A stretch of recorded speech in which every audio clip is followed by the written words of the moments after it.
lighting crew, lighting crew, lighting crew.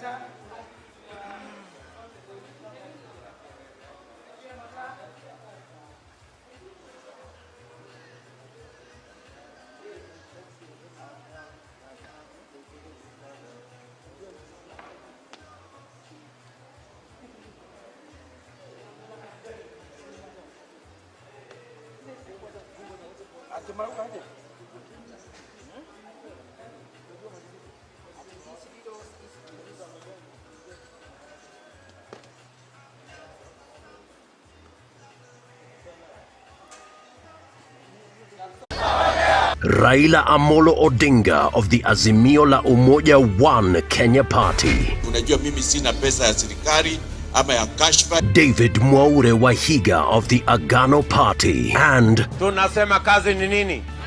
William Samoei Ruto of the Kenya Kwanza Alliance. Presidential Debate 2022. Do not adjust your sets.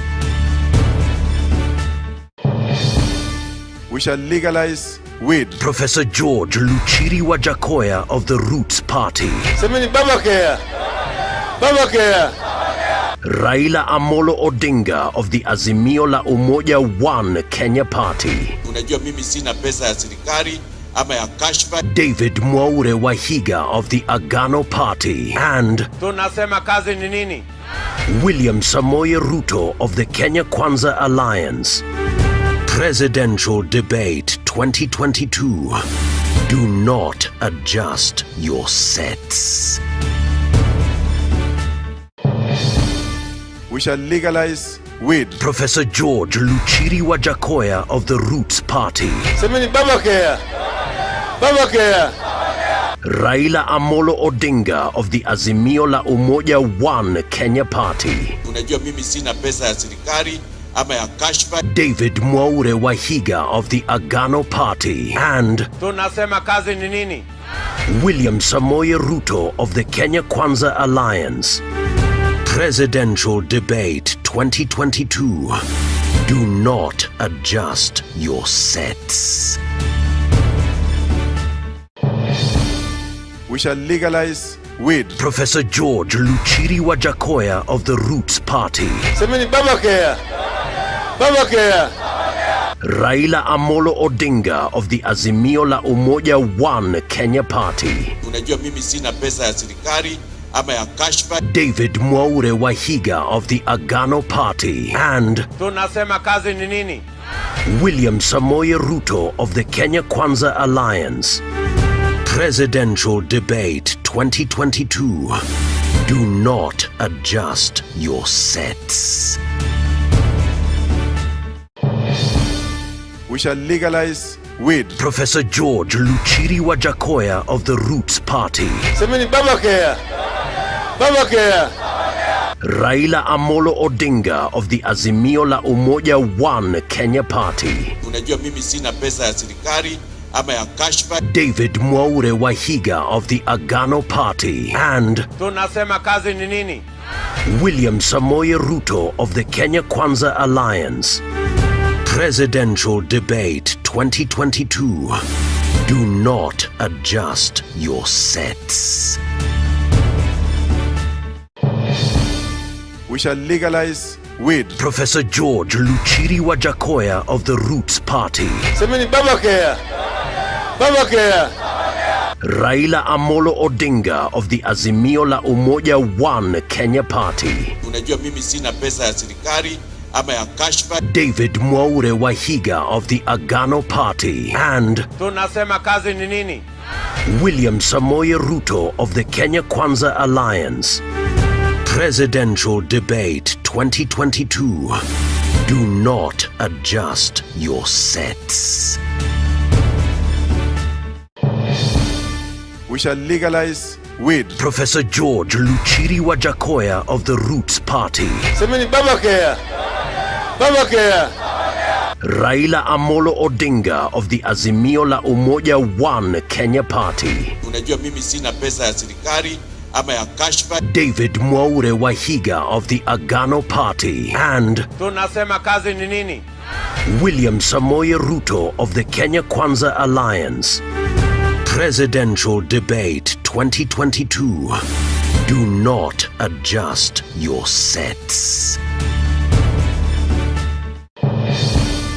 We shall legalize weed. Professor George Luchiri Wajakoya of the Roots Party. Semeni Babacare. Babacare.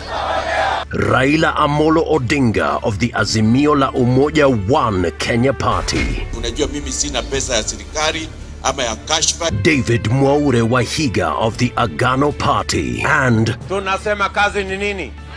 William Samoei Ruto of the Kenya Kwanza Alliance.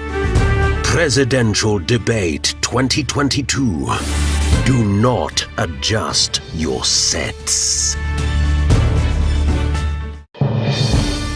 We shall legalize weed. Professor George Luchiri Wajakoya of the Roots Party. Semeni Babacare. Babacare.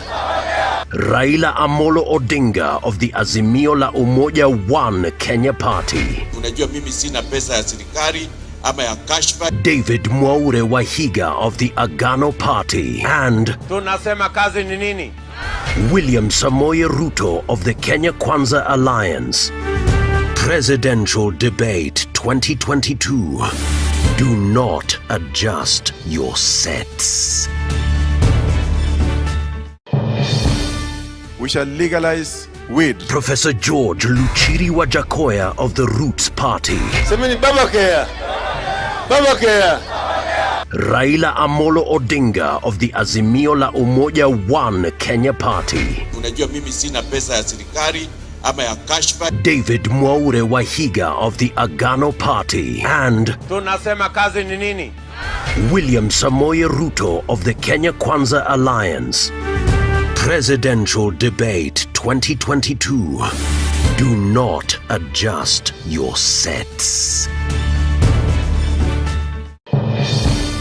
We shall legalize weed. Professor George Luchiri Wajakoya of the Roots Party. Semeni Babacare. Babacare. Raila Amolo Odinga of the Azimio la Umoja One Kenya Party. Unajua mimi sina pesa ya serikali ama ya kashfa. David Mwaure Wahiga of the Agano Party. And Tunasema kazi ni nini? William Samoei Ruto of the Kenya Kwanza Alliance. Presidential Debate 2022. Do not adjust your sets. We shall legalize weed. Professor George Luchiri Wajakoya of the Roots Party. Semeni Babacare. Babacare. Raila Amolo Odinga of the Azimio la Umoja One Kenya Party. Unajua mimi sina pesa ya serikali ama ya kashfa. David Mwaure Wahiga of the Agano Party. And Tunasema kazi ni nini? William Samoei Ruto of the Kenya Kwanza Alliance. Presidential Debate 2022. Do not adjust your sets.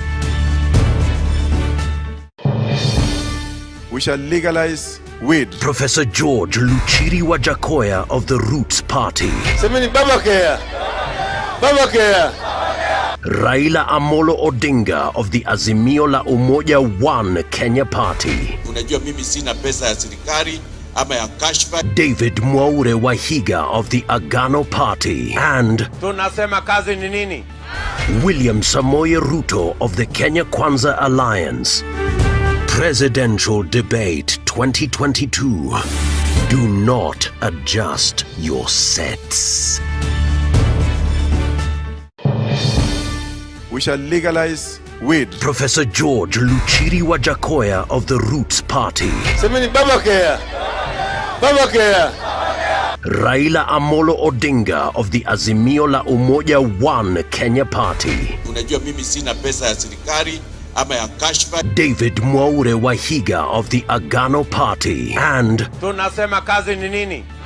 William Samoei Ruto of the Kenya Kwanza Alliance. Presidential Debate 2022. Do not adjust your sets. We shall legalize weed. Professor George Luchiri Wajakoya of the Roots Party. Semeni Baba Care. Baba Care. Raila Amolo Odinga of the Azimio la Umoja One Kenya Party. Unajua mimi sina pesa ya serikali ama ya kashfa. David Mwaure Wahiga of the Agano Party. And Tunasema kazi ni nini? William Samoei Ruto of the Kenya Kwanza Alliance. Presidential Debate 2022. Do not adjust your sets. We shall legalize weed. Professor George Luchiri Wajakoya of the Roots Party. Semeni Baba Care. Baba Care. Raila Amolo Odinga of the Azimio la Umoja One Kenya Party. Unajua mimi sina pesa ya serikali ama ya kashfa. David Mwaure Wahiga of the Agano Party. And Tunasema kazi ni nini? William Samoei Ruto of the Kenya Kwanza Alliance. Presidential Debate 2022. Do not adjust your sets. We shall legalize weed. Professor George Luchiri Wajakoya of the Roots Party. Semeni Baba Care. Baba Care. Raila Amolo Odinga of the Azimio la Umoja One Kenya Party. Unajua mimi sina pesa ya serikali ama ya kashfa. David Mwaure Wahiga of the Agano Party. And Tunasema kazi ni nini? William Samoei Ruto of the Kenya Kwanza Alliance. Presidential Debate 2022. Do not adjust your sets. We shall legalize weed. Professor George Luchiri Wajakoya of the Roots Party. Semeni Baba Care. Baba Care. Raila Amolo Odinga of the Azimio la Umoja One Kenya Party. Unajua mimi sina pesa ya serikali ama ya kashfa. David Mwaure Wahiga of the Agano Party. And Tunasema kazi ni nini? William Samoei Ruto of the Kenya Kwanza Alliance. Presidential Debate 2022.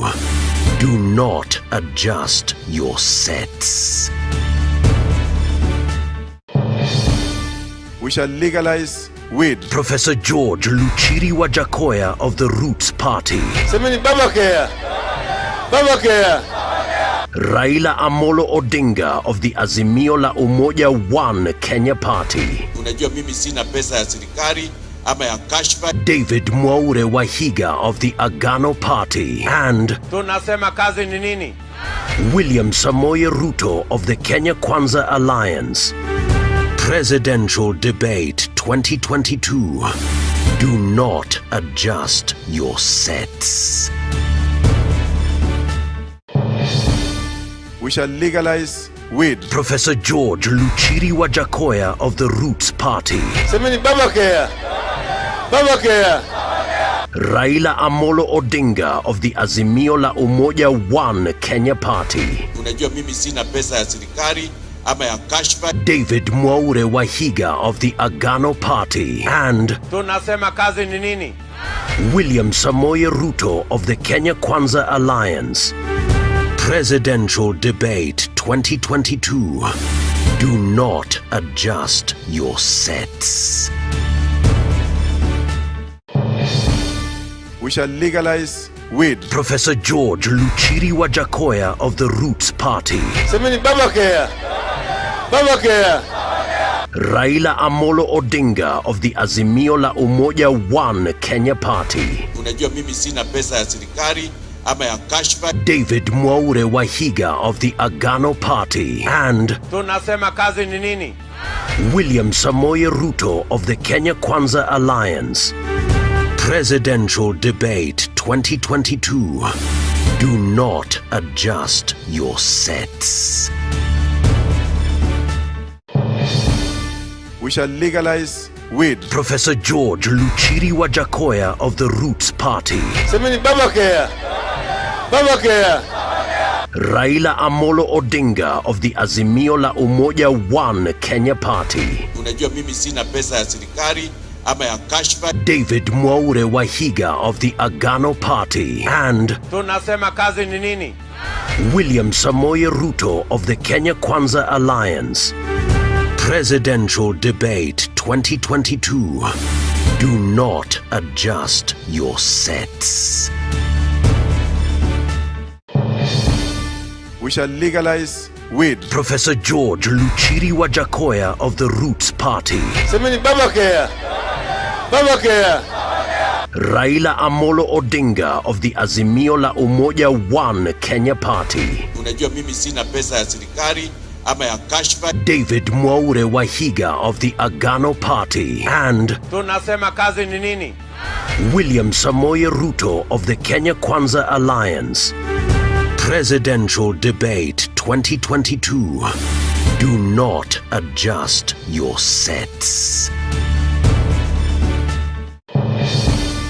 We shall legalize weed. Professor George Luchiri Wajakoya of the Roots Party. Semeni baba kea. Baba kea. Raila Amolo Odinga of the Azimio la Umoja One Kenya Party. Unajua mimi sina pesa ya serikali ama ya kashfa. David Mwaure Wahiga of the Agano Party. And Tunasema kazi ni nini? William Samoei Ruto of the Kenya Kwanza Alliance. Presidential Debate 2022. Do not adjust your sets. We shall legalize weed. Professor George Luchiri Wajakoya of the Roots Party. Semeni baba kea. Baba kea. Raila Amolo Odinga of the Azimio la Umoja One Kenya Party. Unajua mimi sina pesa ya serikali ama ya kashfa. David Mwaure Wahiga of the Agano Party. And Tunasema kazi ni nini?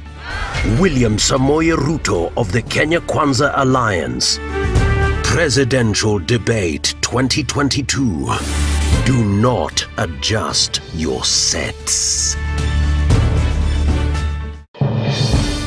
We shall legalize weed. Professor George Luchiri Wajakoya of the Roots Party. Semeni baba kea. Baba kea. Raila Amolo Odinga of the Azimio la Umoja One Kenya Party. Unajua mimi sina pesa ya serikali ama ya kashfa. David Mwaure Wahiga of the Agano Party. And Tunasema kazi ni nini? William Samoei Ruto of the Kenya Kwanza Alliance. Presidential Debate 2022. Do not adjust your sets. We shall legalize weed. Professor George Luchiri Wajakoya of the Roots Party. Semeni baba kea. Baba kea. Raila Amolo Odinga of the Azimio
Na sekunde zimepereji na kuwa dakika kuvunja ungo na kuwa jisaa, siku, wiki na mwezi, na hatimaye siku iliyosubiriwa imefika. Siku ya kihistoria, siku ya kumfaidisha mpiga kura, siku ambayo ni fahari ya wanahabari, siku ambayo kwa kweli sikosa ukiita sikukuu, manake ukuu wake ndio mustakbal wa taifa letu la Kenya.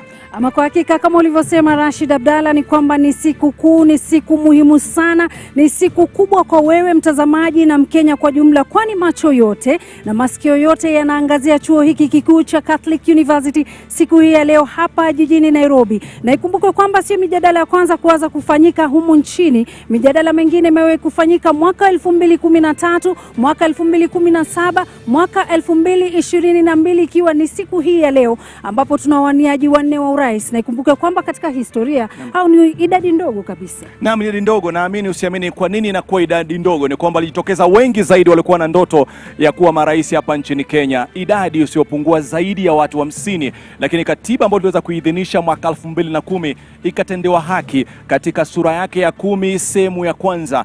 IEBC ikaweza kuwapiga msasa ikiheshimu sehemu ya pili ya sura ya 10 ya katiba yetu ya Kenya. Ndio maana siku hii ya leo tunazungumzia wanne badala ya waniaji zaidi ya 50. Naam, tunaye naibu rais William Ruto kwa hivi sasa akipigania kiti cha urais. Naam, kumbuka kwamba Daktari William Samoei Ruto akijaribu kuingia bungeni Eldoret North mwaka 1997, Raila Amolo Odinga alikuwa anajaribu kubisha hodi katika ikulu akitafuta urais hapa nchini Kenya. Kwa ufupi ni kwamba kufikia uchaguzi wa mwaka 2022, Raila Amolo Odinga atakuwa anawania urais kwa mara ya 5. Na pia tunaye Profesa George Wajackoya ambaye naarifiwa kidogo yuko njiani, atawasili muda wowote kuanzia hivi sasa. Ni wakili mtajika na pia mhadhiri anayejulikana nje na ndani ya nchi. Na sio wakili huyo peke yake ambaye katika kinyang'anyiro cha urais katika uchaguzi wa mwaka 2022. Yuko wakili mtajika ambaye ana tajriba takriban zaidi ya miaka 31 akiwa katika taaluma ya wanahabari, na pia vile vile ni mhubiri mtajika. Ni mwanasiasa ambaye pia sio lumbukeni, maana alikuwepo katika uchaguzi wa mwaka 2011 eneo la Kamukunji. Kumbuka wakati ule Simon Mbugua ushindi wake ukibatilishwa katika mahakama kuu akajaribu. Mwaka 2022 chama cha Agano kampa tiketi tayari kukaa chonjo akisubiri uchaguzi mdogo kaunti ya Nairobi. Kwa bahati mbaya, sababu moja au nyingine, uchaguzi haukufanyika. Simzungumzi mwingine, namzungumzia David Waiga Mwaure. Ama kwa hakika Rashid, sio rahisi kuwa rais. Na sio rahisi kuwa rais, lakini leo itakuwa rahisi kwa waniaji wa rais kupita kwa urais wakielekea katika lango la mjadala wa urais. Kwa urais wataeleza ni kwa nini wangependa wachaguli wao kuwa rais, lakini kumbuka hiyo itakuwa rahisi wao kutembea kwa wakati moja kwa moja hadi katika lango kuu la ikulu kama marais kwa mpigo. Haitawezekana. Kati ya wanne, mmoja ndiye atapata kura nyingi. Na mtazamaji, tumejaja hapa stesheni tofauti kwa hivi sasa, ikiwa ndani ya ukumbi huo tunaarifiwa kwamba wageni takriban 700 tayari wamekaa kitako wapate kusikia ni yapi yanayoendelea. Na hapa katika uwanja tunao wanahabari tofauti. Na bila shaka mkabala tuna mkono wetu wa kulia yupo, atakuwa mwenzetu pale Joageo Mwariri Galacha katika masuala ya wanahabari. Atakuwa na jopo la wachanganuzi wakiwa wanazungumza mengi katika masuala ya uongozi na masuala ya kampeni, siasa na mustakabali wa taifa. Nakumbuka leo mjadala uliopita, watazamaji walikuwa takriban milioni 37. Naam, na kwa hivi sasa kwa sababu ndio kiti muhimu zaidi na kiti cha ngazi ya juu zaidi katika nchi yetu ya Kenya, usiwe na wasiwasi, tarajia idadi iweze kusonga juu zaidi. Kumbuka ndani kule pia kutakuwa na watakaoendesha mijadala hii miwili kwa mpigo. Kwa ufupi, tupo wengi, lakini lengo letu ni wewe mtazamaji. Kwa hivyo mtazamaji, mbona tusimpishe wenzetu Rita Tinina na Kennedy Muridhi upande wa pili watueleze mengi kwa lugha ya Uingereza. Naam, shukran Lulu na Rashid. From this other end, my name is Rita Tinina from KTN News. And my name is Kennedy Muridhi from NTV. Here at the Catholic University of Eastern Africa, this debate is an initiative of the Media Owners Association, the Media Council of Kenya, and the Kenya Editors Guild, working with various organizations as partners. And this debate, perhaps watching or following from wherever you are, you would have no idea what goes on behind the scenes to make this a success. Money, time, manpower. It is an illustration, this particular debate, an illustration of the synergy of the local media at its very best. We have several teams, the editorial, digital, ICT, security, research, guest relations have been working for weeks to make this day a success. And so for the presidential candidates who have been selling their agenda on the campaign trail, this evening they have a different platform here at the presidential debate. It is one debate that has attracted a large audience, and this evening hundreds and millions will be watching either on television, following on radio or on digital platforms, not just here in Kenya, but across the world. Kennedy. Well, and indeed, Rita, what they will be looking for is to convince the over 22 million voters that have been registered by the IEBC. And going by the numbers that have been there, this might be that election that Kenyans might turn up in their numbers just to make sure that they vote for that one person that they do believe will represent them as the president in the August 9 elections. What are we looking at? Just as my colleague Lulu Hassan has said, in the last televised debate, we saw over 34 million Kenyans who took their time to watch either on television or online, and also from the diaspora. But we do expect, probably this one being the presidential debate, we expect the numbers might go up to 40 million. So we do expect probably that when it kicks off, and already indications are that all the candidates will be attending this debate, then it will make sure that everybody is ready for this. And indeed, Kenyans had a chance to send in their questions, their concerns they want the presidential candidates to give some clarity on. Through a link from the digital platform of the presidential debate, organizers gave that opportunity, and Kenyans sent in hundreds and hundreds of questions. And a quick analysis of those questions can indicate that Kenyans are concerned and they want clarity on almost basically the same things. Well, there are two key things that have turned out into this election. That is corruption and also the question of the economy. How do we turn around the economy? And these are some of the questions that might be turning out with the moderators, as they will be making sure that they prod the candidates as they turn out. There's the question of the cost of living, where people believe that it has gone up. There's the question of quality education. Also, there is the question of making where people want to know how this government is going to speak to the needs, or the incoming government is going to speak to the individual needs that are there. Remember, also there's the question of quality health care.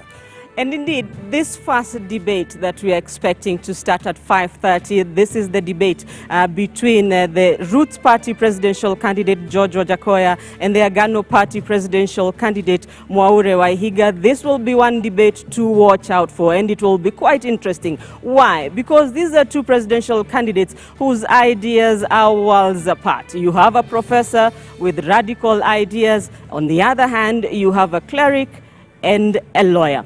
On one hand, Professor Wajackoyah, in the Kenyan context, giving ideas that you term unusual. He wants to legalize marijuana. He wants to introduce snake farming. He wants to introduce as well the export of dog meat. He wants those found guilty of corruption hanged, and he wants to introduce a 4-day working week. So those ideas engaging Mwaure Wahiga, whose manifesto sort of compared to George Wajackoyah's radical issues, he wants to, among other things, fight corruption mainly through asset recovery. He wants to eradicate, or rather do away with pay as you earn. And I'm told Joe, on the other hand, is ready, and Joe, now give you that opportunity to go on with your panel. All right, thank you very much, Rita Tinina. As Rashid and Lulu would say, ndio ukoko unaalika maua. That is to say, we are here all set, and I'll be having a panel here to look at all those things that these candidates are going to speak about, what they ought to speak about, and later on, we'll actually talk about what they did not speak about. My name is Joe Agayo from NTV, and here in this outdoor studio, we will have pundits here all evening long, and I'll start with introducing them. on the far right, we have Houghton Irungu, who is the Executive Director of Amnesty International Kenya. Next to me, Wanjiru Gikonyo, National Coordinator for TISA, the Institute for Social Accountability. On my left, we have Sheila Masinda, who is the Executive Director of Transparency International Kenya. Professor Alex Awiti, who is a researcher in sustainable development and public policy. And last but not least, Dennis Kabara, who is a management and governance analyst and consultant. Ladies and gentlemen, these debates, we will start one in the next 80 minutes, but these debates are coming on the backdrop of controversy. Are some candidates coming? Are they not coming? Perhaps we could just start by establishing just how important these debates are, and I'll start with you, Houghton. Thank you, Joe. I mean, I think you have to look at this presidential debate from both a historical perspective, but also what this means for the future. And I think the historical significance for me has always been that, you know, there was a time that Africans did not vote in this country, that we had no say, there was no public debate about who would be elected. It was in 1921 that the first election took place. Arabs, Europeans and Asians voted. No African person voted. It was really until late 50s, early 60, I think it's 61, when we had the first election where both African men and women voted simultaneously. And this is interesting because in America it took 100 years for American women to basically follow their men and vote. But in the Kenyan context, they voted simultaneously. What happened after that first moment? Multipartyism was disintegrated by the one-party state. The right to free expression was crushed, and the opportunity for people to be able to vote and to stand was destroyed. And it's really until Article 1 that we have seen a legal framework that says that people matter. It is not elites that matter in elections, it's people that matters. And that's why I think it's so important that we cultivate this idea of debate as being the center of our democracy and at the center of constitutionalism. I mean, I could give you five strong arguments for this. I'll stop you there because Professor Wajakoya, there he is arriving because we hadn't expected him until a few moments ago. And Rashid Abdallah is with them. Rashid, kazi kwako. If we are not for, I'm not attending. Naam, labda kwa dakika moja tu, maana huko tunaona kusubiri na wale ambao wanafuatilia, labda kwa kufika kwako, matarajio yako na msimamo wa mjadala ni upi? I am not attending unless we are for. That's why I've come to confirm, because this thing is too far, sorry.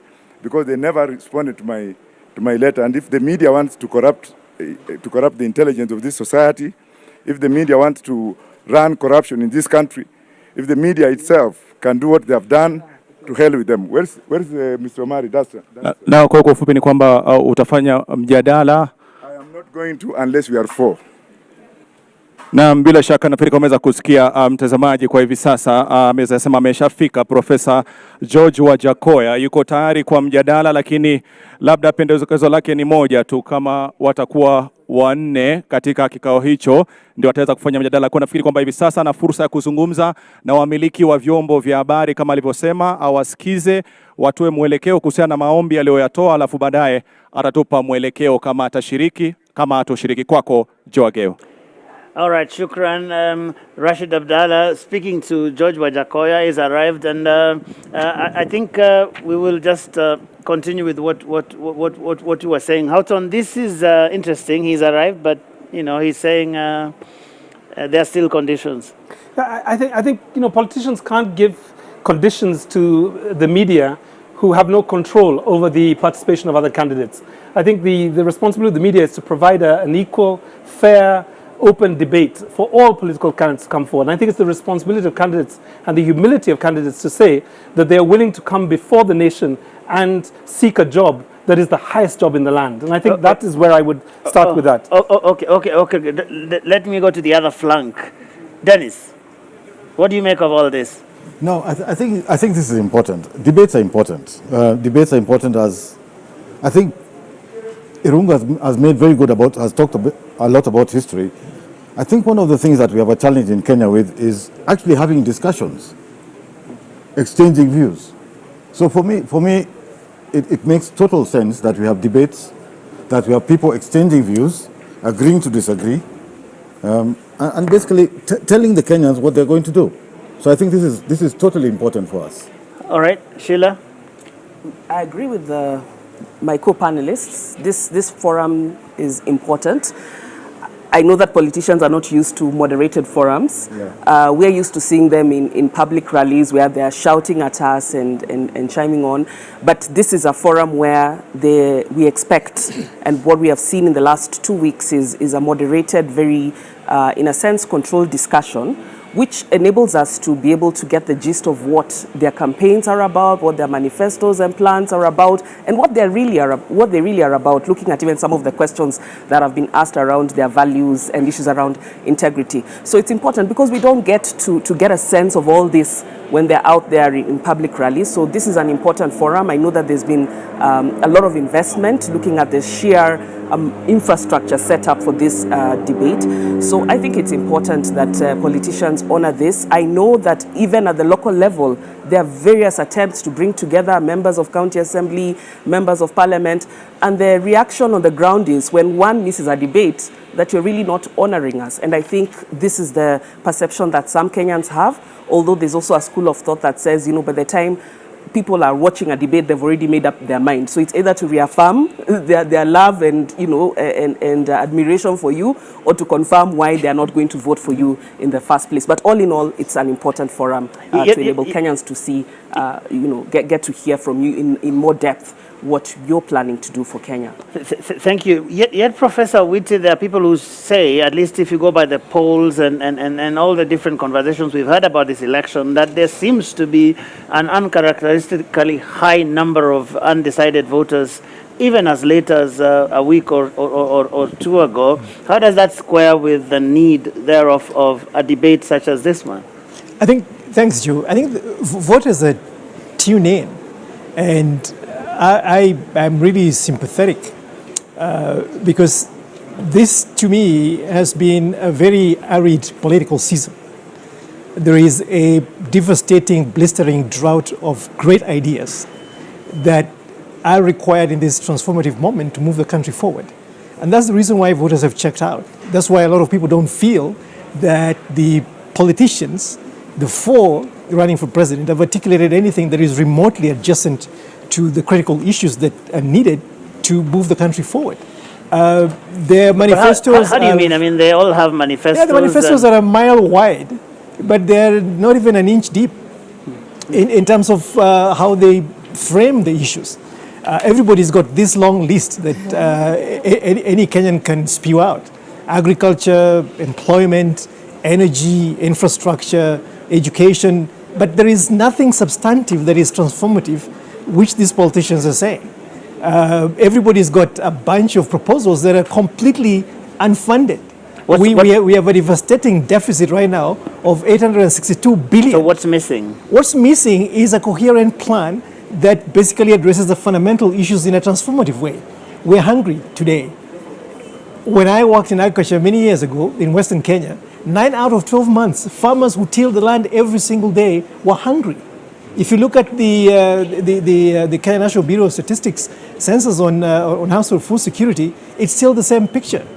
People in rural areas are more food insecure than urban people who are working.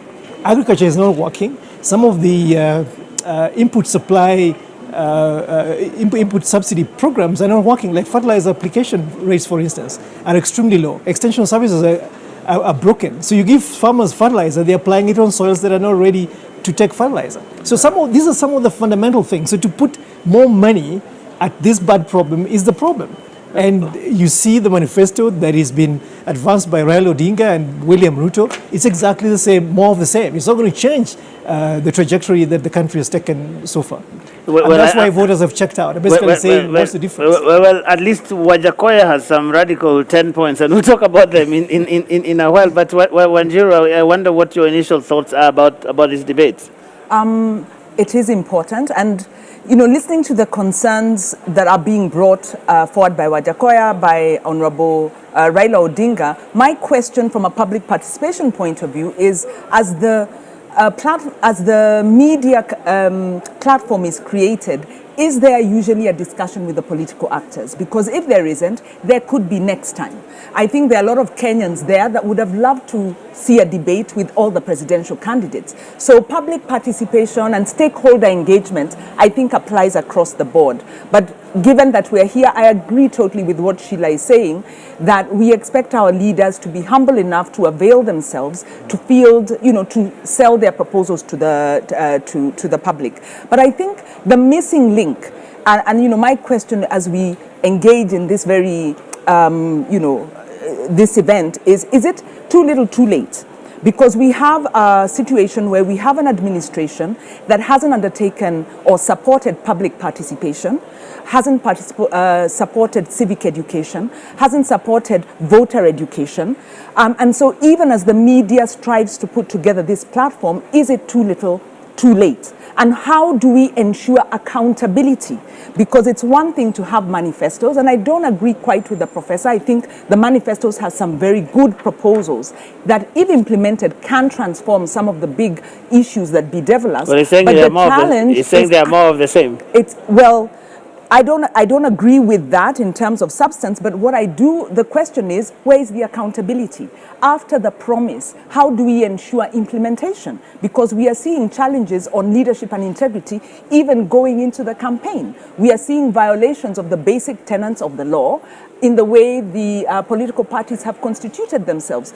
So the challenge to me is, yes, it's good to have these platforms. We need to have them consistently across the board, not just before the major election, but annually we should have an accountability forum, asking the questions, asking the president. But I've heard at least the organizers of the debate, say that the culture is picking up. I mean, you look at different neighborhoods, people are hosting candidates for MCA and different groups, whether it's religious groups, whether it is civil society people. There is this demand of the people who are, seeking different offices to come before the people and explain themselves. It's not just when politicians are seeking votes that they need to field questions. And this debate is questions mainly from the media, who represent really good questions, but these questions should come from the ground. And I totally agree that this needs to be part of the culture. And as Sheila said, all the way to the local level, political leaders need to be answerable to the public through these public forums, but also in other ways that we can ensure accountability, because after the promise, then what? And that could explain the undecided, because as Prof says, as Gashira says, if my issues have not been dealt with, why should I then get involved in this very intense electioneering period? It's more of the same. Okay, I really want us to go into a bit of the manifestos and what these two gentlemen bring to the table. But I think there's an issue here, a national issue that all of us have seen play out with regard to where we are in terms of the preparations for this election that is now just 13 days away. And we've seen some back and forth between IEBC and DCI, for example. I wonder around this table how that makes us feel, and I'll start with you, Houghton. Although we're probably not the best people to start with. As Amnesty, we don't do very much in terms of election oversight. But let me just give you a couple of thoughts. One is that we have to keep in mind that public trust and credibility of institutions at a time like this is just so important. To have two independent institutions, the National Police Service / Director of Criminal Investigations and the Electoral Commission, scrapping in public. All right, I'm always interrupting you because the other candidate, the Agano presidential candidate, is arriving there, David Wahiga Mwaure, and I'll go straight to Lulu Hassan, who is going to be speaking to him in a short while. Na barabara kabisa, mpenzi mtazamaji, shukran sana Joe Ageyo. Kama mnavyoona tayari David Wahiga Mwaure tayari kishawasili wa chama cha Agano akiwa na mgombea mwenza. All right, that does seem that we're having a bit of a signal problem there, but yes, the gentleman you just saw there is the Agano presidential candidate, that is David Wahiga Mwaure, who is going to be taking part in this debate. And I just want to continue with that, getting some quick thoughts around this whole thing of what's really happening with the IEBC. And I think maybe I go to Dennis. I don't know. I've always been worried about IEBC preparedness. There are no good signs. we're not seeing good signs. I don't want to be dramatic, but I wonder what these good signs mean in terms of the fate of the election itself, because it seems to be going worse. 2013, we were here. 2017, it got worse. Now we're 2022, it's even worse. It's just not prepared. And but what's the problem, according to you? From a technical perspective, I think there's a way in which organization is not being done. The procurement is not being done well. We don't have the audit report from KPMG. We're not sure about ballot papers. Ballot papers are coming before Gazette notices are okay, issued. Dennis, I'm sorry. We have to go back, and I think we are now ready with the Agano presidential candidate Wahiga Mwaure. Na barabara kabisa, mtazamaji, kama mnavyoona David Wahiga Mwaure tayari wa Agano Party kisha wasili kwa mjadala ambao umesubiriwa kwa hamu na gamu. Labda nimuulize mawili matatu kuhusiana na mjadala wa siku hii ya leo. Karibu sana David. Asante sana dadangu. Naam, umejitayarisha vipi siku hii ya leo? Nimejitayarisha kabisa ili nikuje niwaeleze wa Kenya sababu gani ni lazima safari tubadilishe na sababu gani ni lazima wachague mtu mpya na yeye ndiye mimi. Tunakuja kuelewa kwamba hii ni miaka 59 kutoka wakati tulipata uhuru. Tumekuwa na tabu nyingi hata baada ya miaka hiyo yote. Na sisi wengine kama mimi nimeingia katika huu uchaguzi kwa sababu naamini ni wakati wa kufagia na kuleta wapya. Na kwamba kila ndoto ya yeyote, hata wewe ambaye huja kuwemo huku ndani, hujulikani, hujuna pesa nyingi ama mahelikopta, unaweza kuwa rais kama vile dada yetu Rupita alivyotuambia kila ndoto ni valid. Na unahisi vipi kuhusiana na mjadala wetu siku hii ya leo? Unahisi vipi? Hisia zako ni gani? Mimi kwanza nina furaha kwa sababu ni haki ya Wakenya kutusikia zote. Na natarajia hata kukutana na mgombea yule mwingine, my competitor, na hata wale wengine nawaambia wakuje ili Wakenya waelewe. Na mimi kile ninayofurahia ni ya kwamba yale tumekuwa tukiona kule nje, wakati mwingine hata watu hawasikizi sera ni gani. Wanaangalia magari, wanaangalia vipi, mapambo, lakini leo ni wakati wa kusikiza hasa ni nani anaweza akabadilisha maisha yako. Okay, shukrani sana. Asante na shukuru. Okay. Ndio hivyo tumeweza kumsikia David Wahiga Mwaure akisema kwamba ataeleza sera zake kwa upana zaidi, akitumai kwamba yule mgombea mwenzake ambaye ni mpinzani wake wa Jakoya atakuwa yuko naye katika jukwaa lile. Ni mambo ambayo tunasubiri kuona mtazamaji, lakini kwa hivi sasa moja kwa moja na kurudisha kwake Joe Ageyo endelee na wachanganuzi. Shukran, Lulu Hassan. So the Agano presidential candidate is in the house, and we will have to wait for that because the two platforms couldn't be more different. But we were talking about the IEBC preparedness and the back and forth we are seeing with the DCI. Dennis, I don't know if you had finished your thoughts. No, for me, it's not the management problem. I think IEBC now presents for us a political and an economic risk. Wow, that is big. What are you talking about? It is. The uncertainty behind all these preparations, it's no longer about management and procurement. We're now talking about, are we going to have an election? Are we going to have an election that is successfully executed? Are we going to have an election that is not disputed? These are now political and economic risks. I think that's where we are. Prof? So, Joe, this is a historical problem. This is not just IEBC. The previous electoral bodies have had these same levels of institutionalized and government engineering competence because of what elections mean to our governance process. We've not had free and fair elections since 1992. This is not a disputable fact. I think the only credible election we had that we believe the outcome was 2002. So what IEBC exhibits today is a comedy of errors in many respects and institutional incompetence at a colossal, catastrophic level. One scholar of governance called Land Pritchard talks about governance in capability and talks about isomorphic mimicry, where we've created an institution that mimics that which should be a functional institution that runs election. In every sense it looks like, but it doesn't function like one. So I think that in many respects, if you look at the last 4 elections, we've created a system where IEBC is kind of a an arm of government that inserts itself in diverting and subverting the will of the people.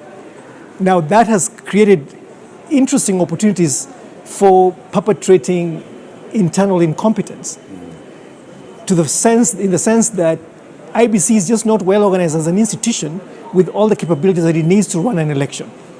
Internally, we talk about procurement issues. We talk about just an election, a plan of action that you would execute to the D-Day of an election. If you ask Chebukati what he's been doing for the last 3 years in preparation for this election, you know, the voter register, the cleaning up of all of that, talking about electoral materials, the ballot papers, the security around that. And as Dennis says, this is an existential risk to the democracy. And it's also a threat to the body polity of the country in terms of our sovereignty in many respects. Sheila, how worried are you about this situation? Well, the trust deficit levels have always been low for our election management bodies, and largely partly because of how some processes are conducted. Key among them is procurement of key strategic materials. That must be something you follow keenly. Yeah, from we follow. Yes, we follow that keenly. And one of the things that we had urged IBC earlier on is in the spirit of open procurement, because we know the problem of procurement in this country. It is actually the center of corruption. Most corruption in this country emanates from public procurement. And so the interest that then the procurement of these strategic materials, so the ballot papers, the technology has, it meant that there needed to be an attempt to ensure that there was open communication throughout, because when you're looking at some of the claims that were made, was it 4 weeks, 3 weeks ago, coming from politicians, it comes from that whole organization of procurement. So my own take is that there should have been an attempt to be a bit more open, not a bit more, but actually very open in terms of communication, communicating with stakeholders, including the political class. But the other concern that I have is just the ability of our agencies to be able to work together. When you see that kind of spat between the police and IBC, and you wonder whether these are not some things that could have been resolved, you know, bilaterally. Yeah, we expect them to work together. An election, it requires that you're working very closely with security agencies. And I would have expected that kind of, you know, whether it's a misunderstanding or a dispute or whatever contention, should have been sought out, especially because we know how we easily sensationalize things around elections and politics, especially at this time. We're just 2 weeks to the elections. I would have expected that as a matter of national security, this is something that should have been handled. Of course, we of course, it's good that it's out in the open, so we know what issues are there, but then we also know that this is something that can potentially, you know, spark several disputes, you know, in regard to the election. And of course, I know the politicians are watching. It's probably a matter, if anyone is preparing the petition, it's already something there. They are doing more than they're watching. They're talking a lot as well. But, so my concern, Joe, is how our institutions are working, not just the police and IBC, but throughout the planning of this entire election. I have had my concerns in terms of our institutions to be able to work in collaboration. Even when you look at how candidates were verified, vetted, and cleared, you could tell that clearly these institutions were not working together, and as a result of that, we now have people who are not credible, who don't meet the qualifications set out in the Constitution, who have been cleared for office. So this problem started earlier on in the election process. Wow. It all sounds familiar, Wanjiru. Deja vu all over again? Unfortunately, yes. This is a political problem, because the IBC is really, if you look at our democratic trajectory as Irungu was taking us, you know, from the very start, we are trying to build a constitutional democracy, and we are trying to ensure that our governance is guided by the rule of law. That is where we are heading, and we are coming from a context where we had, you know, an authoritarian, very corrupt regime through the 80s, through the 90s, and we are trying to reform this with the Constitution of Kenya. And the IBC continues to be possibly our weakest link in our democratic process. And I would say this is a political problem, because the IBC was not fully constituted until very recently. Last year, yes. Until last year. And that was a failure on the part of, you would say, it's the political leadership. It's the government of the day, you would say, because having the majority of numbers in the House, having even through the handshake, the government, the administration had the wherewithal to be able to constitute IEBC adequately. Another factor with IEBC we continue to hear is the budget. That they do not get the allocations they need in terms of the budget. We also know there's a lot of horse trading and a lot of efforts to kind of influence. Of course, the way the IEBC is designed, political parties have a role in terms of the nominations of the constitution of the commissioners, but we then don't see the independence, and we get a sense there's a lot of interference happening behind the scenes. So the inability of IEBC to win the public trust and the fear that it may, not perform to the level that's needed is a political problem. And then we ask ourselves, we've had several by-elections run by the very IEBC. We now see, as the stakes get very high, this IEBC is not able to, the institutions aren't working together. All right, we need to go. I think yes, there is. That is Professor Wajakoya, the Roots presidential candidate. I'm not quite sure what he wants to say, but there he is outside. We'll just take you there and hear what he's talking about. All right, so we will keep that there as we monitor what that is about. But here with my panel, we are monitoring this together. And Prof, I see you are quite perplexed, perhaps amused by what's going on. No, Dennis just remarked that Wajakoya is probably standing next to his lawyer, so I'm wondering whether he's going to sue the organizers of the presidential debate. So we have to be careful what we say here, but we have to monitor what that's about as we continue. But I want us to talk a little bit about these two gentlemen and what they have placed on the table. And it is interesting, we're watching Wajakoya just now, and he has this thing that he calls a 10-point manifesto that has all kinds of things there.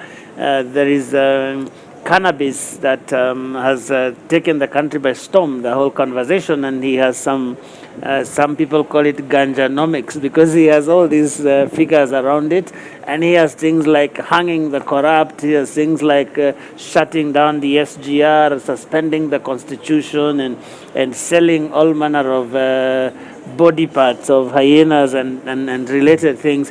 I wonder what the thinking is, first overall, what his approach has been, Dennis, to this campaign, Professor Wajakoya. I think for me, actually looking at all the manifestos, I think for me, what he's doing is he's saying, think out of the box. Let's think out of the box. Some people say he's throwing out the box. Some people say he's throwing out the box. I think he's, but in a way, and I think I've seen one comment about this, he's saying, let's think about ourselves on a journey to self-reliance. So all these ideas he has, hyenas and snakes and so on, they're all about generating revenue. It's about self-reliance. So for me, that is his message. And I think it's a sensible message. It has radical ideas, but it's a sensible message. But Professor Witi, you say you haven't seen anything radical. Well, and again, going back to that part about the manifestos, it's not saying that the manifestos don't exist. The question is how thoughtful and how realistic are these propositions? We've seen two cycles of truly memorable manifestos, 2013, 2017. We saw President Kenyatta run in 2017, and actually just throw away the 2013 manifesto, not even make any references to it in terms of continuity.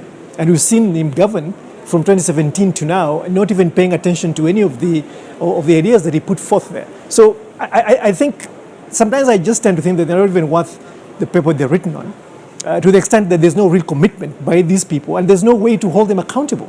And again, set aside the manifestos. There is a government fiscal plan.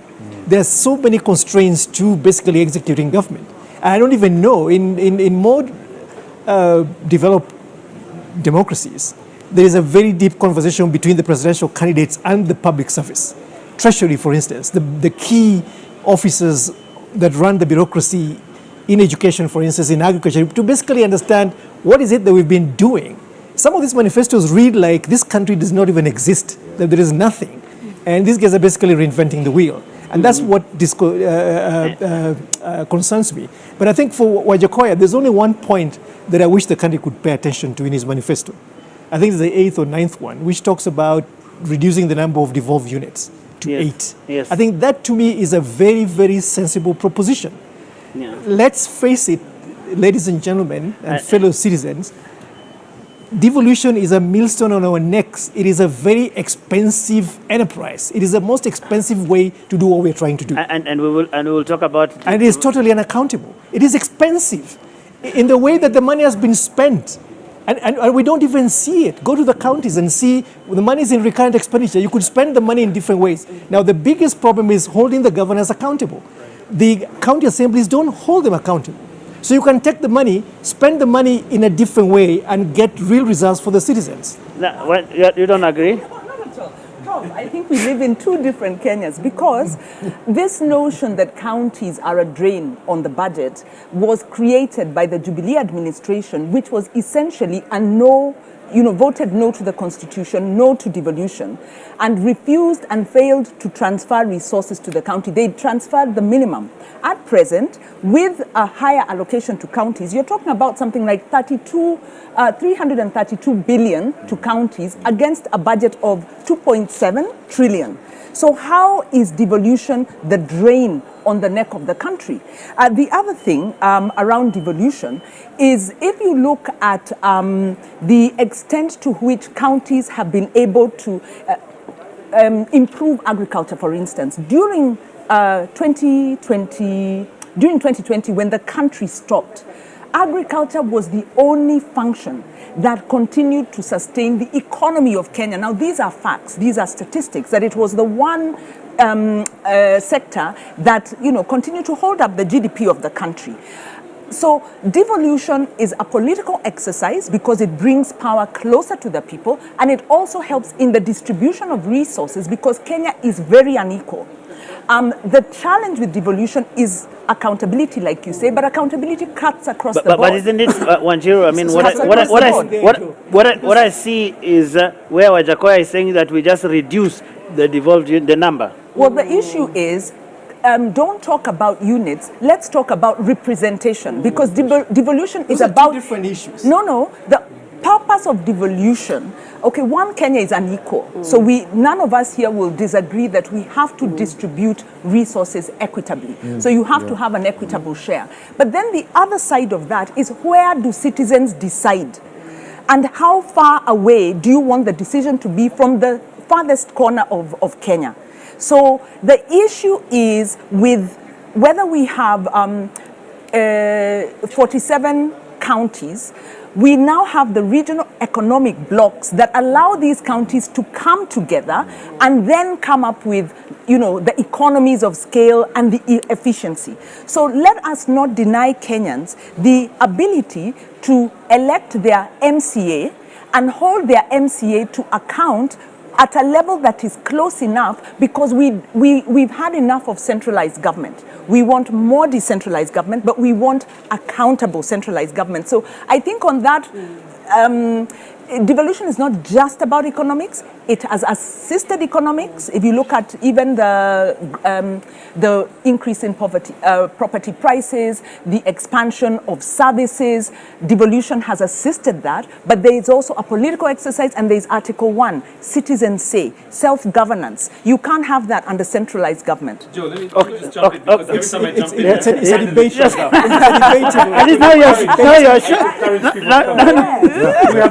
All right, just very briefly, yes, yeah. We just want to do a check on what's happening with the registration, but it's fine. You can make that come. Okay, so that was the light touch. I mean, I think the thing that we have seen in both of their manifestos, which I think have been interesting, is the focus on anti-corruption, right? So that's the area that they do agree on, but their prescriptions are very different. So I think with the Agano Party, what I saw was a lot of language around, how painful, how onerous, corruption and impunity is, but very few legislative and policy prescriptions and, I guess, programmatic shifts, right? The one thing that I think is interesting there is this idea of shifting prosecutorial powers to the Ethics and Anti-Corruption Commission.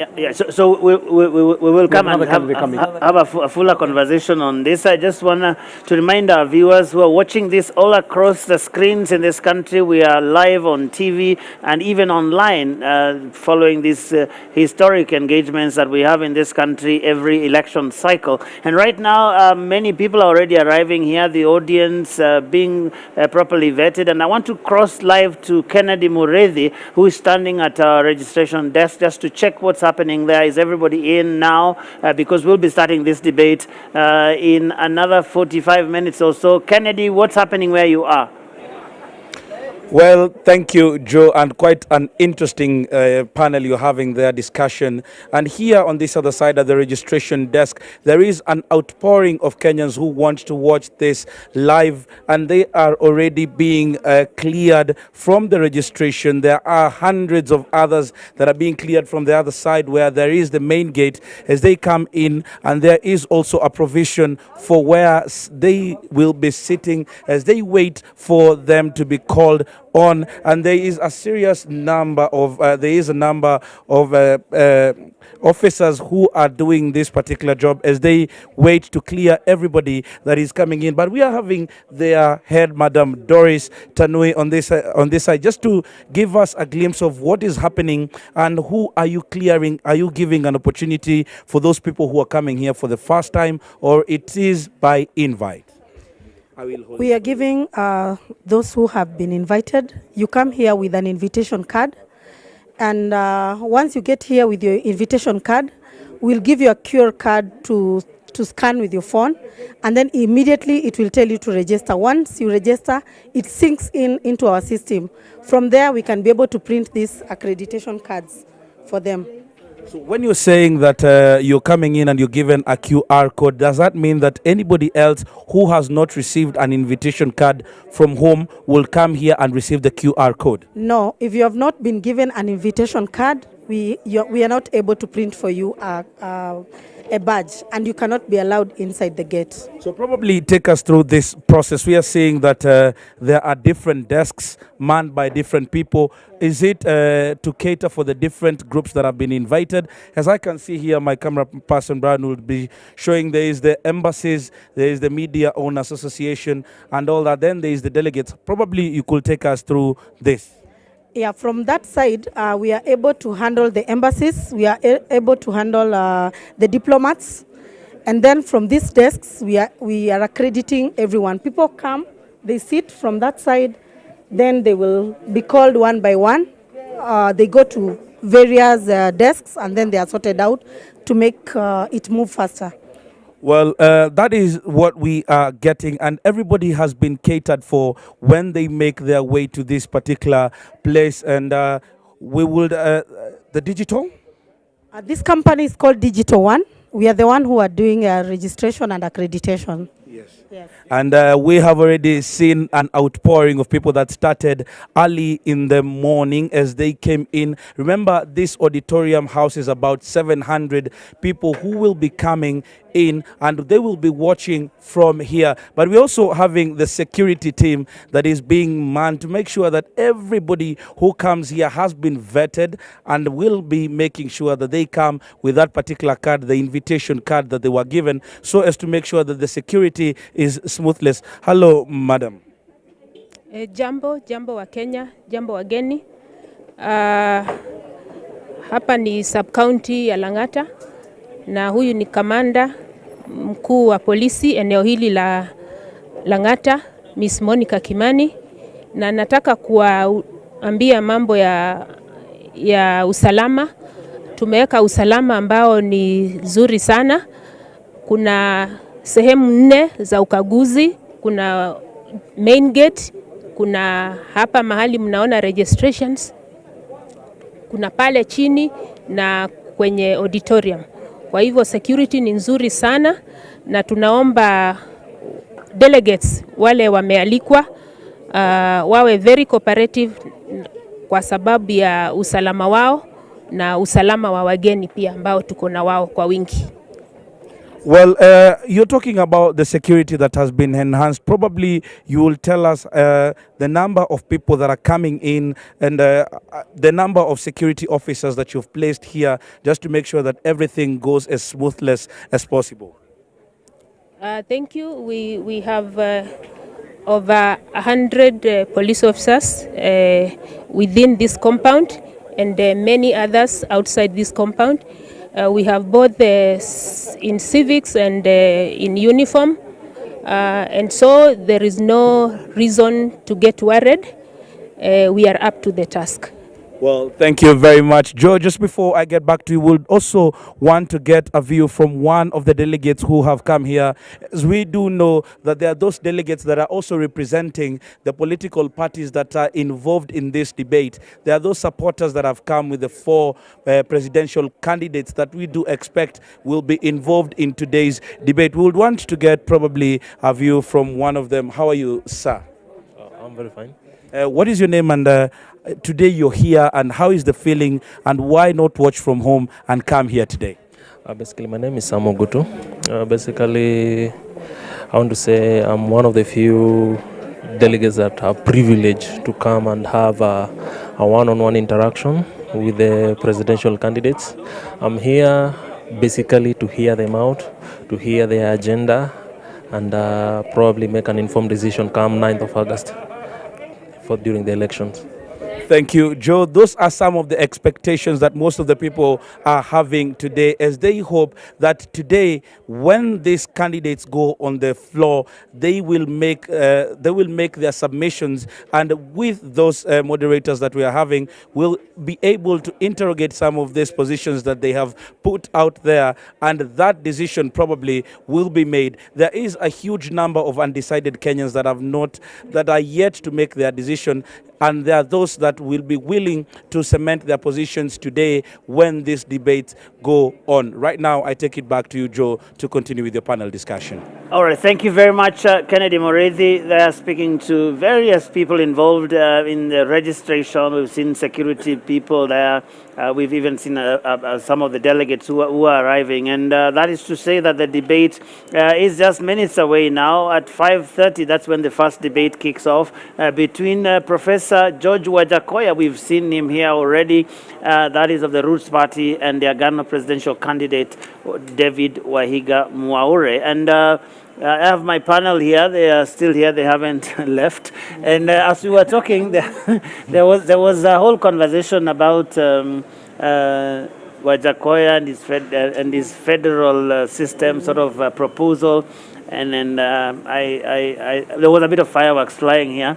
I was almost getting my helmet, but still I heard you making a sound likely to suggest you wanted to say something. Yes, you had me right, Joe. Yes. On the issue of Wajakoya's proposals on devolution, I agree with Wanjiru in regard to caution in terms of how we deal with the issue of devolution, but particularly because for me the wastage is across all levels. It's both at the national level and also at the county level. And obviously there's a question around accountability that some people say we devolved all the bad manners to. Yes, we did. We did devolve corruption. We had warned about that many years before the county governments were formed in 2013.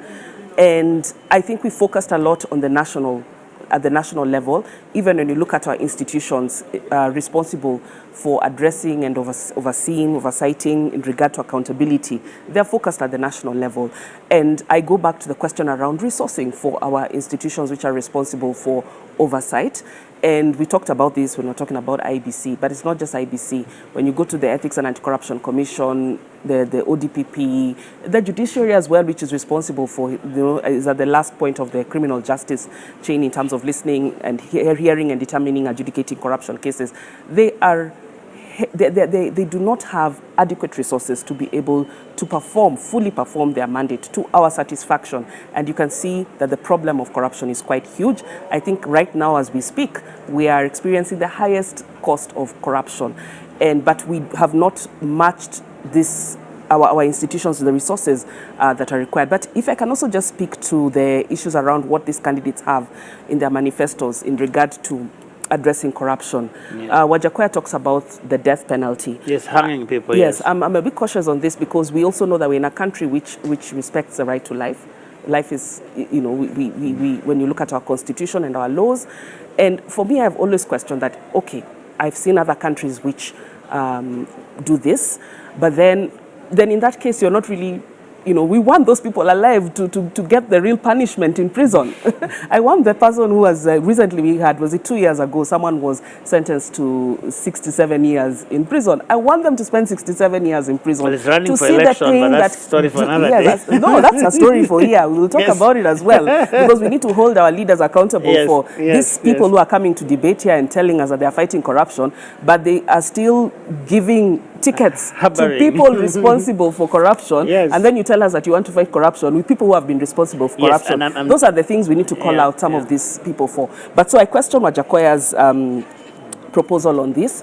And then for Mwaure, you've seen that as you have said, his emphasis is on recovery of assets, which is important because I've not seen people talking about monies that we have lost, billions of shillings stashed out there in foreign countries. I saw that you already wrote a letter to some foreign governments asking for support in terms of, you know, tracing and repatriating that money back into our economy. This is important. Not very many people are talking about this because we are struggling as a country with our economy, inflation, and we really need, this is a time we need all those resources that have been stashed out there to be brought back to be able to, you know, bolster our economy. So I agree with him on that. He's also talked about revisiting some long-lasting corruption cases, KEMSA, the Kenren and NYS and others which have not been resolved. I think this is important. Just be cautious as well. There's always, okay, yes. Cautious because even as president, we also expect that he will respect independent institutions. Exactly, because the that's- institutions responsible for investigation That's where I was going and prosecution. with that. How viable then is it for a candidate to really come and tell us this is what I'm going to do about corruption? I mean, in the face of what you're talking about, because we have the EACC, we have the DCI, all of this DPP, everybody doing their bit within this whole chain. What is the president going to do? I mean, the current president famously said, some people now say infamously, munataka nifanye nini jameni? Well, there's a role that the executive also has to play. That is important, you know, even in terms of, because one of the things that we have struggled in this country is political will, you know, and even just, you know, how are you able to call out your people in government, your colleagues in government who are responsible for corruption? One of the promises of the Jubilee administration 10 years ago was that they would ensure that people who have been indicted for corruption do not hold public office. But then how many people have we seen continue in public office even after being indicted? Okay, so those are some of the things that we see. So it's a political will that is really critical that we need to see coming from the presidency. And there are many other roles that the presidency plays in terms of fighting corruption without necessarily going into the mandate and influencing independent institutions. Dennis, there are platforms here. So they are gonna, for Wajakoya, the most outstanding thing about fighting corruption is, of course, kunyonga hao, which Sheila has a more complicated name for the death penalty or capital and whatever, but it's really kunyonga watu, isn't it? With him. He said he's going to hang them with him. Yes, but then there are the other things that the Ghana presidential candidate is proposing, such as the whole asset recovery thing. In fact, he's saying that asset recovery thing should be domiciled in the presidency. He's already written some letters to some foreign embassies and that sort of thing. He's talking about devolving budgeting to village councils, which is not just about corruption, but I guess it's also some of the things that Wanjiru was talking about, taking everything closer to the people. And then talking about the big fish going about. Budgeting at the national level or at the county level? At the village. Devolving it beyond the cascading it further to the villages. So that is devolve funds going to the villages to make budget proposals about their priorities. Yeah, like they do in Makueni. Yeah, That's how they do because their his budgeting. proposal on one of the proposals, at least on devolution, is that the allocation to the counties will be 40%. Right now, of course, there's a whole debate whether it is even 15 or 12 or 10. We really don't know many times, but he's saying he's going to make it 40, and 10 out of the 40 is going to go directly to this, That's this easier said than village done. councils that he's talking about. It's easier said than done because you see, we already have the sub-units within counties, the sub-counties. And in the current constitution, and what has not been instituted, has been the further devolution below the county level to the sub-counties and below, where you'd go to a ward, for instance, and then have a ward council or a ward forum that basically talks about those priorities. But that envelope has to be allocated by the county assembly. That is the process. There has to be a legislative process that basically looks at the entire pie and then further allocates that, and then at that sub-county, sub-ward level, then you can now talk about ward priorities. Otherwise, the whole thing becomes very unwieldy. And then what is the level of preparedness, preparation, training, capacity building for villagers to be able to do this? I think sometimes we need to be very careful of this fantastical thinking, because this is serious stuff. But it's happening. It's happening.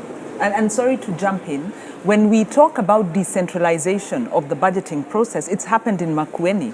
And there are models that we can look at, such as Makueni, where budgeting process starts at the, in fact, sub-village in terms of prioritization. And they then have a process of, putting together those proposals. And then at the ward level, you have ward kind of budgeting meetings. So if the governor wants to do a county-wide large infrastructure project, like national government did SGR, or they want to build a hospital or something, they have to go to these ward level meetings and convince villagers, give us this priority because it will help you.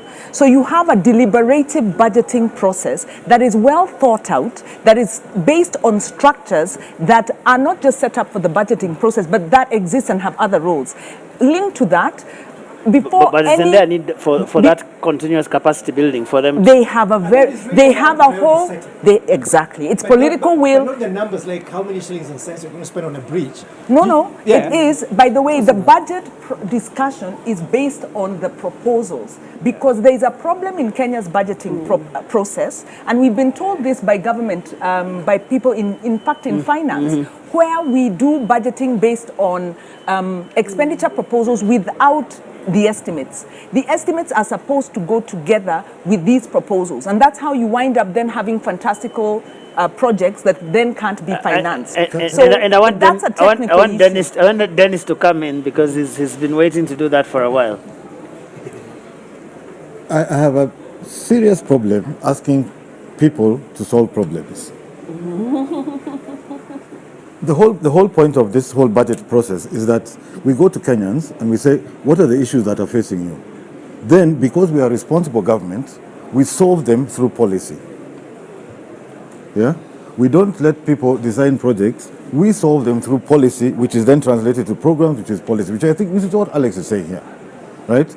We need to get this understanding of government proper, that people tell us what the issues are, we translate those into policy, then policy goes into programs and projects. Budgets. People and then budgets. That is the correct order of things. We've mixed it up. In a bottom-up, in a top-down, in a top-down. In a holistic. Top-down economics has not worked. No, in a holistic way. Top-down economics has not worked. No. Kenya has very high inequality. No, this is not about bottom-up or top-down. It is not top-down. It is not top-down because the point really is. Let Dennis finish. Is that in a consultative participatory process, the communities generate the issues, the priorities. Now, those have to be consistent with the plans. We looked at the Bolivia system. They have a two-track system. They have a policy system and they have a project prioritization system. And you set up the process so that you can balance the issue that you're raising. But the point is, you do not have public participation, and then government or politicians come and torpedo the wishes of the public. Houghton had a question. Perhaps we can listen. I have a comment. I think, having been in a number of county level conversations in my own community, one of the things that I really find frustrating is that we are asked, what do you want? And then you get a laundry list, right? Exactly. Now, what people don't tell you is what is available in the budget envelope. Because ultimately, budget making and policy making is trade-offs of choices. If you're not given the information, how do you participate in the trade of those decisions? What ends up happening is a group of policy makers or budget makers sitting somewhere in a very small room, very far from the rest of the public, make the decisions. We are essentially providing just the fodder, but the actual processing is done by somebody else. I think until we get to a point where we actually have people being able to work out what is the budget for the Kilimani ward, what is the budget for the Nairobi County, and actually start there. What do we want to provide? Let us make the choices, and then have the budget makers essentially formulate the budgets so that essentially we can hold them accountable to that. That's the problem.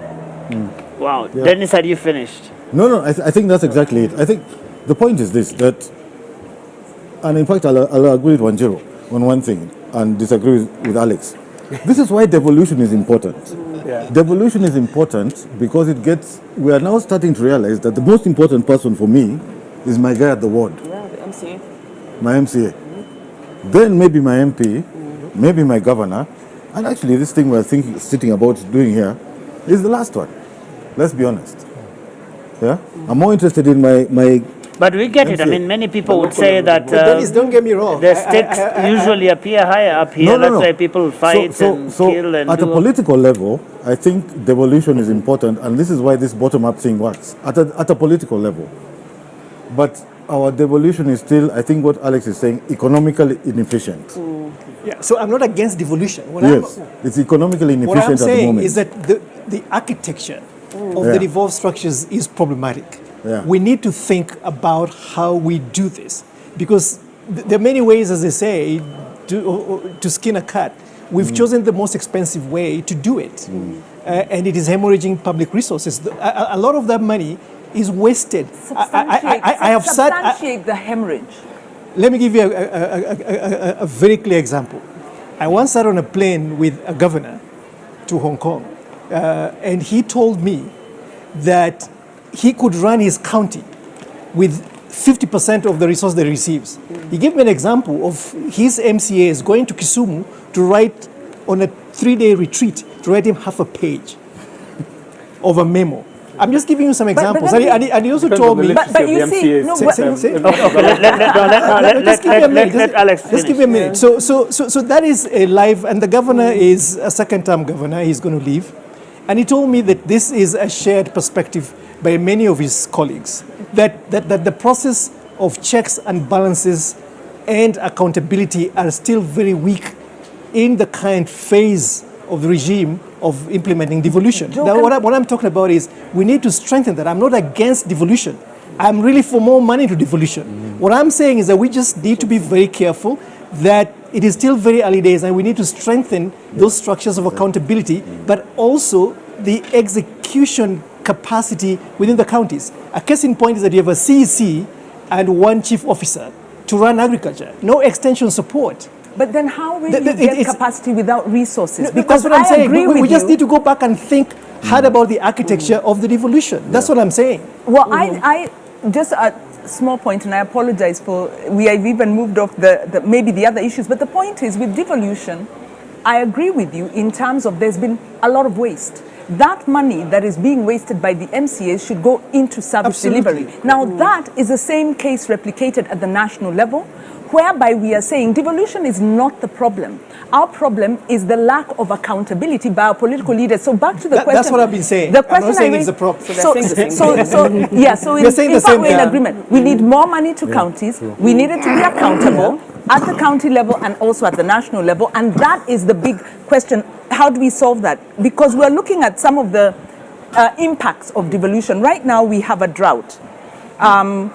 I think the worst drought in 40 years. And I was given some figures by my colleagues from Oxfam, and they were reminding us, they told me, say this, 4.2 million Kenyans are facing starvation in Kenya. I mean, we readily forget that when we are not on the front line. 90% of open water sources are drying up. They've got maybe 2 or 3 months of water left. That's the magnitude of the crisis. Juxtapose that with the waste, because the figures that we've lost through corruption are estimated from 700 billion to 1.2 trillion per year in terms of waste. So the issue of accountability or corruption, has to be measured in terms of the cost on human life. When you have KEMSA, we lost 7.8 billion during COVID. How do you steal money that we borrowed to help people in the midst of a pandemic? So I think the problem we have is we get lost in the technical and we forget our politicians do this because they can. And it's our politicians and it's some people in levels of government where they're able to subvert our budget processes to enrich themselves at the expense of Kenyans who are losing their lives because of corruption, and that is the issue. Okay. Let's move on to something that I've seen a lot of politicians talk about, which is the whole thing of the gender question, the two-thirds and all of that. And one of the proposals from Agano is perhaps not too detailed, but talking about implementing it in appointive positions, ensuring that happens, but also enhancing access to government procurement opportunities, reservation to youth, women, persons living with disability to 40%. I think it's currently 30%. I was asking Wanjiru, I think, before we started here, whether this whole idea of gender and the two-thirds question that has dogged our constitutional implementation for 10 years now is an election issue in 2022. And Sheila, you go first. They've tried to pretend that it is an election issue, I think, because they have... I like your choice of yeah, word, well, that's true, because at the front of it, we've had one... I think it's Kenya Kwanza, which says that half of the appointments will go to cabinet. yeah. I mean, half of the appointments in cabinet will go to women. Women, yes. But then I already look at it from the optics, like when you're out there, who's around you. That messaging should start from now. Who's around you? Very few women, already occupying those high places within that particular lands. But it's not just that. As you know well, they have nominated a woman for the running mate position. But then, for me, it's more or less about optics, because when you looked at the party lists, you remember the party lists that IBC, did not allow and said that parties needed to resubmit new lists. If they couldn't even present us enough women as required as per the constitutional threshold during the listing of people to be nominated, do we really trust that they will then offer those appointive positions? Because for me, it's really promises. But I don't think that the gender issue has been a strong matter that we have really canvassed during this campaign season. We've not given it enough attention. And just one thing, because we've talked about it, on the issue of what Maure proposes in terms of procurement and ensuring that women and youth get enough opportunities. From our own experience, we know that many times when those companies that are given contracts and have women and youth, it's basically just on paper. The beneficial owners of those companies are actually not the women and youth. Those are just fronts. So we also need to ensure that actually the beneficial ownership of these companies is made up of women and youth. So there's something else that we need to do to ensure that these opportunities are really going to the people who are more deserving of them. Houghton, I wonder what your thoughts are about this gender question. I remember when you came and found me here and you were wondering whether I was about we're going to be a manel, yeah? No, I was about to stage a protest. It was only a manel, right? So fortunately we have two very very articulate women on the panel, as well as the three articulate, somewhat articulate men. I think there are a number of issues. I think the political representation of women is critical, right? And it is not even a matter for debate. It is a constitutional threshold that we must meet. The fact of the matter is we're not going to meet it in this election. So I think there is a crisis coming up the other side of the election. The second issue relates to the use of public resources. And I think the point about procurement is an important one. We look forward to hearing more from the two candidates this morning, this evening. But I think the other issue that I think is really important is making sure that we don't just have women, but we have women with a gendered agenda for this country, right? And we need men with a gendered agenda. So I think we should be asking presidential candidates who are male, what is their gendered perspective about these issues? Let me just give you three very quick ones. We learned last week 5,400 women and girls were raped in the county of Nairobi. What's the agenda to deal with that issue? We have heard that we have one of the highest teenage pregnancies, and the numbers are coming down to like the 10, 11, 12-year-olds, not the preteens, not even the teenagers, but really this very fragile age group. What is our strategy for that? Must we continue to have this sense of denialism around the issue of safe abortion, comprehensive sex education? When are we going to start dealing with the realities that our children are dealing with in a way in which we are not confusing science with our morality? And I think that's the challenge that is forward on the gender issues. I think the very last one for me is this issue around, gender parity, because I think we have to look at this from a really sober perspective. It is estimated that we will not achieve gender parity at these current rates until 2069. That is another 40 years from now plus, will we see women's earnings and men's earnings being similar. At the moment, there is a 23% difference between men and women. Oh, wow. Wanjiru, what can I add you've to been that? speaking quite a bit, but let's talk about this gender question. Yes, from a gender perspective and from an inclusion perspective. Yes, I think I totally agree. And thanks so much, Irungu, for reminding us how expansive this is. And what I'll add is maybe just 2 quick points, is that at the county assembly level, if political parties do not achieve the gender balance, they will then do a top-up. And that top-up because the county assemblies must have a 2/3 representation. And the top-up of additional members means that the taxpayer pays more and that the size of the county assemblies are bloated. So there's a game that political parties play where they field as many male candidates as they can. And were it not for the IEBC racking their knuckles in terms of the nomination list, it would even be worse. So one, the failure to respect the rule of law and the failure to embrace the gender agenda and paying lip service to it costs us in economic terms. The second is we did a study on AGPO, and we found that much as you have preferential procurement for youth, women, and persons with disabilities, the thresholds, of course, are not being met by any stretch. But we also found numerous cases where women were saying they have to give sexual favors. They're being extorted in terms of sexual favors to be able to get the contracts, to be able to get the credit financing that they need. So as Irungu is saying, we also have to look at the governance, but also the social context in which we are living, where women are still not able to participate equitably in economic affairs. Okay, because we are just about to go for the first debate, so let me just get some quick thoughts, Professor Awiti, and then to Dennis. So I think the elephant in the room here is where we are as a society, period. The place of women in our society, in the way we are socialized, has still not moved up even one notch. We're basically trying to apply constitutional and legal frameworks as band-aid to a deep, primordial cultural problem, the place of women in society. This has to come up as a movement. You've got to mobilize the senses of men and women out there to basically move the political needle on this one. Otherwise, we're going to be crying out here the whole time with legislation that we can't enact, constitutional provisions that we cannot basically implement. ODM, 10 times in Parliament. ODM, for instance, carte blanche just renominated all of its MPs in Western Kenya. They had a chance there to make 50% of those women. They didn't do it. So, and the way Martha Karua's nomination as presidential running mate of a major candidate was greeted by UDA colleagues was just shameful. It shows you the deep-seated cultural norms that we still have to deal with in this country to move women's agenda forward. Dennis? No, I think I have nothing to add to this. I'll just say a discussion on gender, just like many of the discussions, we have two Kenyas. We have Kenya on paper, which is the constitution. Then we have Kenya qua ground, which is reality, which is what Alex is saying. And that's it. Okay. We haven't found a way to reconcile them. And I think we're stuck there.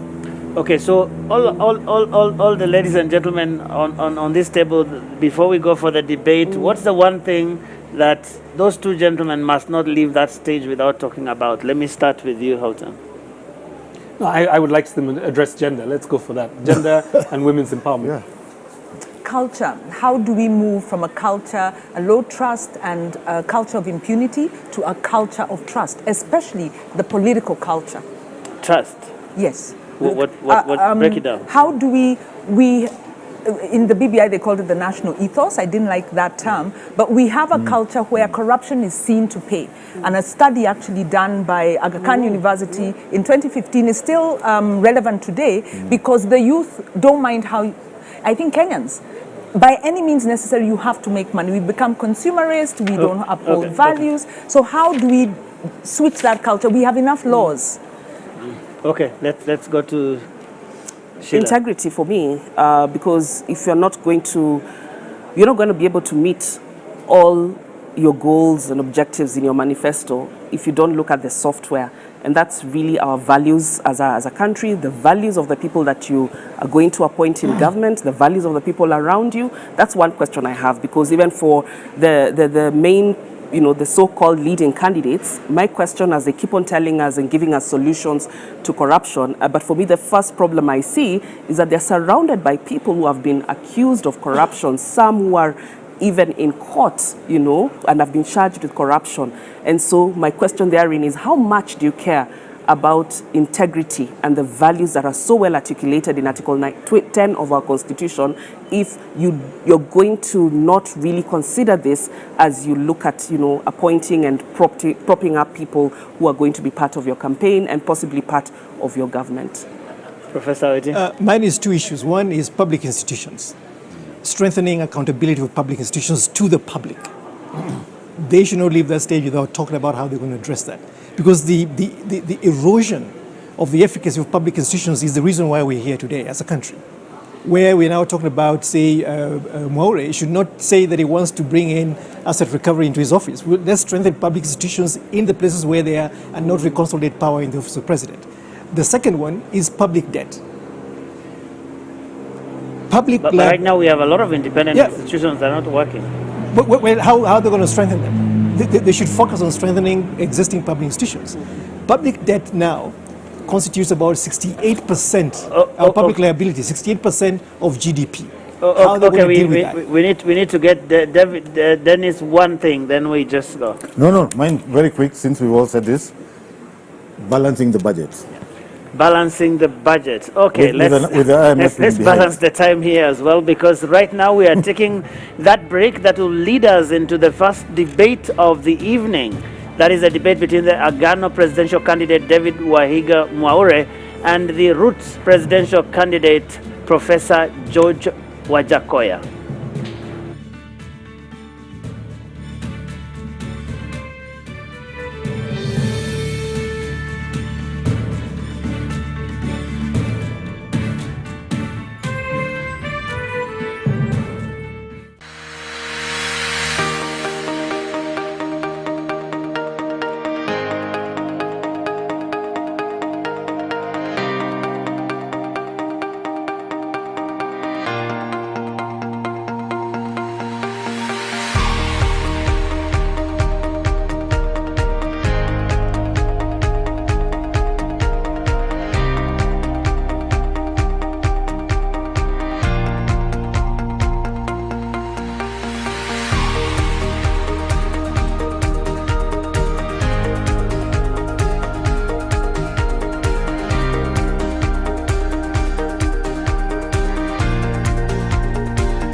Linda familia na marafiki dhidi ya magonjwa.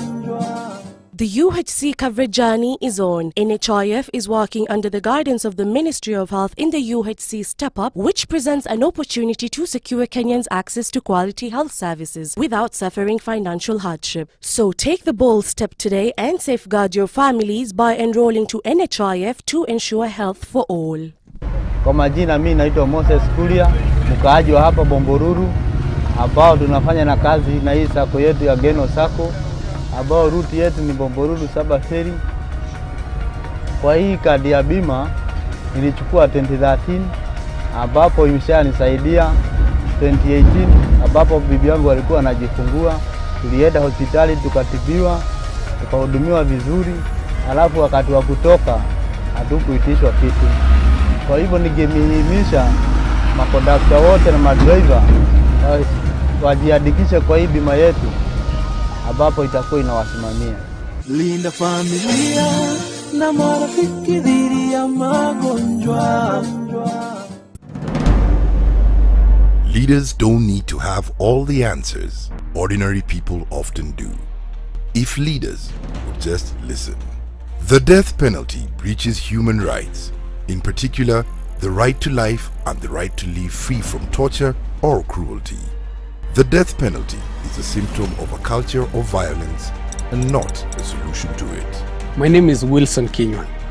I am a lawyer by profession. I specialize in human rights and criminal law. I became a lawyer after suffering an innocent conviction that almost got me executed. The reason I do not support death penalty, imagine you execute somebody today and tomorrow you realize you've executed the wrong person. What amount of remedy can bring such a person back to life, back to his family and children?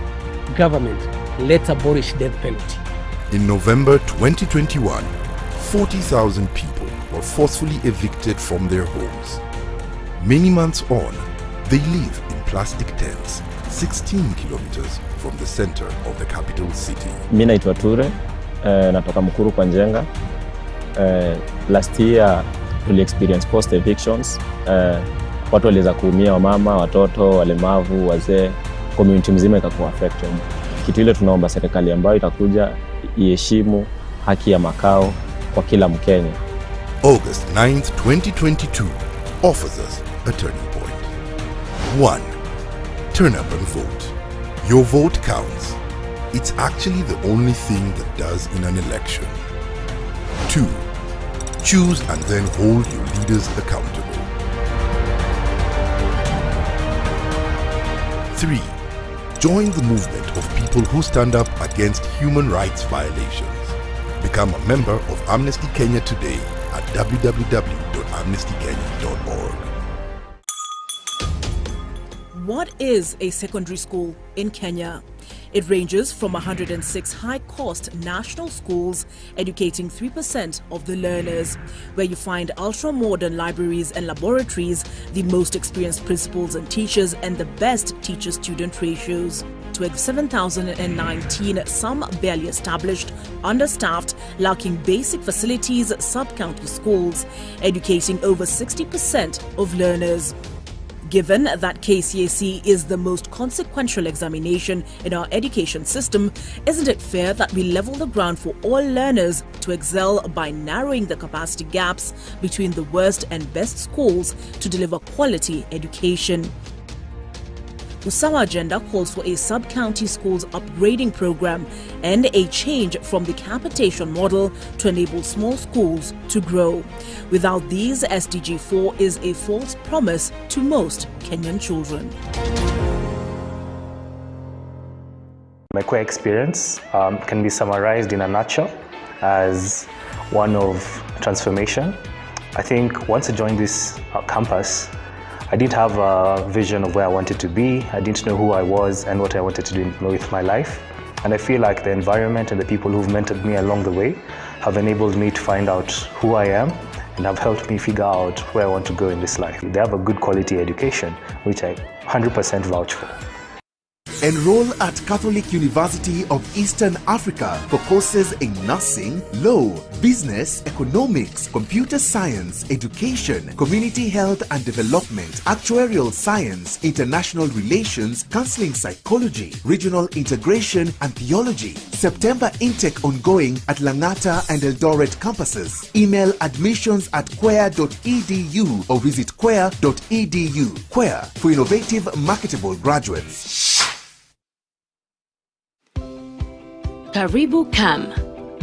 By offering market linkages, networking opportunities, and technical assistance, Kenya Association of Manufacturers assists its members to grow and scale up their businesses.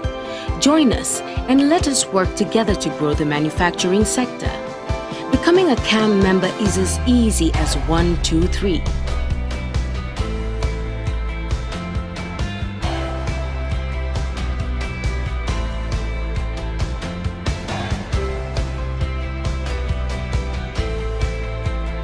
Kenya Association of Manufacturers, driving global competitiveness. Check it.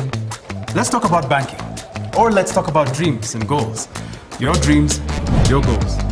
If you're like Louise, you value doing biz with ease. Or maybe you're like Dan, a family man with a plan. At Diamond Trust Bank, it starts with one dream, one goal, one deposit, and one transaction. Pamoja, let's make it happen. So don't just bank with us, bank on us.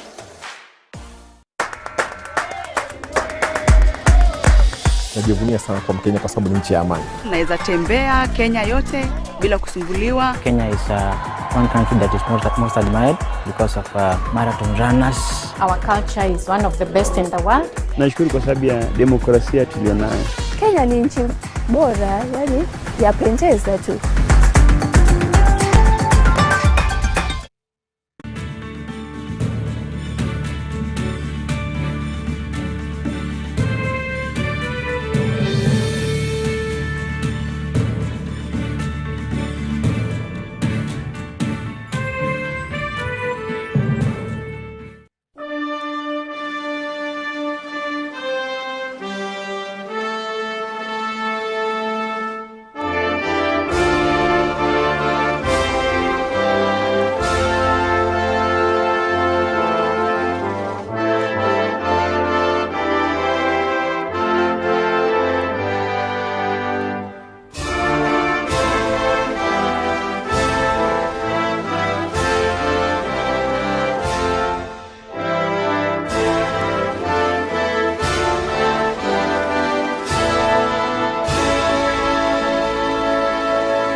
Well, good evening and welcome to the Pope Paul VI Learning Resource Center at the Catholic University of Eastern Africa, right here in Nairobi. My name is Ken Mijungu from KTN News. And I am Smriti Vidyarthi of NTV.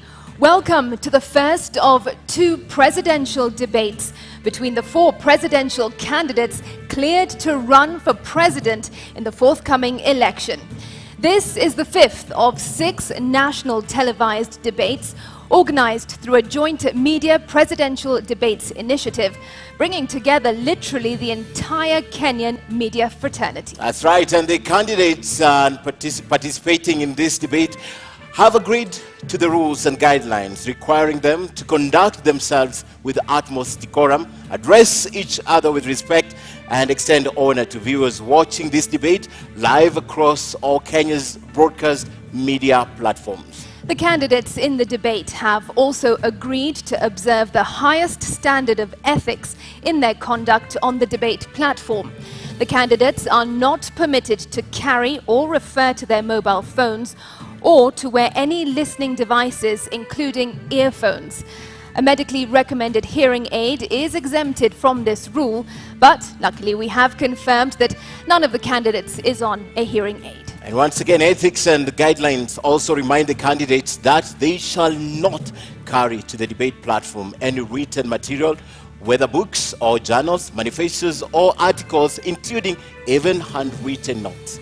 Now, each candidate will have 2 minutes to make an opening statement, 2 minutes to answer a question, and 60 seconds for a rebuttal. The topics have carefully been selected after a thorough assessment of the state of our nation and the sentiments of the regular Kenyan voters in various parts of the country. And in line with the debate rules and best practices, now the questions we shall be asking tonight have not been shared with any of the campaign teams.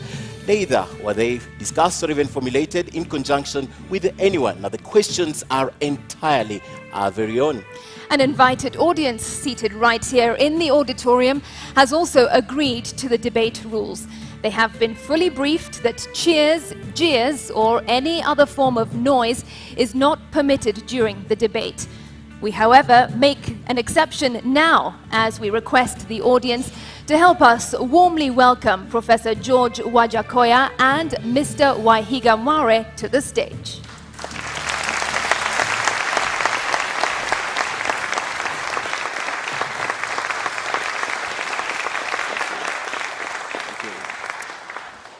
Thank you so much, and from the outset, we'd like to state that Professor George Wajackoyah was in the vicinity of the debate auditorium, and he could also be around, but he has elected not to participate in this debate tonight. But the show must go on.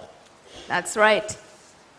Welcome, Mr. Wahiga, to this debate. Thank you for honoring your invitation. You have 2 minutes to make your opening statement. Thank you for this invite. Nice meeting you, Simriti. Thank you, Ken. My name is David Mware Wahiga. I am a father, I'm a husband, I'm a lawyer by profession. I'm an ordained minister of the gospel. I'm the party leader of Agano Party, and as it's obvious now, I'm one of the four persons who are running for presidency this year. Let me start by recognizing all of you who are present here, Wanjiku and every Kenyan who is listening. Let me also pass greetings of peace to my running mate, to my competitor who is not here, and to the others. I would also like to take the earliest opportunity to pass my condolences to the people who are involved in the Nithi Bridge accident. We have lost a lot of Kenyans as I stand here to talk about the future.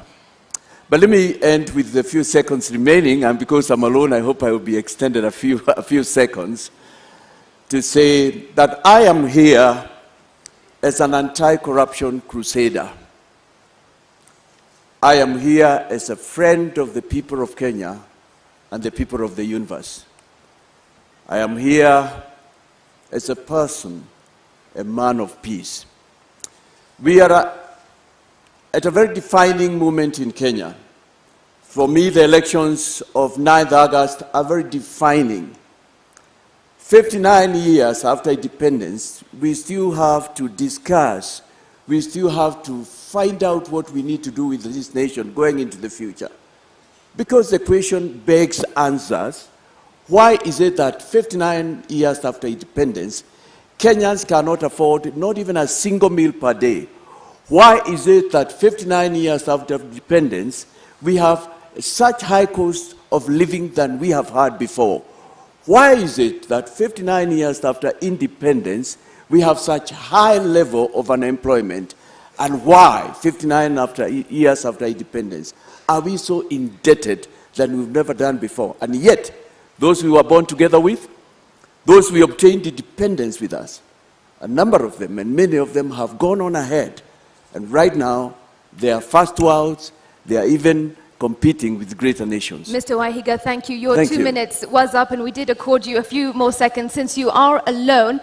Why, Mr. Wahiga, does a man of the cloth, a man of God, want to get deeper into politics here in Kenya and be the president of this nation? You know, leadership is part of what, if I go spiritual, God created. And in my faith, the Christian faith, we say all leadership comes from God. And He gives men and women here on earth the determination, the wherewithal to choose who He may lead. But I'm not just a man of cloth. I'm a lawyer by profession and a senior lawyer, senior counsel by virtue of years, with that 9 years to my belt. Not only that, like I have said, I am a person who has lived and watched in this nation, read the history of this nation, read the histories of other nations. And I am here because also the Constitution allows me, I fit the bill to come and run for presidency. But I come again as a new person in this area. This is my second stab at the president, but I've not been there before. But I'm here because I believe the elections of 9th August require a new person, a new bloom, a clean person. We need to change if this nation will go forward. That's why I come in as a man of cloth as well. Mr. Wahiga, the reasons you give tonight, basically every Kenyan would give them. What is unique in your preposition? Why should that be my position? I am tired, like Kenyans are. I am disappointed by the leadership we've had so far. I am also one of those Kenyans who've sat back and watched at the leadership that again wants to come back. A lot of us out there and Kenyans are saying, why do we have to recycle them? I'll tell you what leadership is all about. And because I'm a man of the cloth as well, and the cloth reflects who I am. I'm a little disappointed, and doubly disappointed that my competitor couldn't come in. If he would have come in, he would have come in a durag, because that represents who he is. This represents my inner me. But leadership, if you have occasion to look, and we read books here, the scripture, the man, one of the people I follow much, is one who was known as King David. And it says, when he was the president, the prime minister of the nation of Israel, it's written of him that he shepherded that nation according to integrity of heart and skillfulness of his hands. Leadership is about taking care, providing, making a way. And that's why, as a man of cloth, as a lawyer, and for the first time we have a lawyer as a presidential candidate, it is so defining that a person like me, because if a man of cloth would follow the ways of the scripture and the ways of our constitution, if he would follow the ways that are right and accepted international standards, he would not steal from his people, we would not have the level of scandals we've had in this nation, which I'll talk in a moment. We will not have our development funds, public funds stashed abroad. And this is why we are here. Poor 59 years. Yeah. But nations that we got independence with, and I can just mention two, Singapore, South Korea, smaller nations than ourselves, nations with people who are equally gifted like Kenyans are gifted. We are nowhere near catching up with them. I am here because I believe we've got what it takes as Kenyans. We can do it, and we have a reason after 9th to do it and move forward. Mr. Wahiga, the church does play a crucial role in national development and in securing our nation in many ways and in bringing guidance to the people. But many would argue that in many ways the church has failed us. What are your thoughts on that? I wouldn't agree with them. I wouldn't agree with them. To the contrary, my thinking is that the church has not been fully involved in governance. Separate, but yet a very important partner.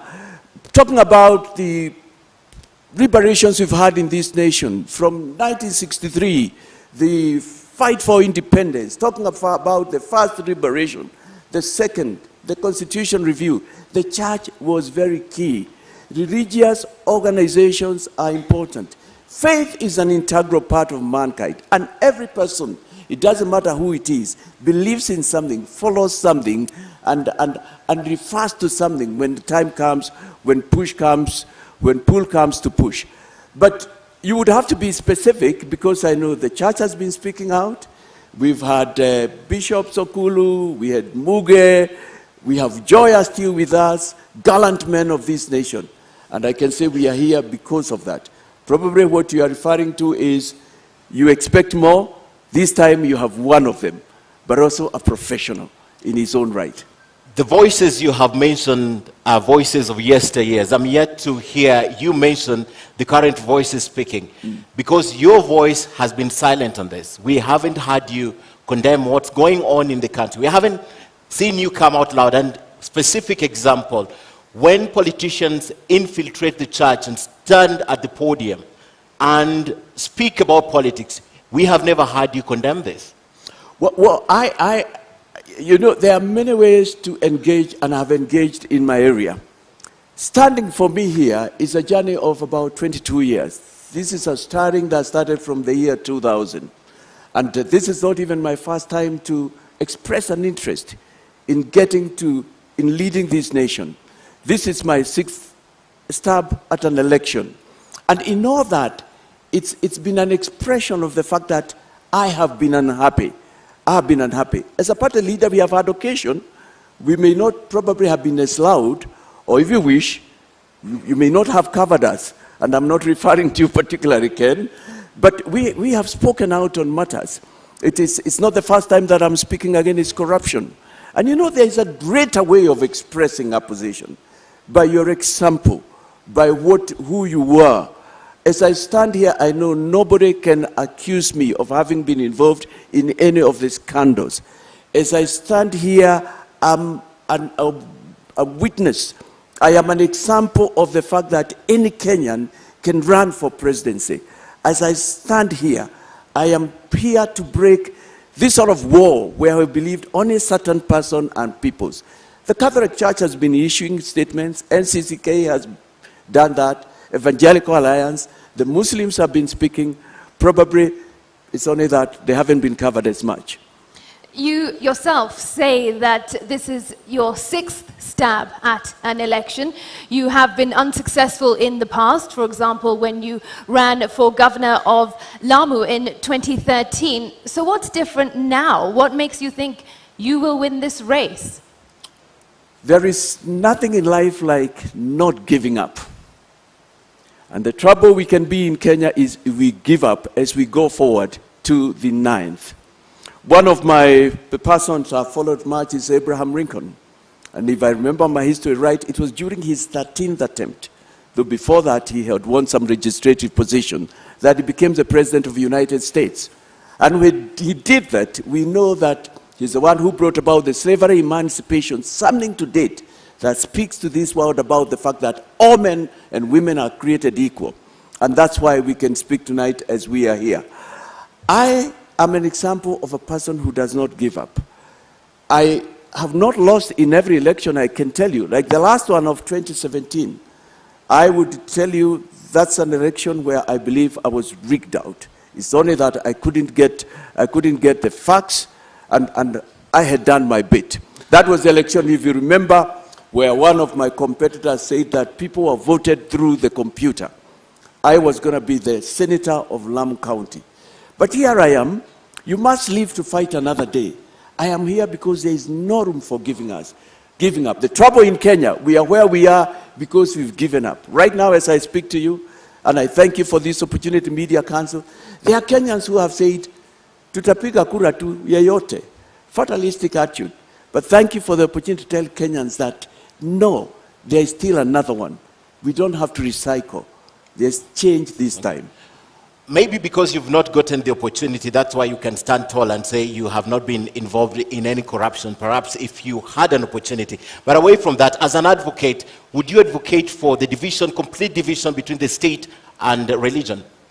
First, on your first question, it's not that I have not had an opportunity, I have not been appointed at the top. No, I have had occasions where I have led, but also in my private life. You see, it fights from the lowest unit as a lawyer. I can stand here and say, I have not been accused. I have not stolen clients' money. It's not just here. I've had positions of responsibility. I've sat on the Council of the Law Society. I've sat in several corporate and non-governmental and religious boards. But so it's a lifestyle.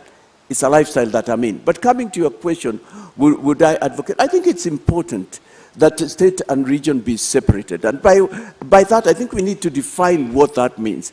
Because basically, it's saying that every person in a state should be allowed to exercise their faith without the government imposing on them who it is, what faith they should follow.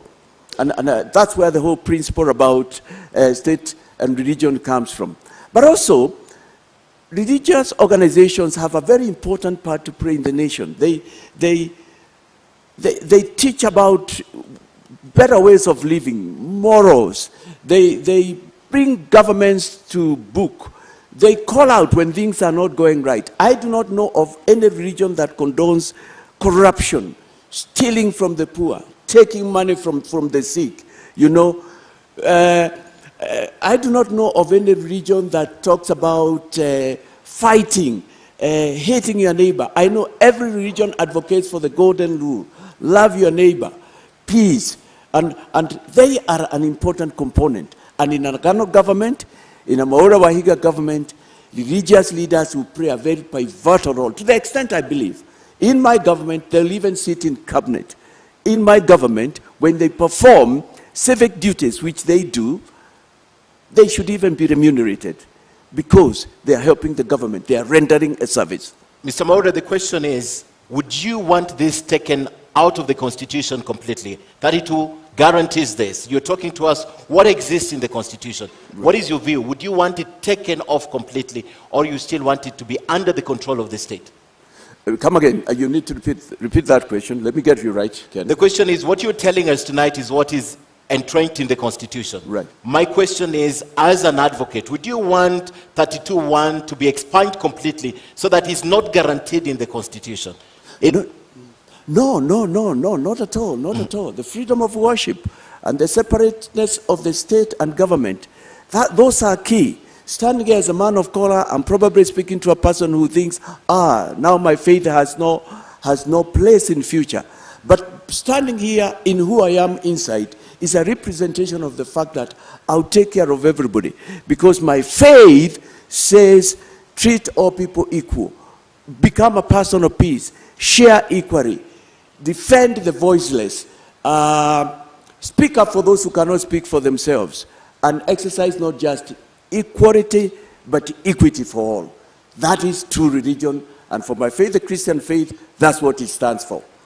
Mr. Wahiga, more often than not, we see on television the church being used by politicians, the pulpit being used by politicians for them to play politics. What is your view on this? How are you going to ensure that stops?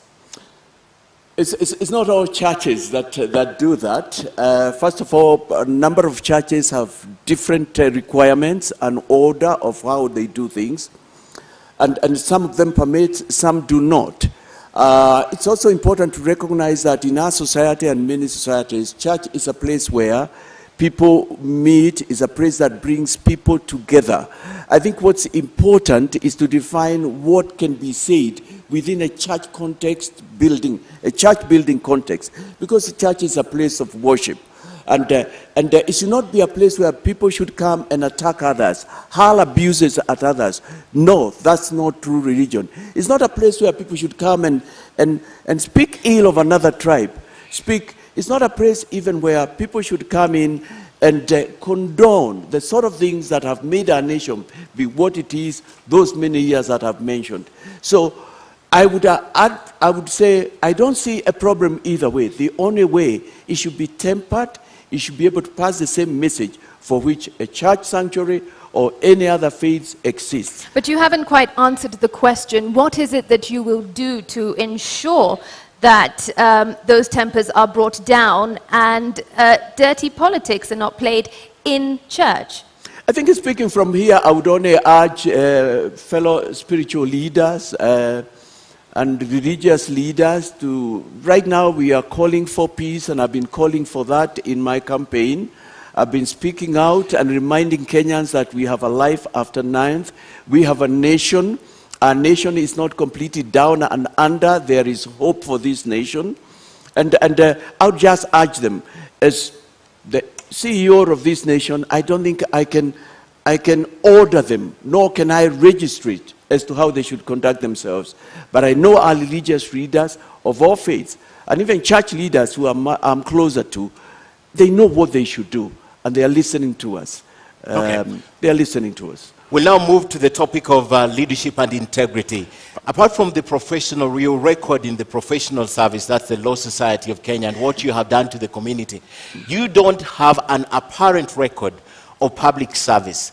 What do you bring to the table to Kenyans, to table and tell them, because of this and that, I stand here tall and I can ask you to give me your vote?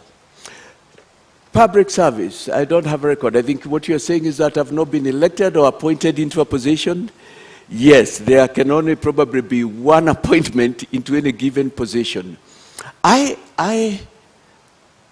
have indicated the number of years that I've been in the legal profession. That's a position of responsibility. I have been involved, I have led a party for the last 16 years. That is a story of success in Kenya. A story of success, a party that has fielded people, a party that has stood up for what it was registered and formed for. Not only that, I have led, as far as I can remember, high school, I was in leadership positions. I have sat in both corporate and other boards where I have given leadership decisions. In all my life, I've found myself being moved to leadership positions, except the one that I'm looking for. But you know what? There is always a time for one to start. There is always an Obama moment and a Mandela moment for a person. I believe this for me is an Obama, is a Mandela, not just for me, but for Kenyans. But if you allow me to turn out your question, Ken. Yes. I am not sure I would have wanted to have some experience that I see with some of the leadership that will stand here or has stood here. I wouldn't want that experience. What experience are we talking about of? Running our country down, scandals, corruption, you know, named in every other scandal, and yet they want to be a president.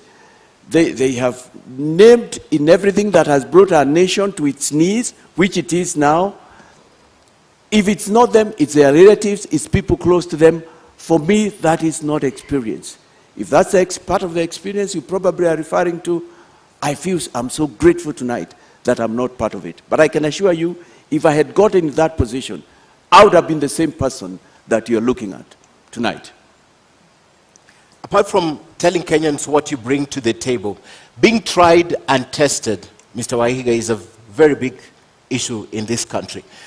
I want you to look at your opponents who are not there tonight and tell Kenyans why you, why not Kenya Kwanza, why not Azimio, and why not Roots, in terms of integrity. Kenyans, as I said at the beginning, we are at a defining moment. The elections of 9th August are pretty defining for the reasons I said before. High cost of living that we have never had before, high cost of food prices, such high unemployment as we've never had before, such high debt, foreign debt, not to mention the internal debt that we have. A lot of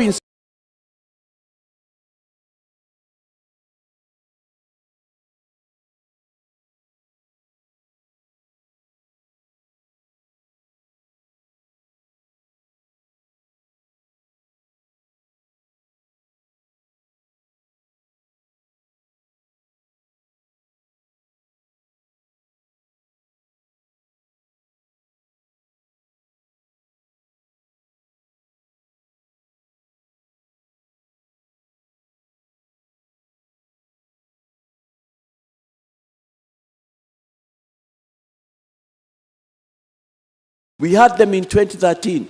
We had them in 1997, in 2007. And the question that you Kenyans, you must be asking, like I'm asking, what is the difference now? I even want to go further and say, even for those who it is said they might have decided, looking at the four of us, who can you say has made a difference in your life this far? If so, why are we where we are?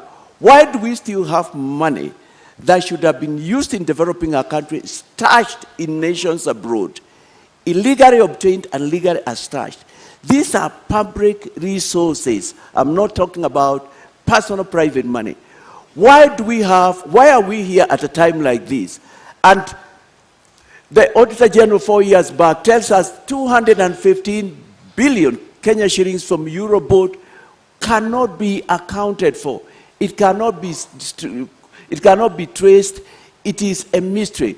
Why are we here before? And the Auditor General Nancy tells us this year that 70 billion Kenya shillings alone has not been used. Why are we here in a year like this when we have that much foreign loan? The Auditor General tells us about 540 billion Kenya shillings is in an accounted expenditure. And yet, this was a government that was supposed to change things. We had hope, but it didn't turn so. I believe the only thing that will move us forward is complete change from the top to the bottom. And what is permanent is only change, as they say. Recycling them will not take us anywhere. That's why this is a very defining election. But you haven't told us why not those candidates. What, for example, would you want to say about these candidates? Well, come again. What would you want to say about these candidates, the other candidates who you're running against for president? All right. Yes, thank you. Thank you for that question. I would like to say they have been there before. One of them has been a deputy president and is still a deputy president of this republic. He is in government. The things he is saying he can do are things he could have done these last 10 years, this last 20, this last 30, because he's in government that long, and he has not done so. The other one has been a former prime minister. He's been in a coalition, a co-president, if you wish, sharing the government 50-50. The things he is promising are things he could have done, but he has not done. He's been in this race for the last 40 years. And the other one has been in government also. He's been with the police force, he's been in the intelligentsia, and even right now, I believe he is still in there. And the thing I'm saying is, if you take even this last 10 years, let me just take these last 10 years, where we have a deputy president who wants to run for presidency. This year, my team and I have counted these last 10 years, not less than 22 scandals that have taken place in broad daylight. And those are the ones that have been reported. There are others, we are told, are secret agreements about contracts to make roads that we don't know what they say. If you go to the former coalition government, where we had one of my competitors has been a co-president, a prime minister. We have counted about 12 scandals, and they have been there. They were even there in the Moi regime. And the final one, you've worked in government, you've traveled across the world, you must know something about our funds which are stashed abroad there. You are in the intelligentsia, you have served, you never retire from that. They don't fit the bill. They are not helping Kenyans. Okay. They are not taking what the issues are. All right, let's turn to our next topic for discussion tonight, and that is the state of the economy. Now, you are on record, Mr. Waihiga, saying that within the first 100 days of assuming office, you will bring down the cost of living for Kenyans. How exactly do you intend to do that, and by how much? You know, this is a serious matter, and I have not just said. In Kenya, we're facing problems at two levels. There's what you refer to Simiriti. There's what I consider as a short term, and there is a long term. Up until we called for the reduction, for the reintroduction of the foods, of the Unga subsidy, Unga was retailing going on to about 250. It was after we had announced in our manifesto that we would bring that. Thankfully, it's been brought down. But that's not all. And I'm glad that we are leading and others are following. We still know that the price of cooking oil is very high. I think now it's about 400. Bread has not come down, retailing 90, 100. Fuel is still at high prices. And those are immediate things. We don't need to wait to restructure our loan, or we don't want to wait, because those are some of the solutions I have had, to plant a kind of plant, probably, and wait for it to be harvested. We don't have to wait, because Kenyans are hungry. They need immediate results. And what I have done, and you'll find that in my manifesto, we sat down with my team of experts and thought, what is the immediate? And our proposals have come in threesome. There was Unga, which has been done. Thank you very much. We thank His Excellency, the President. But in the same measure, we say also other things could have come down. But we have said we shall introduce subsidies into other food products. That's number one. Number two, we have also said that we are going to reduce pay by 50% so that Kenyans can have money they can take home with. And that is something that will benefit about 16, 17 million Kenya shillings. If you are earning about 25,000, you'll be able to take an extra 1,000. If you are earning about 35, 40, that's another 4,000. We have also come and said to spur growth, throw some money into the economy. We shall waive away tax penalties that are accrued after the day we are sworn. All right, and we are looking for ways to put some money in the pocket of Kenyans, something to spur, something to enable them put food on the table. Because as a country, I'm talking to you while we are broke. We are broke as a country. The most we can do is continue borrowing.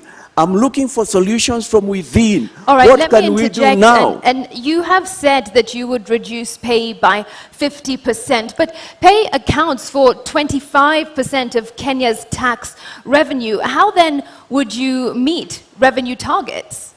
You know, that is not, it's not a problem. And I was going to say that's not the only problem there is in Kenya. If I take away 50%, the amount of pay we get is 460 billion. 460 billion. So 50% will be 230. When I take that money and I put into the pockets of working Kenyans, I tell you as I stand here, it will perform wonders. Kenyans are looking for any extra shilling that they can get. But how do I bridge that gap? We have tried to work around and see what can we do. And those are short-term measures because Kenyans have to survive. Otherwise, they will die, you know. We pay the taxes, the foreign loan we pay is at 1.3 billion. And we have sat down and said, if we can persuade our friends, and Kenya has many friends, I'm glad they are represented even here by the foreign embassies and diplomats who are here, and tell them, why don't you just accept a repayment of 1 trillion instead of 1.3? That will bring about 300 billion. We can bring back to bridge in the gap, and we are positive that it will be able to do that. But also the 260 billion, that we put into Kenyans' pockets. Kenyans are industrious. Kenyans have goodwill from within. Kenyans are hardworking. And this is a nation that can get money, has had money, and will get money under a new government. The 260 billion, we see it bringing returns because it will go in people starting small businesses. People will be able to start their kiosks or do something else or start what we call side hustles. What Kenyans need is just a little money and they can be able to move forward. The other thing we have thought about is spread the tax base. That's something we are looking into immediately now in office. But I need to talk to you about corruption and the money that's stashed abroad. We're coming to that. Yeah, we go to that. But before we talk about that, you running for president, and you understand also as an advocate of the High Court, right, that for you to change some of these regulations, you will need Parliament. You give a time frame of about 100 days. Is it possible that you can get these legislations through Parliament in the period you're giving us? Or they're interim and just campaign rhetorics that you're using? To bring food subsidies to zero rate all foods and all that, I will not need Parliament. No, for example, changing the pay as you earn, cutting it by 50%. I'll let for that. I'll tell you what. Yes. The parliamentarians who are coming in, the MCAs, understand the problems I'm talking about. They too are tired. I see goodwill will come forth. I am talking about something that every Kenyan would want to see happen. 59 years after independence, we can't continue being a nation of begging, family bowls being held up like we have seen this year. We should be self-sufficient in terms of food, water. I mean, people should not go without medicine. That's what I'm talking about. So, I mean, you know what, Ken? There is no shortcut. There is no shortcut. Because I've looked at the manifestos of my other friends, my other competitors, I'm even the one coming with something close to realism, something close to practical. And I believe we'll find ways where I have to use executive orders, which exist, which are there in our constitution. I will apply them. We are in an emergency. We are in a time of war. This time calls for leadership. In your view, what is the biggest challenge to our economy? Is it we don't manufacture enough, we don't trade enough, or is it regulations? It's neither of those. Those could be the others. It's because we steal, we cut away, we siphon money that is supposed to go into our manufacturing, money that's supposed to go into our agriculture. That's what we have specialized in the last 10 years. Money that is supposed to go into our skill building, money that is supposed to go into the health of our fellow Kenyans, and a healthy person is a productive person. That's what we do. This is a nation where Kenyans work hard, Kenyans labor, Kenyans have got quite a measure of work ethics, but they don't get reward for their labor. For instance, to date, we don't have explanations as what we did with the Euroboat loans. When you listen to me, and you listen to others who have spoken out there, they say even for the SGR, the amount we are repaying is not the money we use for that. I am here, and I am borne evidence by a former minister, and allow me to mention the Honorable Joseph Nyaga, God rest his soul in eternal peace. That was in 2020 when he said it's time for us to bring our money back to develop our country. He was an angry person. He had served in the government for about 40 years. He was tired. Our money that is supposed to develop this country, move us forward, is hanging out there in nations that are willing to bring it back if only there's goodwill from my end. I am bringing goodwill. I'm saying, Kenyans, we must change. Those brothers and sisters who went ahead of us did not have two brains, Ken. They did not two heads. They don't even have a landmass. They don't have what we have, but they are great brothers and sisters. We can do it. It's time now, Kenyans, to go to where we went wrong and find out why and do it clean, have a clean start. Two things. One, what you're saying has nothing to do with growing the economy. What you're saying is the generalities. What I want to know, the role of manufacturing in growing the economy, the role of trade, and the role of regulations. And while you answer that, perhaps tell us, how much money in your mind are you thinking can be brought back to the country? How much money is outside needs to be brought back to the country? I'll start with that and I'll come to what you're talking about, manufacturing, regulations and all that, because that's an important area. In the budget of 2017-2018, Henry Rotich, as he then was, the cabinet secretary, said to us that 14.6, which was rounded up to 15 trillion, was stashed abroad and needed to be brought back. To date, that money has never been brought back. We've never had a report. Later, in the year 2020, the late Honorable Joseph Nyaga called again, and his was a cry, please, let's bring our money back, we develop this country. If that was about 15 trillion, and since then 5 years have gone by, we use 2 billion per day, that's about 730 billion, give it 1 trillion round up, that's about another 5 billion, 5 billion. When in my consideration, we have not less than 20 trillion outside the country that can be brought back. And if it is brought back, this country will be turned upside down and turned into a country that we can't tell that it is the same country. On that and point, that's just one area. On that point, Mr. Wahiga, during the deputy presidential debate, your deputy presidential running mate, Ruth, said that you have already written to the United Nations and 15 other countries to start getting this money back into Kenya, and the hope is that if you assume office, the money will be back in Kenya. Have you had any response from these countries?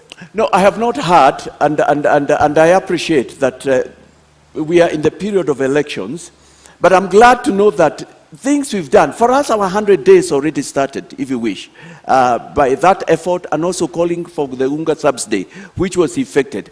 But they are listening. We've got goodwill from out there. We've got great friends from out of Kenya. And I know they too have been saying they wish Kenya can have a president who is speaking the things I'm speaking. I've not heard from them, but I know they are looking at goodwill. You know, I can mention a couple of other things. During the Jubilee period, we have signed instruments with the Swiss government. The Prime Minister was sometime back here in Kenya with Theresa May, when she was the Prime Minister, about repatriating our funds which are out there. All right, but you are also on record having said that if these countries do not work with you and your government, you will cut off diplomatic ties. How practical is that? Well, why isn't it? Why can't it be done? If a country is holding our money, it knows that it is supposed to be Euroboat money, or it is money from SGR, and it's aware. What else are we talking about? International cooperation, international friendship? How can you refer to a person, and here I mean a nation, as your friend, But what I know is that a lot of countries have been willing to send back our money. It's only that there have been no goodwill with the current leadership, the immediate past, and the leadership that wishes to be recycled. But if they do not, will you cut off diplomatic ties? Everything is on the table. Kenya needs to move forward. There has to be hard measures. But I can tell you, it won't need to get there. There's goodwill out there. There has been a cry. It's the other nations that they have even got a lot of dossier than I have of what has been done in this nation. And this has nothing to do with somebody who has worked hard and earned. It's Kenyan money, some of it which has been given to us from out there, and yet we have not used it carefully. But you also referred me to, yes, is it about manufacturing regulations? We will get back to that, but this is important. Are you telling our traditional partners and allies that everything is on the table, including cutting ties? Oh, yes, yes. That's what David Mora Wahiga is saying. Do you not think that would have a massive negative impact on our country, our economy, our development? Imagine you are a nation called Simiriti and you are holding 10 trillion that is supposed to be Kenyan money. You know it. What then can we talk about rights, human rights? What more human rights? We are not in a state of war as a nation. Surpasses you are saying, look here, Kenya. There are these individuals, 1, 2, 3, 4, who are holding your money. We have traced it using the various instruments, using the various secret agents and other, and we know it is part of this.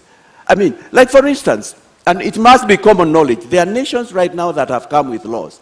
If you take money out there, and you are not able to tell who it is appropriated that nation, by that nation, and used for development. Kenyan wealth is being used to develop other nations. It is immoral.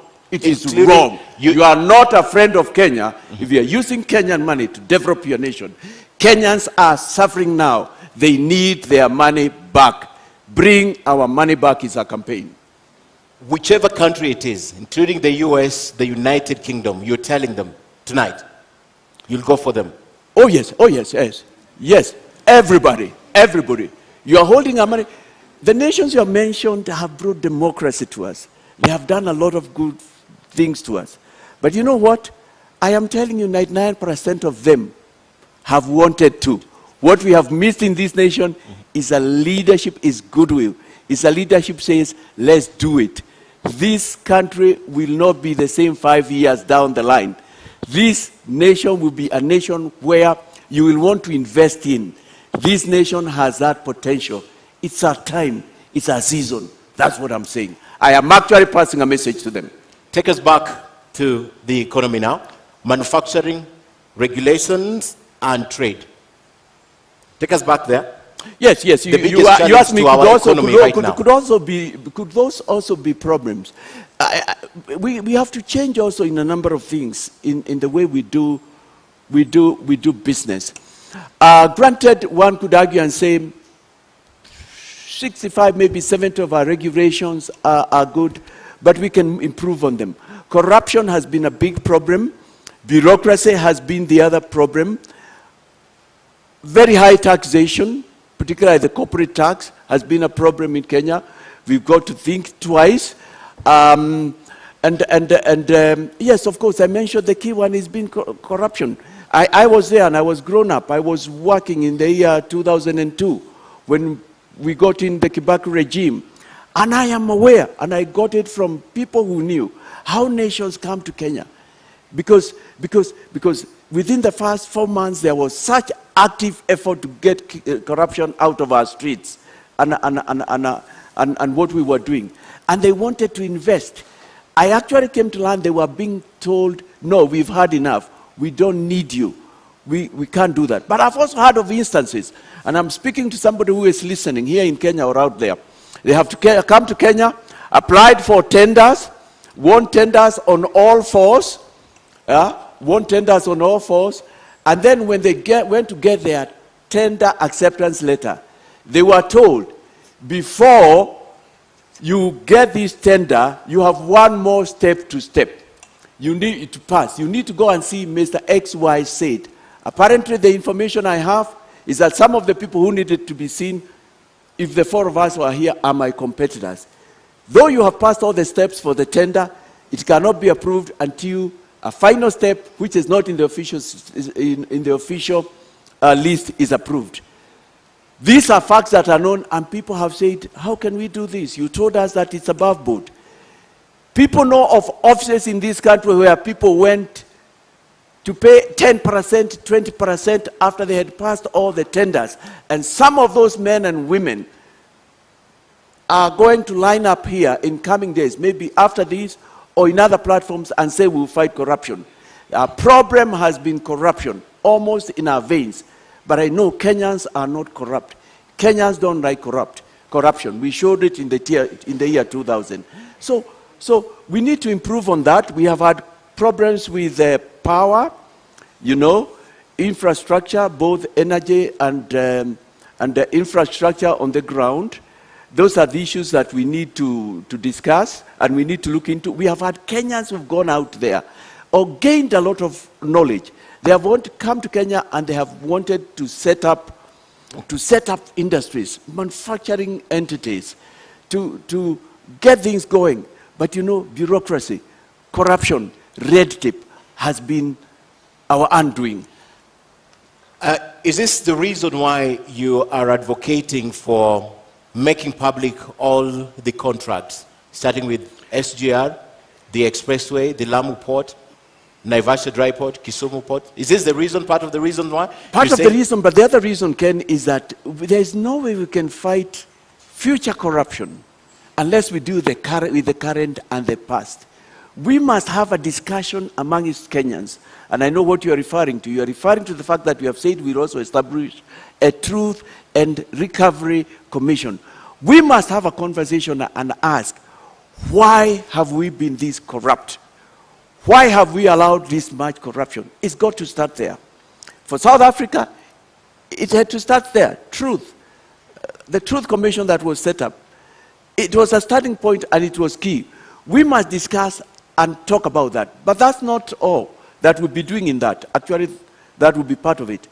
We must still ask how much money went into the SGR. We need to know how much, who are the KEMSA billionaires, and why have their names not been read out, and the money that they took away brought back into the country. This, the Honorable Deputy President of this Republic knows who they are. This, the former Prime Minister knows what they are. This, Professor Wajakoya knows who they are, being a person in the intelligentsia.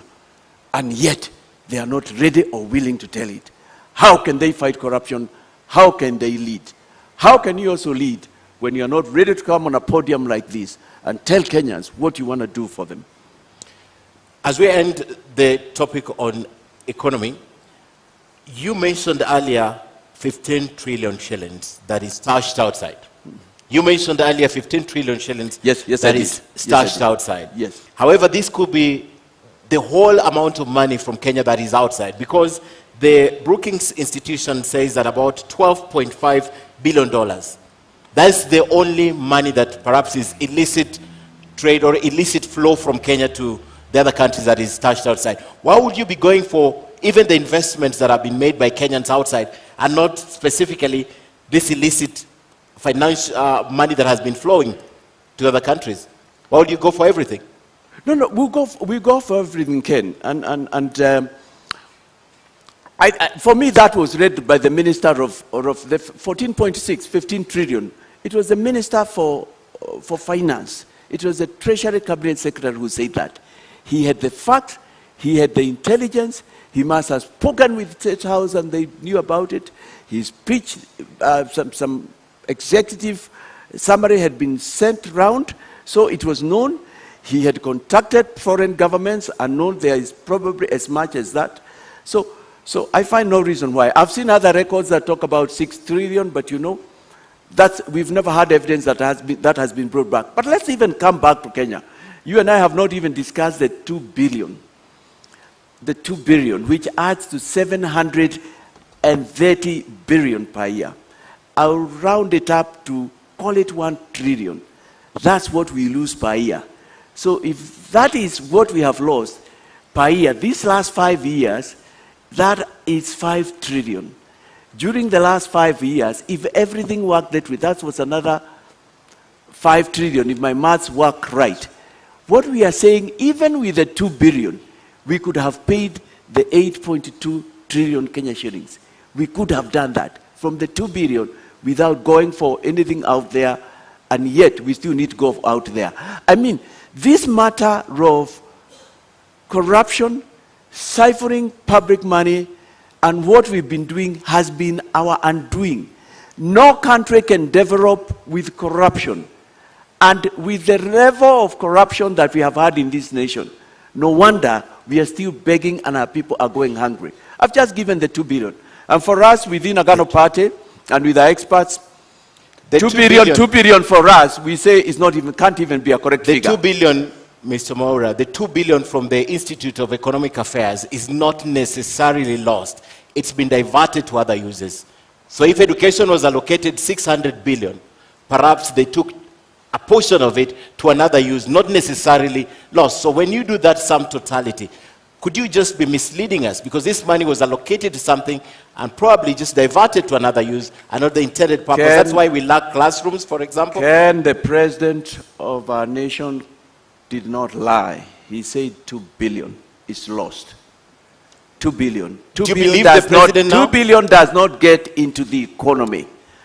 And later he was heard to say in matters corruption, I mean, he had tried his best. The word he used was his hands were tied.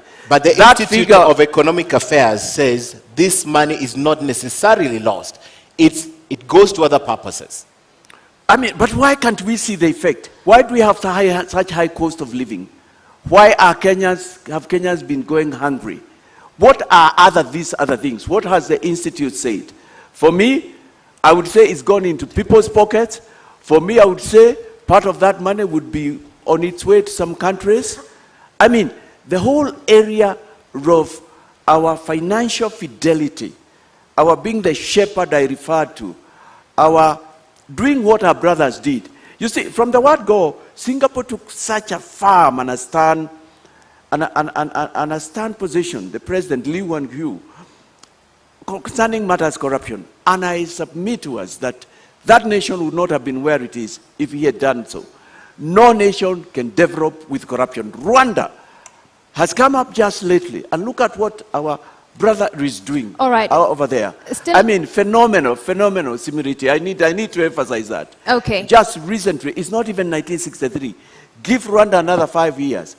Botswana, they also fought corruption. Right, you cannot move forward with corruption. Let's just come back to here. And you spoke about Kenya needing to be self-sufficient. We need to be a food-secure nation. There is a very close link between food security and climate change. We are seeing droughts. Millions of people are starving in our country, yet your manifesto speaks very little to climate change. What mitigation and adaptation measures is your government going to put in place to cushion Kenyans against climate shocks? Climate change, the whole issue of the changing patterns of the weather is of concern to me and my team. Right now we are experiencing weather we have not had before. We have stopped talking of today was very hot or today was very cold, the way we defined it. We are now even going into what were the centigrades per day.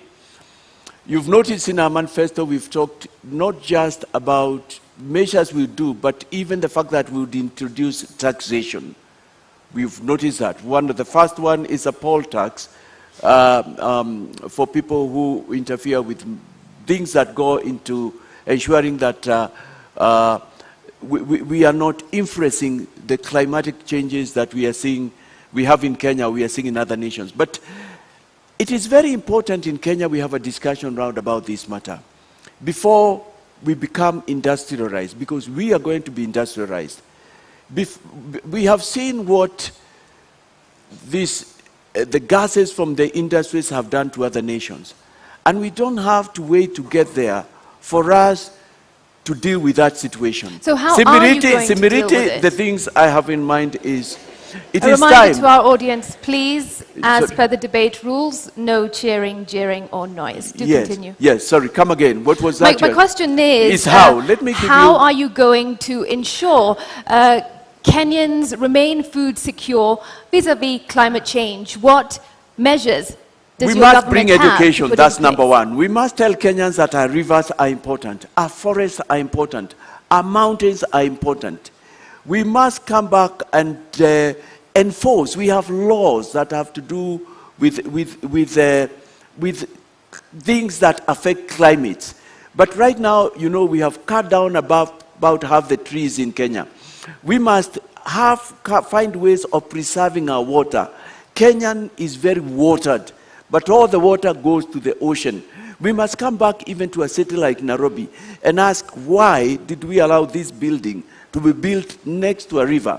We must go to sources of water. Sources of water have been grabbed, and next to them, as much as developers can get, built houses.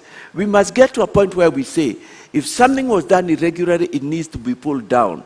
Mr. Wahiga, does the Agano Party have a plan to make Kenyans more resilient in the wake of climate change and ensuring food security and therefore bringing down the cost of living? Do you have a plan? We do have a plan. What is that because plan? Agriculture is very important to us. And if you'd have noticed, we've said that the office of the president will keep a very close eye to agriculture.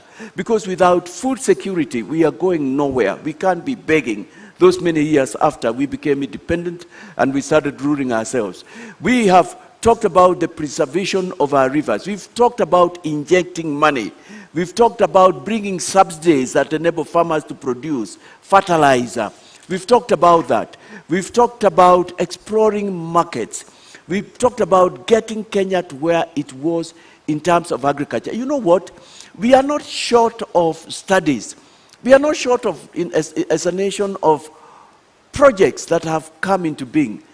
Galara would have been, it's a case study. It's a case study. The nation of Israel, and I can't purport to be their spokesperson, were disappointed, and very many nations have been disappointed. That was something, but look at what we did with it. It's amongst the scandals that we have in the Jubilee government. This is what I'm saying, we are not going to allow anymore. So we must, it is one of the two areas that my office as the president, if Kenyans are pleased to vote me, that one, agriculture, and the whole area of asset recovery, I've said it's something every day I'll keep an eye on. I would want a report on it. I would want to know what is happening. So we do have that. We recognize people are still going hungry. We want to recover our riparian lands.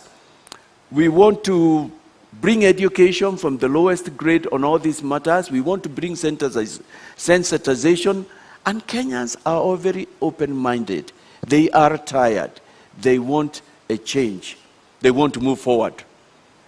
Okay, and just before we move on to the next topic, let me just circle back to my first question under this topic of the economy. I asked how you intend to bring down the cost of living within the first 100 days, but I also asked by how much?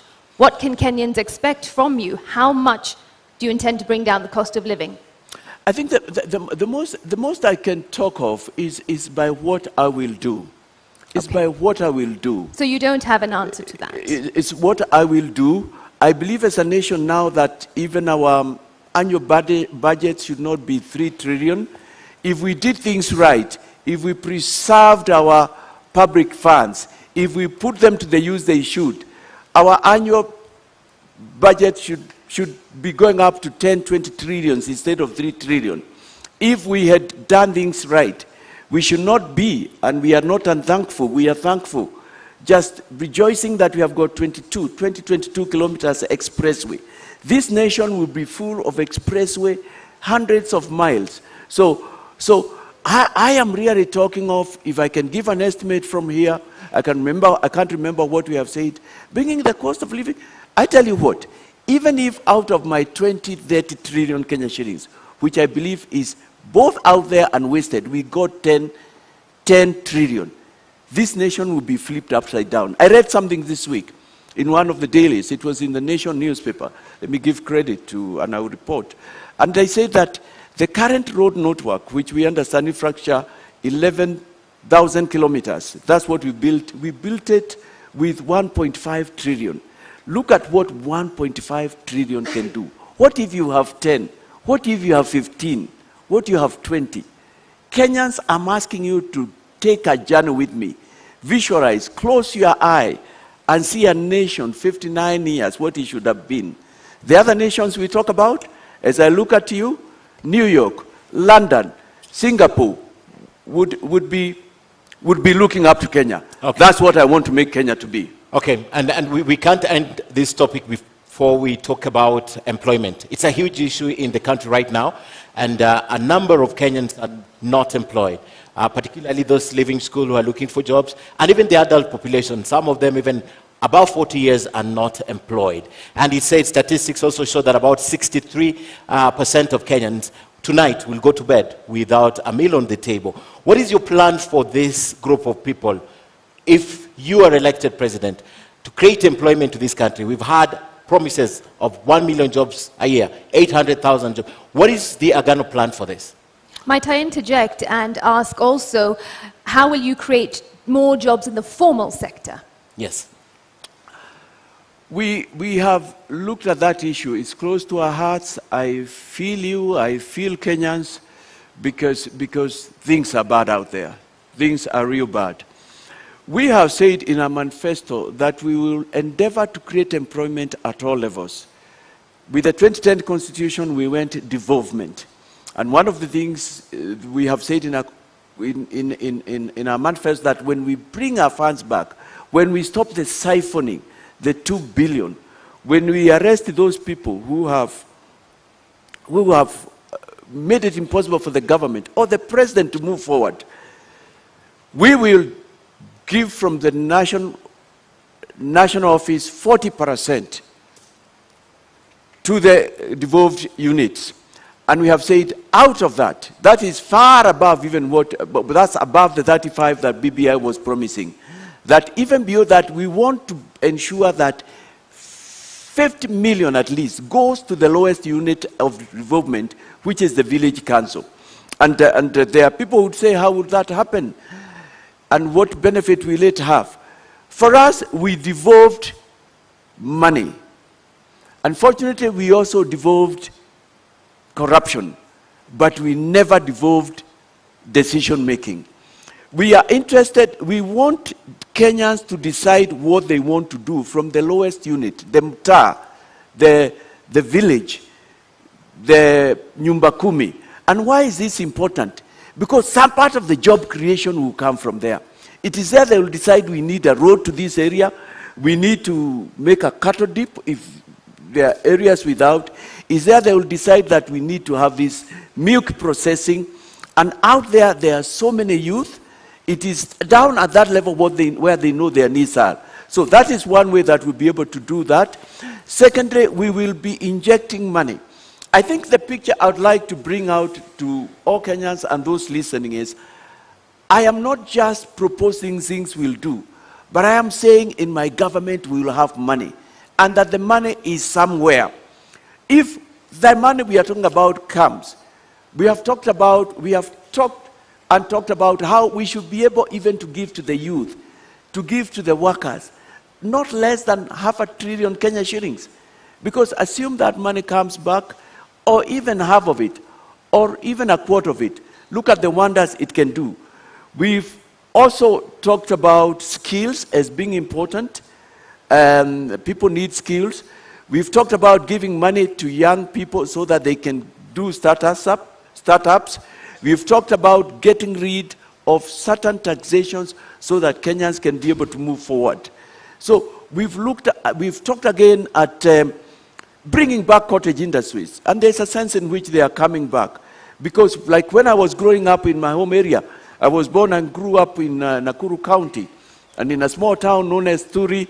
I remember when I was very young, and that's many years, in the early 70s, there was this small place where they were building hooks and they were exporting them. And I know the young people from the area. Okay. Then I was in primary school. I could see them proudly because there was something in the neighborhood that they were doing.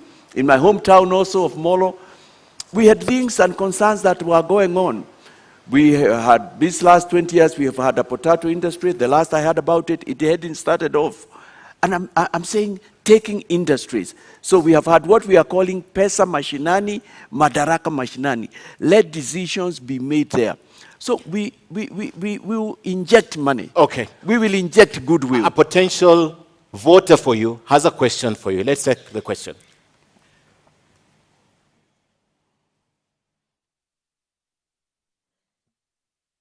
My name is James Monia, working in Nairobi. And this is my question to all candidates. How will your government support institutions that promote police reforms and professionalism within the police service so that we don't have cases of police brutality and the cases of extrajudicial killings? Do I go ahead? Yes. We will be a government of the rule of law. And I need to say that among the other things that have brought us down is impunity. And impunity is disregard of the law. Impunity is a situation where those who are in power are not brought into book. They seem to be above the law. And it's not like we don't have institutions.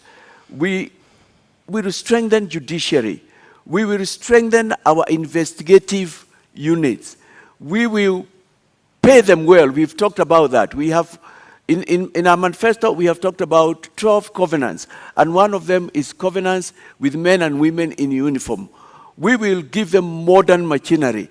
We will get them we will give them freedom to make decisions, you know, in the sense there will be no interference. We will strengthen the offices and other agencies, EACC, that deal with anti-corruption, asset recovery.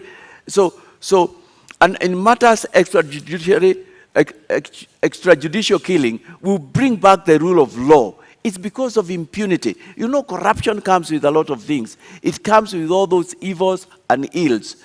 And we have seen a judiciary that's willing. We will give money into it so that it can have courts into every county, which has been one of its desires. I'm saying, when we are a nation with money, when we are mission, the sky is the limit to what we can do.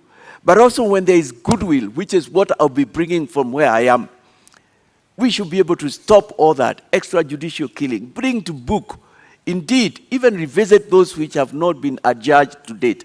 And I'm grateful this week, we saw the court just do something in the right direction, because we can't continue doing this. It's part of impunity, which my government will deal with. All right. There's also a second question for you, Mr. Mwaura.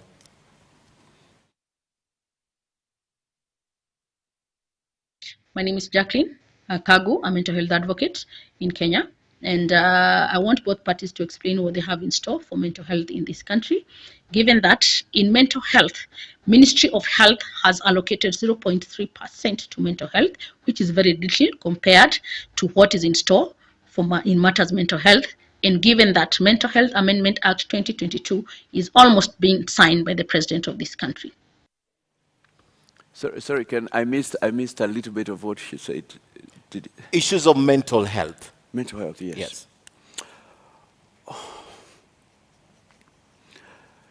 We can't ignore that mental health is here with us. It's with our brothers, it's with our sisters. It's with people very close to us.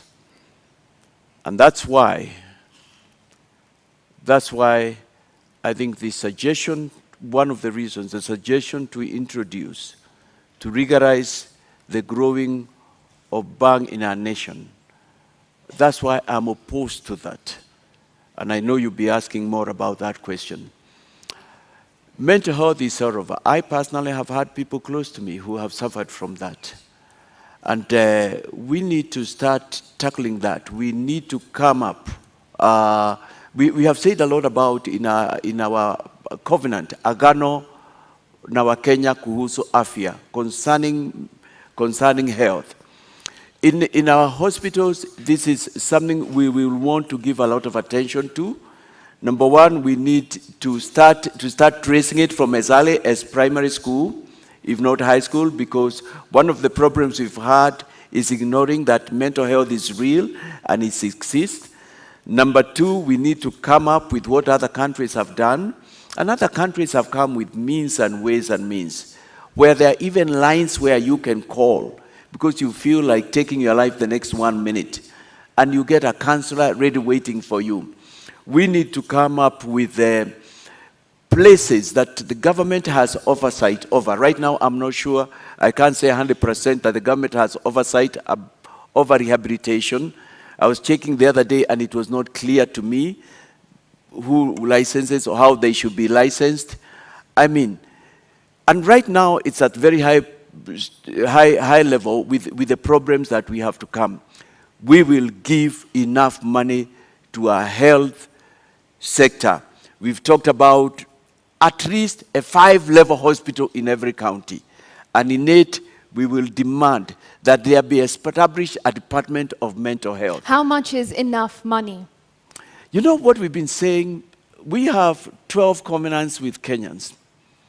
And we are saying to them, you know what, before the end of our first year, we saw ourselves getting not less than 12 trillion back into this nation, more.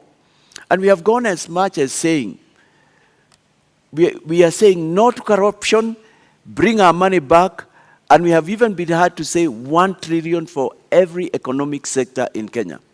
If we are not able to give 1 trillion, we are talking about half a trillion. We have money in this nation. This is a wealthy nation. Okay. That's why we're able to lose 2 billion and we can't notice it. That's why 215 billion euro board is unaccounted for. It's nowhere. And nobody, the moment Auditor General Ouko left, and after a few months, it's a forgotten business. It's not forgotten. We want to know where the Eurobond money went to. All right, at this point, I would like to shift focus to our next topic, and that is on the issue of education. If you assume office in the next few weeks, perhaps, your biggest headache in the education sector will be as early as January, when 2.5 million students will have to transition into secondary school. How are you going to address this crisis of congestion? Because already secondary schools are congested. I know I will not be the first one to address it. I know there are studies, there are recommendations which have not been able to go into them. But first of all, we have talked about the fact that we introduce free education from Kenyans from the lowest unit to the highest unit. And remember, my government is different from the other. We are saying we will have the money because we are going for the money where it is. Free education, basic education is in the Constitution. It's enshrined. Yes, but primary it's not and secondary. there. Are you saying that you are also going to give university students free education? We are talking also of university students. It's from the lowest to the highest.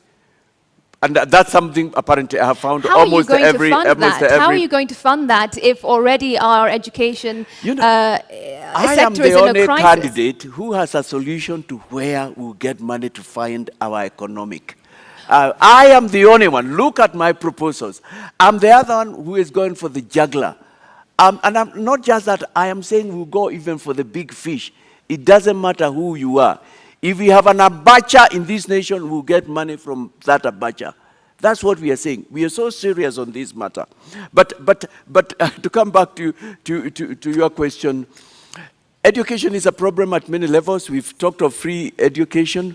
We've talked about consultation. Right now we have the CBC, and we know what a problem it is.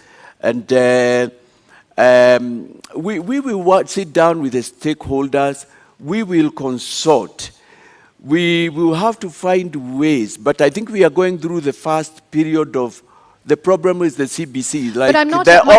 My question is not about CBC. It is about the immediate problem that you're going to face, which is to find space for 2.5 million students in secondary school. You wouldn't have much time. Because we have money, we will find a way out. So we'll have money by January? If we have to build makeshift shelters, we'll have to do that. But I'll tell you what, I'll be taking a corrupt country, but I'll be coming in, both a corrupt and a broke country, but I'll be coming in with money. But I think there are no easy solutions, and I hear your concern. These are matters that we will have to see what we can do. And some of the possible solutions will be to look for ways, makeshift. We probably might have to go virtual in form of education. At the moment, you don't have a plan. Not for that specific number, but we have a covenant with Kenyans on education. We will put money into it. We will discuss and improve the CBC, not doing away with it altogether. We have that. We have said we'll give free education. In terms of a specific like that, it may not, again, a manifesto can't contain everything.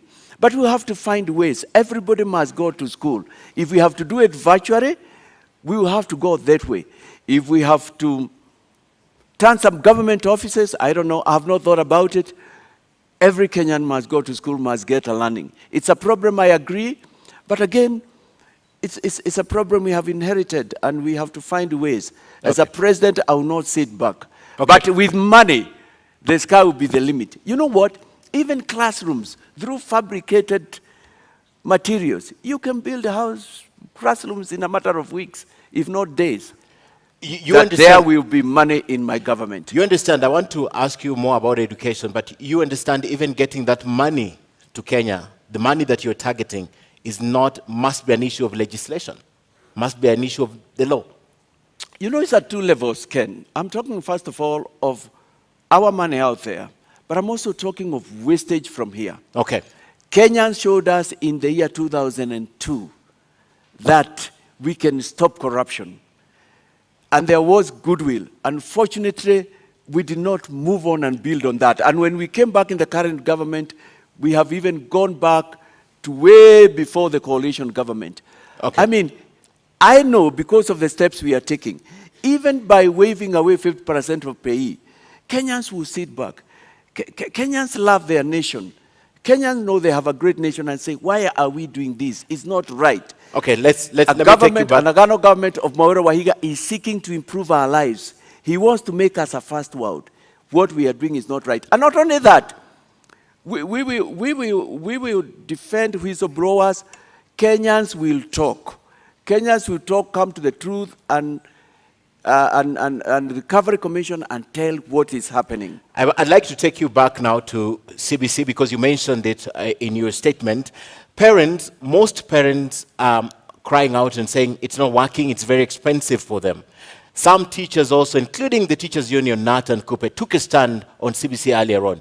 The only institution that took charge is the government, the national government, through the Ministry of Education, and the outgoing president has mentioned this. From where you stand, my first question is, would you continue with CBC? Would you rethink CBC if you were elected president, and why? I would rethink CBC in the sense with a view to improving it. I have met parents as well, and I have family members who've got children who are in primary school. And admittedly, CBC has been very costly. Not only that, it's been very involving. But I've met parents from across both ends of the coin, some who have said, there is something good. And I agree because I passed through a bit of CBC.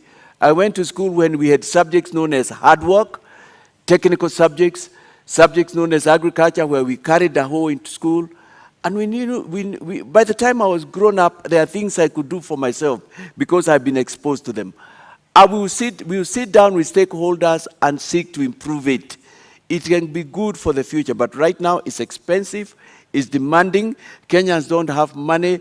We can't continue like this. But again, we have said, this is one sector. Education is key. Kenya is where it is because Kenya values education. Kenyans are educated.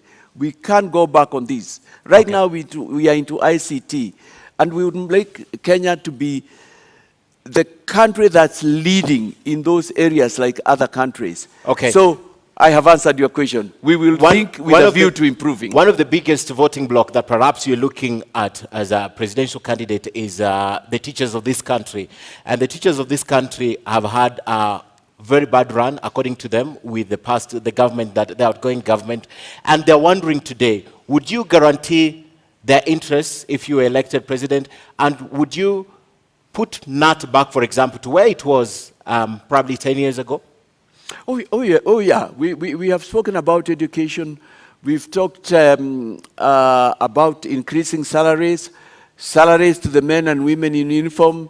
We've talked about the welfare of the men and women in healthcare.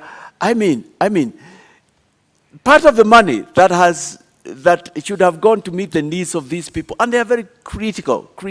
I would want Kenyans to be proud to be teachers, to be educators like in other nations.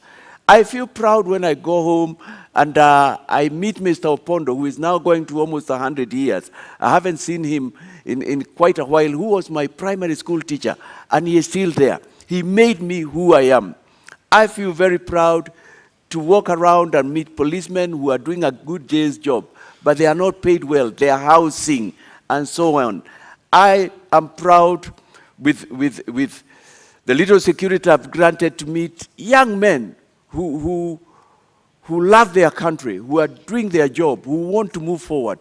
I'll take care of their welfare because I will have the money. All right, we are almost out of time, but I want to bring a question to you about an issue related to health. If you assumed office in August and a few weeks later it was declared that monkeypox was in Kenya, monkeypox has been declared a global health emergency. What plans would you have in place to address this health crisis? And bear in mind, monkeypox would have come just a few days or weeks after you came into this office. Therefore, you wouldn't have had time to get that money from abroad that you keep referring to. I think the first thing I would like to say with pleasure is that there will be no monkeypox billionaires in my government. And secondly, I'm waiting if the president doesn't do it before I come into power, just like he did with UNGA, and I'm thankful. I have to be the president who will announce, and not just announce who the KEMSA billionaires are, but get the money back from them. I appreciate it will not be easy, and it has been said it will not be easy. I'll seek to work with everybody. I'll seek to work with our friends in Kenya and outside, with the various agencies. We've got trained doctors. We have got we have Kenyans who listen and want to do what is right, so that I believe there are measures we'll be able to take that can prevent it escalating. But when it comes as an emergency, we have no choice. You have to get to the consolidated fund and elsewhere in the exchequer where we can get money and put it into that, because lives of Kenyans matter. We'll also be careful about who does what, who sources what drugs, who brings what drugs, because that's where we got the KEMSA billionaires. To date, none of my competitors, while they know, wish to tell us who they are. So does your party have a plan to address a health crisis? We have talked about increasing our hospitals. We've talked about taking care of the welfare of the doctors and the health workers. We've talked about, actually we have talked about something very unique. Just like we have a teachers' commission, we have talked about bringing back something that the health workers have been asking for, a health commission, which nobody has wanted to. Because it's important. We can't succeed on this war without involving them. They are the machinani of the health. Before we so close, let me ask again, does your party have a plan to avert a health crisis? We will just have to work with what we have. So we will call upon friends. I mean, I am not in government. I'm not like the Deputy President or the Right Honorable, who are both in government in one form or another.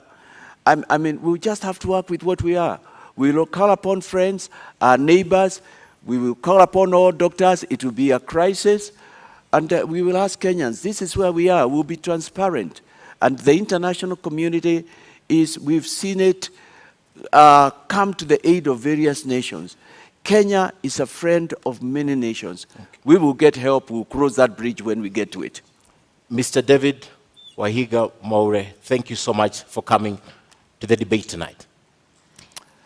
Thank you. You have now 2 minutes to make your closing remarks. Kenyans, you have heard me. I am told a number of you have already decided on who to vote for. But the question I want to ask, have those that you want to vote for made a difference in your life? I have told you the reasons why we are where we are. And yet those others, or my competitors, some who don't even want to come here and give you a minute of their time to tell you what they are talking about, to allow themselves to be interrogated, are saying they'll make a difference. Can they make that difference?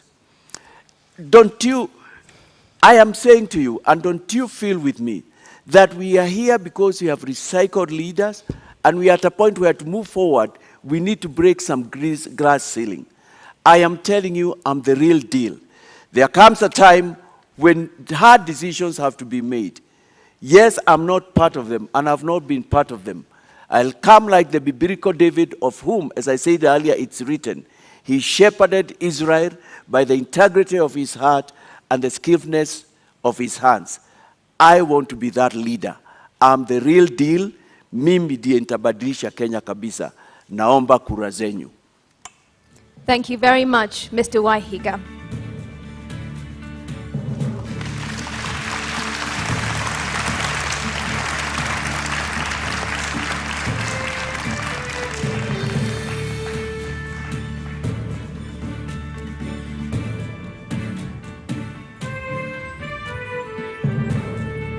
Ladies and gentlemen in the audience and our viewers following this at home, we have to end it here for now. Our appreciation to Mr. David Wahiga of the Agano Party for honoring voters with this duty to a public televised national debate. Well, it was an interview. We thank you again. And of course, it's not the end. The second presidential debate kicks off at 8 p.m. live from this same platform with my colleague Yvonne Okwara of Citizen TV and Eric Latif of Spice FM and KTN News. We thank you for watching. My name is Ken Mijungu of KTN News. And I am Smriti Vidyarthi of NTV. Good night.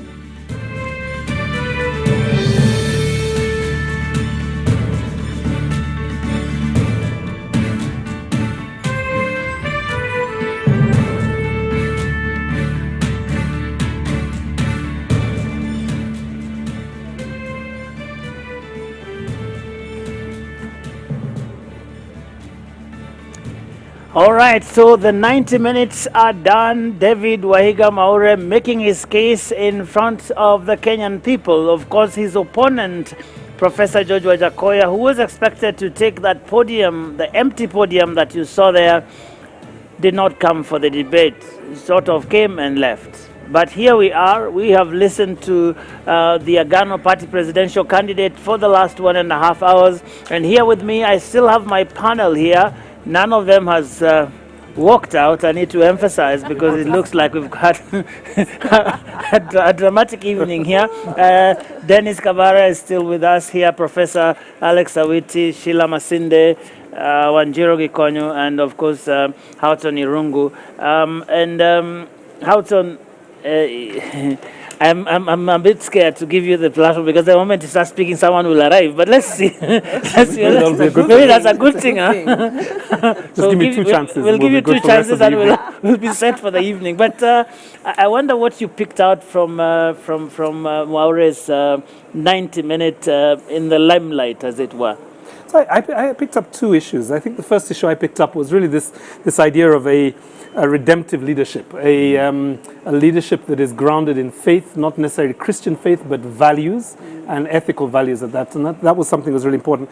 I think, I was struck a little bit by the parallels between him and Lazarus Chakwera of Malawi, yes, who was elected after 24 years of being an Assemblies of God Minister, preacher. yeah. So that was the first thing that I got. And I think we have to recognize that religion is an extremely vibrant, thought-provoking force in the continent. And they're saying something like two out of every 5 Christians in the next 10-20 years will be in Africa, right? So we should expect more candidates to come forward to put themselves forward for leadership. Fact check. All right, I told you, but it's not a candidate. It is the Agano Party presidential candidate is out there, and we just want to hear how he thought this went for him. You're not lucky. Thank you very much, Joe. He is outside here, just emerging from the debate. Your opponent, the man you were meant to engage on the podium, the Roots Party presidential candidate, Professor George Wajackoyah, failed or rather declined to take part in this debate. What do you make of that?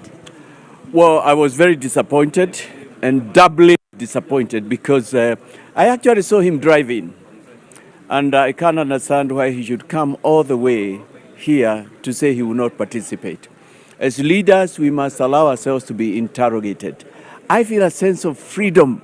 I feel like I can fly because I have spoken to Kenyans. They have had an opportunity to ask me questions. It is important, Kenyans, you ask yourself, who can you depend on? Is every policy being proposed a policy that can work? Why don't we interrogate it in a place like this? I'm disappointed. Do you feel you managed to achieve what you set out to achieve here this evening? Yes, and I was surprised how time moved very quickly. And I feel elated because I was being honest. But also, it is important that leaders come out and they come out as they are before Kenyans. And they say why they are in this race. Let's stop giving promises out there. But let's also, when we come here, explain the past, what we do in the future, and what we have done in the past. And if you've been in government, why we are where we are. And for instance, some of the examples I gave explain where is the 215 billion euro board if you are in government when that money went missing. All right, thank you so much. Well, Joe, there, the Agano Party presidential candidate just leaving. He says he is the real deal, very confident that this evening he got to clarify, he got to articulate the policies that he has for Kenyans if he wins the elections come August the 9th. Back to you, Joe. Thank you very much, Rita Tinina. Just engaging the Agano presidential candidate moments after he left that stage in his own assessment. Actually, the real deal, those two words were his on that stage, and he believes that he has done a great job. And Houghton, you were actually doing an assessment on this end, and I do hope that this time around you can actually finish your thoughts. Let's keep going. Maybe the candidate will rock up as a result. So I think the first point, he talked a lot about religious leaders having been an important part of the second liberation struggle, the first liberation struggle, and so on. He talked a bit about Bishop Okulu and Muge and others. I think there are a number, and they're not just Christian. I mean, I think we have to think about Sheikh Balala, we have to think about the Chief Justice Emeritus, Willie Mutunga, a Muslim. We have to think about younger generation of people who are very grounded in their faith but come to give leadership. So I think that was interesting for me. The second point that I wanted to raise was the question that was raised about mental health, because I think I heard something interesting there that I think all the candidates could address themselves to. The first one is this. We know from the stats that something like 300 people are diagnosed with depression every day in Kenya, and that we are the fifth or sixth highest. We have the fifth or sixth highest number of people who have mental health issues. Now, we've seen a new mental health bill come to pass. It was enacted just recently. This is the Senator Kasanga bill. Yeah. We've also seen a lot of investment in mental health institutions, and I think now you can use your NHIF card for mental health treatment. But the question we have not discussed yet is the issue of disabilities, other disabilities. So, for example, people with disabilities, I'm told, are something like about 8% of the voter base in this country. So that's a population of about 1.7 million people. I've not heard a strong argument for what candidates would do with regards to the issue of people with disabilities. What we've seen is really a gerrymandering or a fixing of the nominations that should be going to people with disabilities.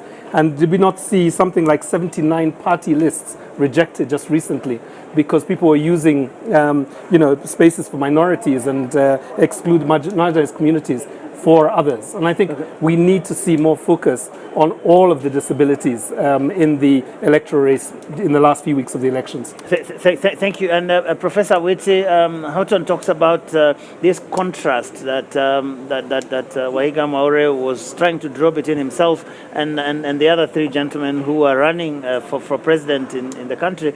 And he basically says that he is the real deal because all these other guys have been there, done that, and there's a sense in which every one of them, according to him at least, can be associated with the problems that we have. Do you think that that was a convincing case that he was making, and did he succeed at it? I think he made a good point, which Irungu already referred to, and I characterize it as a pastoral approach, that he is a good shepherd. And that is deeply inherent in his faith tradition. And you could see in his presentation, he talked a lot about corruption, the debt, the cost of living, integrity, values. So he was spot on the real issues that we should actually focus on. What begs in my mind is whether the voters out there are listening to the contrast that he's trying to draw. Because I think he speaks from the heart. And I think the question that he was asked about his public service record was a really awkward question. Because again, the question is public service just working in government? Or is public service basically serving this country in all other places like private sector, private endeavors, like being a businessman or something like that? But he draws a very sharp contrast. Now the question he asks, which is pertinent, is all the other gentlemen coming to this stage have a public service record working in government, from Wajakoya to Raila Odinga to William Ruto. I think the challenge that he's putting before them is, why are we here? Right. What difference are you going to make? You've been you've participated in government that has basically brought us to this mess, the debt crisis, runaway corruption, a country that is devoid of integrity and a sense of values. I think he raises the right questions. And today we might actually say that he's not actually the fifth, he's the real deal. Dennis. I think actually to add on to what he's saying, my sense is sincere. He came across very sincere.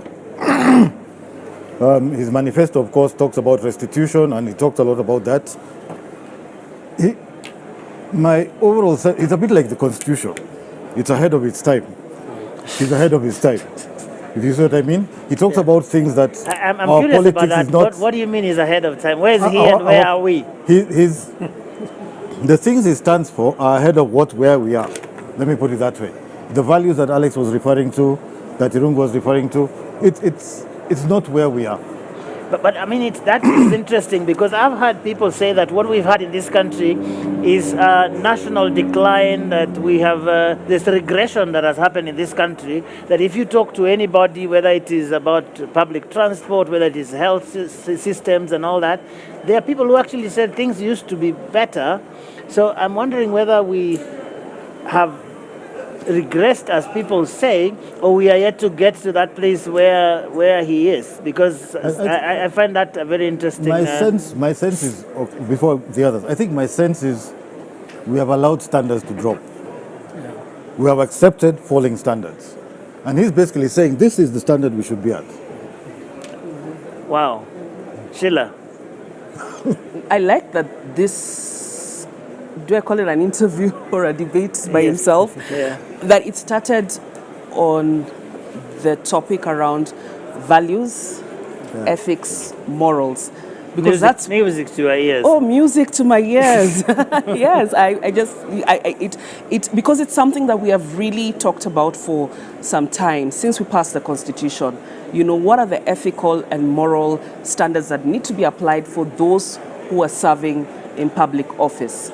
And because when you look at the picture now, when you look at the ballot papers right now, a lot of those names are people who are not fit to hold office because they've been accused of one offense or another. That's an interesting distinction, because you're talking about a different standard. Right now, in this country, the standard that we know, which we apply all the time, and every politician in town knows about it, innocent until proven guilty. And now they added something until you have exhausted all your appeal mechanisms. So what you are talking about is a different standard, and that is an interesting one. Yeah, we have applied a criminal standard to Chapter 6, which requires a moral and ethical standard if we're going to actually live and breathe life But how do we get there? If the Constitution is not going to give it to us, if legislation is not going to give it to us, how do we get? The Constitution has already given it to us. The Constitution, and that's a supreme. But on paper, but we don't live it. That's what I'm saying. How do we get to a point where we actually live Chapter 6? I think, well, for now, in the next 2 weeks, because this is what we are looking forward to, August 9th, is about Kenyans applying those standards as they make decisions on the ballot. And as Maure spoke, that is what struck my mind, because we need people who are bringing respect and honor to public office. When you get into public office, it is not your personal property. It is public service is bequeathed to you by citizens, and it therefore requires that you take care of it, you nurture it in a certain way. But we have seen people, individuals who have abused it, and are coming back to us. You have come, it's like you've given someone your car, they've gone, had accidents, banged it, dented, and then they bring it back to you and tell you, you gave me your Mercedes Benz, now I want your, what's a house. Ferrari. Take the house. No. Now I want your 100 billion shilling house, and yet I gave you something of smaller value and you dented it. So that's exactly what these people are doing. They're coming back to us, having tarnished those public offices and asking for even more. And as I listen, in the Bible, there's something about being faithful in small things, then you can be entrusted. Exactly, but that's not what's happening in this country. and for me, if we want to build this country on a strong foundation, not on sand, but on rocks, that is what we need to do. And then we can then be able to relieve all these plans that they have. If it's about gender representation, it's about the economy, it's about food security. That can't happen without talking about values, integrity, morals, and so on. But let me just talk about some of his comments that he made on issues around corruption, because he kept on coming back to it, the cost of corruption, and so on. I saw him talk about a lot of figures. I would have wanted to hear more about the qualitative cost of corruption. But then the other one is, I would have wanted him to just address some of the issues that he has raised and has proposed in his manifesto. For instance, and here he talked about strengthening institutions, particularly, governance institutions. In his manifesto, he talks about, for instance, strengthening the Asset Recovery Agency, because his manifesto is founded a lot on returning stolen assets, and he's talked about it. But then he talks about putting the Asset Recovery Agency under the presidency. And for me, I have questions around that. That's I would have wanted him to speak a little bit about that, because for me, that's not strengthening institutions. We've seen what has happened when the presidency has gotten involved in governance, certain governance processes. How do you square that with this idea that you need something to be led, that you need leadership that is provided at the very top to get certain things to move? Maybe it's coming from that, because from around this table I can hear comments everywhere about the place of strong leadership, value-based leadership that is going to drive this anti-corruption war. Yeah, but that's why we have independent institutions. And the reason why we have independent institutions is so that they're able to run without political or executive influence or manipulation, because we've seen that happen. And that is why, for instance, we will fault some of them for not performing to what is expected, because there's been a bit of interference, even in terms of how some of those individuals are selected and appointed. But here we actually need to let these institutions work independently, ensure that their leadership is competent. And how you ensure that is by ensuring that you're not meddling, because right now we have what we call political appointees in some of these institutions. And that's why I got worried when I hear that he wants to put some institutions under the presidency so that he can be able to drive the fight against corruption. I think the fight against corruption is best done under independent institutions. We have the Constitution, the legislative and policy frameworks that guide how they should work, and we should let that be. And I'll revisit that, but I would like to hear what Wanjiru would say about David Wahiga Maure's 90 minutes out there. Well, I think there's a role for the smaller parties, the fringe parties, and this is something we discussed. Well, they don't like being called that, but I give it to right. you. I'm not sure what the politically correct term is. I'm sure Jacoya wouldn't want to hear. Professor Jacoya is very... Yeah, and you know, part of their role is agenda setting, and it's to highlight and bring out with a lot of emphasis important issues that the larger parties have ignored. And I think in the case of Agano, they're looking at, you know, it's an anti-corruption, governance, good leadership agenda. And I think this is the key, this is the main thing that's bedeviling Kenyans. Because we've got good plans. We've got countries that come and borrow our plans, go and implement them a lot more successfully. We've got good policy documents that don't get implemented. We've got very smart leaders. We've got a good constitution. So what's missing is the good governance, is in the leadership, integrity, accountability agenda. And I think as a Agano party, that is a very big contribution to the debate. Is it enough to, you know, kind of push up the numbers and get a wide kind of appeal? It might not be, but if you look at what's happening, I mean, first of all, right now we are working under 2 coalition parties. So there's a role for parties that are issue-based.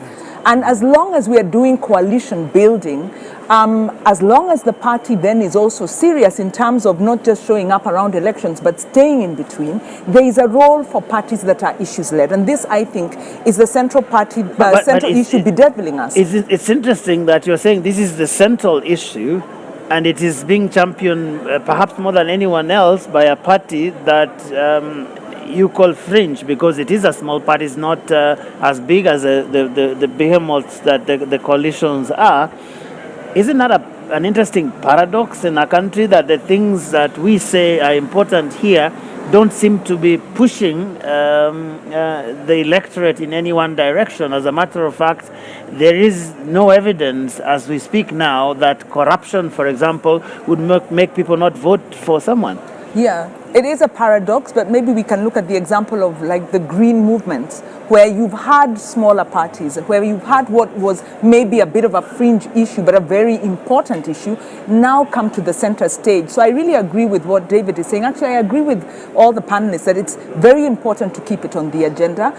It's an agenda we've been talking about and is kind of getting overtaken by the economic agenda. So it's important to you know, Agano reminds us that economy is important, but you need to have the foundation. And possibly it's an issue whose time is not on the table, but until it is, we are going to remain in this kind of stop-start situation as a country where we don't quite achieve the economic potential that we can. Dennis, you have done a lot of work in this economy governance space, whether it is Vision 2030, whether it is just sort of analyzing Big Four and all of these things.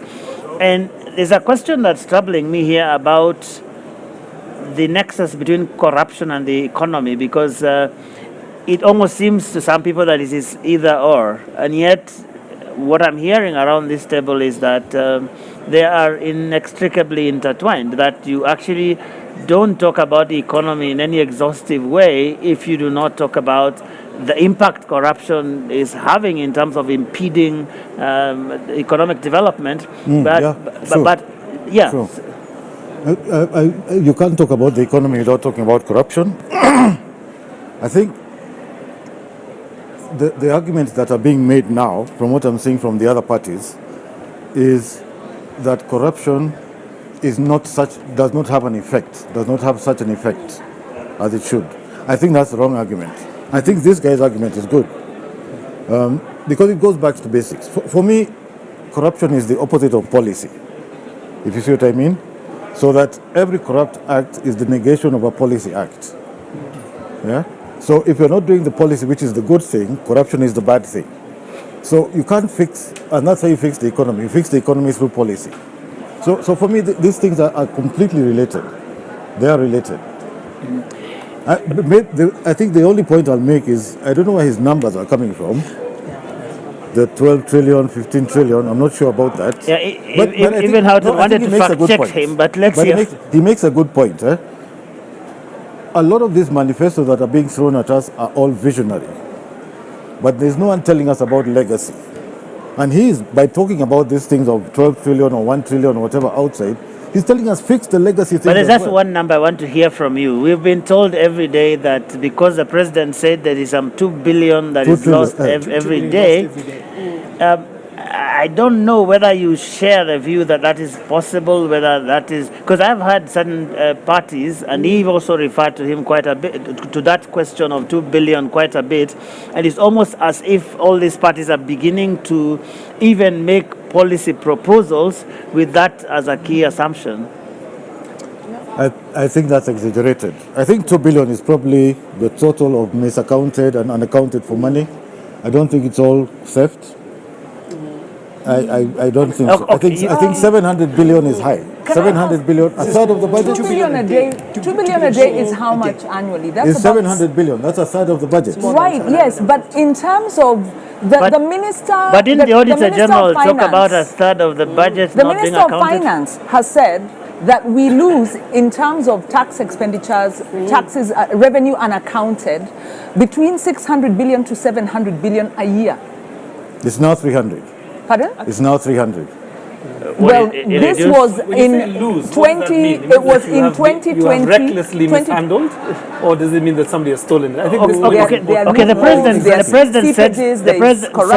president said stolen. The Auditor General, Edward Oko at the time, actually said a third of the entire budget is unaccounted. Yeah, unaccounted for, which does not mean stolen. You get? But I mean, I know this for a fact. Sometimes Yeah. I lose some notes. Yeah. It doesn't mean that I've stolen them, right? But Joe, can I come back to just? I want to make quick points, right? One is this one, right? Yeah. It's not a paradox, right? This point about corruption is the single most important issue in this country, but yet we are not voting for candidates who are fighting corruption or are saying this is the key area of their Or focus. refusing to vote for people because they appear corrupt. Exactly. My son had a very interesting point. He said, listen, the problems are only big because we're not big enough to deal with the problems. It is the lack of capacity and agency within this country to deal with issues of corruption that is the issue that we have to address while we think about what is actually happening with the money. And this 2 billion conversation is one of them. The second point is this one. There is only two differences between a leader and a criminal, right? If we can just simplify this conversation. The first one is a leader has a conscience, right? Put in the face of temptation, they will not steal, right? They have a conscience. It is internal. If they don't have a conscience, then they have a fear of consequences. If you have a country in which there is people in positions of power who have no conscience and no fear of consequences, then you just have a chaotic country. And that's the point, I think, simplified. But how do we get there? You have to make corruption completely punitive. We have to criminalize it. We have to make sure that people are locked away. And secondly, that they're not put in positions. I mean, with a light touch with the Agano leader, I do hope that if Mwaura is not the 5th president, that he uses his connections to get in touch with St. Peter, so that at the heaven's gates, at the pearly gates, there will be a metal detector, there will be lifestyle audit documents, and there will be warrants of arrest for those people who have disgraced their office on this kingdom.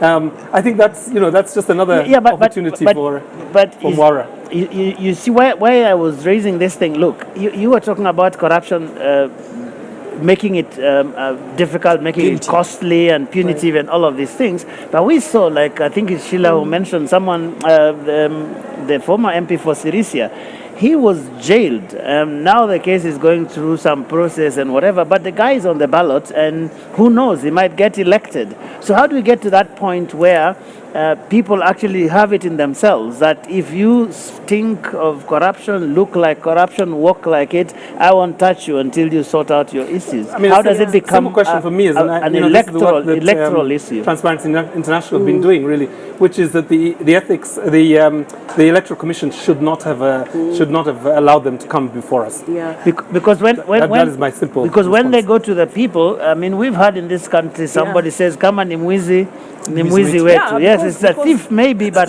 our thief. Just leave him or her alone. Yeah, because Joe, as they're going back to the people, they're also going back with proceeds of crime and corruption, you know? And that's how people are getting convinced and mobilized, you know, to vote for this. And that's happening a lot, even in this election season. There's been a lot of exchange of money at the ground. You know, you attend a rally, you're paid to disrupt someone's rally, you're paid to intimidate others. There's been a lot of cases of voter bribery. Where is this money coming from? Those are proceeds of corruption. And that's how these people continue to get a lifeline, because they continue to convince Kenyans with money that is stolen. But what we need to do, in addition, and I agree with Irungu, in terms of ensuring that we kill impunity, the only way is by punishment, yeah? But one of the other ways, other than, you know, using the law and enforcement and so on, there's a question we're not really looking at, is the whole question around culture change. Whatever we see, how Kenyans react, you know, when you're given an option between heaven and hell, heaven being the good guys, hell being, you know, people who have been tainted, we go for the people who are tainted, meaning that you'd rather go to hell. That's how I see it. That means that we need to see some kind of all right, Sheila, I have to stop you. This time it is Sheila. Yes. So there we have it. You, the presidential candidate and Deputy President William Ruto arriving there. And Rashid Abdallah is on standby. Rashid, kazi kwako. Bila shaka Joe Ageo, ni kwamba ule muda ambao tulikuwa tunausubiri wa wale waniaji urais umefika kwa hivi sasa. Akiwa wa kwanza kufika ni mwaniaji urais kwa tiketi ya UDA chini ya mwamvuli wa Kenya Kwanza, ambaye si mwingine bali naibu rais William Samoei Ruto, ukipenda daktari, ambaye amefika katika muda huu angalau kuja kuzungumza na wananchi ili aweze kuweka ajenda zake paruanja, manifesto zake zieleweke katika mjadala katika siku hii ya leo. Kwa hiyo kwa hivi sasa tutakuwa tunamsubiri. Kumbuka ni mjadala wa pili, wa kwanza umeweza kukamilika, ambapo David Waiga Maure ameweza kueleza ajenda zake baada ya Profesa George Wajakoya kufika na baadaye kughairi kutoshiriki mjadala kwa sababu ambazo ziko nje ya uwezo wetu. Katika awamu hii ya pili itakuwa nizamu ya naibu wa rais William Samoei Ruto akiingia katika mjadala na aliyekuwa waziri mkuu Raila Amolo Odinga. Lakini kwa hivi sasa Joe Ageo, ni fursa ya kipekee kuweza kuzungumza naye, maana kumbuka ameweza kuandamana na watu wawili muhimu sana katika chama cha UDA wakati ule kule Kasarani, wakileta ajenda ya kwamba kama wanaafiki William Samoei Ruto kuwa mgombeaji wa urais kwa tiketi ya UDA. Yupo mama mboga mmoja aliweza kutoa swali hilo na mtu mmoja wa bodaboda akaweza kuidhinisha na kukubaliana hilo. Hivyo basi watu wao wawili ndio wale ambao wameandamana nao katika siku ya leo, pamoja na mkewe na familia yake. Kwa hiyo utanipa nafasi kwa hivi sasa kwa dakika moja tuweze kuzungumza na naibu wa rais ambaye amefika hapa. Shukrani sana naibu wa rais kuweza kufika katika siku ya leo. Hii ni siku ambayo ina umuhimu sana kwa kwako, manake umesitisha kampeni zako ukasema siku ya leo ni siku ya mjadala. Ina umuhimu gani kwako, kwa chama, kwa muungano na kwa taifa? Leo ni siku ya muhimu kwa sababu tumekuja hapa tupate nafasi ya kuongea na Wakenya. Wakenya waweze kujua tarehe 9 mwezi wa 8 wataamka mapema, waende wapige kura na wajue ni kwa nini wanapiga kura, ni upande gani watapiga kura na ni kwa sababu gani. Na ndio leo ni siku ya muhimu kwa sababu tutapata nafasi na wenzangu kujieleza, kueleza manifesto yetu, kueleza misimamo yetu kuhusu mambo ya muhimu yanayowahusu wa Kenya na taifa letu kwa ujumla. Tutazungumzia mambo ya uchumi hasa, tutazungumzia mambo ya vile tunaweza kuondoa njaa katika taifa letu la Kenya, vile tunaweza kupunguza gharama ya maisha, vile tutaweza kuzalisha nafasi za ajira za vijana wetu, vile tunaweza kuhakikisha kwamba wakulima wetu wanaweza kuendelea na majukumu yao, na mambo yale mengi muhimu ya matibabu, masomo ya watoto wetu, mambo ya afya. Haya ndio mambo ya muhimu, na naamini ya kwamba Wakenya wanangojea kujua ni yapi tulio nayo. Tumewazungumzia pale nyanjani, lakini leo tutapata nafasi mwafaka ya kueleza kinagaubaga yale mambo ambayo tumepanga kwa ajili ya uongozi wa taifa letu. Labda pengine kwa utofauti, naibu wa rais, ni kwamba umeandamana na naibu wa mgombea mwenza wa chama, lakini hapa kuna watu wawili ambao walikuwa muhimu katika ule mkutano wa wajumbe wa chama cha UDA. Huyu mama ambaye aliweza kuleta swali na yule mtu wa bodaboda aweza kuidhinisha. Mbona ukawapa kipaumbele katika siku ya leo ya mjadala? Kwa sababu nimeambatana na wao tangu tuanze hii safari. Huyu mama nilimpata kule Kiambu wakati tulienda kule kwa Economic Forum, na niliona ni mama mwenye ako na maono. Alitoa mchango wake kama vile wamama wengi na Wakenya wengi wa tabaka mbalimbali. Karibu Wakenya 90,000 walihusika katika kutengeneza manifesto yetu ya Kenya Kwanza, na ni baadhi ya wananchi kama mama huyu na huyu mungwana ambaye pia ni mshirika wetu mkubwa katika chama cha UDA katika muungano wa Kenya Kwanza. Pengine kwa kauli ambayo anaweza kuitumia kuweza kumalizia kwa yule hasla ambaye anatizama, anatarajia nini sasa hivi kutoka kwa kiongozi wake? Anatarajia kujua ni vipi yeye ataweza kuweka chakula katika meza, ni vipi mtoto wake anaweza kupata ajira, ni vipi masomo yake ya watoto wake itashughulikiwa, ni vipi kilimo kitashughulikiwa na serikali inayokuja, na ni vipi anaweza kuhakikisha kwamba ako na matibabu, na ni mpango gani tulionayo kumshughulikia ili aweze kupata matibabu bila matatizo. Naamini kwamba haya ni baadhi ya mambo Wakenya wanangojea. Naam, kila laheri katika mjadala, kila laheri katika mjadala. Naam, naibu wa rais William Samoei Ruto, daktari, akisema kwamba katika siku ya leo ashazungumza mengi katika kampeni Joe Ageo, lakini ana fursa ya kipekee kuweza kuyachanganua kwa utaratibu katika mjadala. Hivyo basi ameandamana na watu wawili ambao ni muhimu sana katika safari yake yeye kuchaguliwa na kupewa tiketi ya uwaniaji wa rais. Narudi kwako ili Wakenya wapate fursa baadaye ya kujua mengi na wachanganuzi matarajio yao na hoja ambazo ni muhimu kujadiliwa katika siku hii ya leo. Joe Ageo.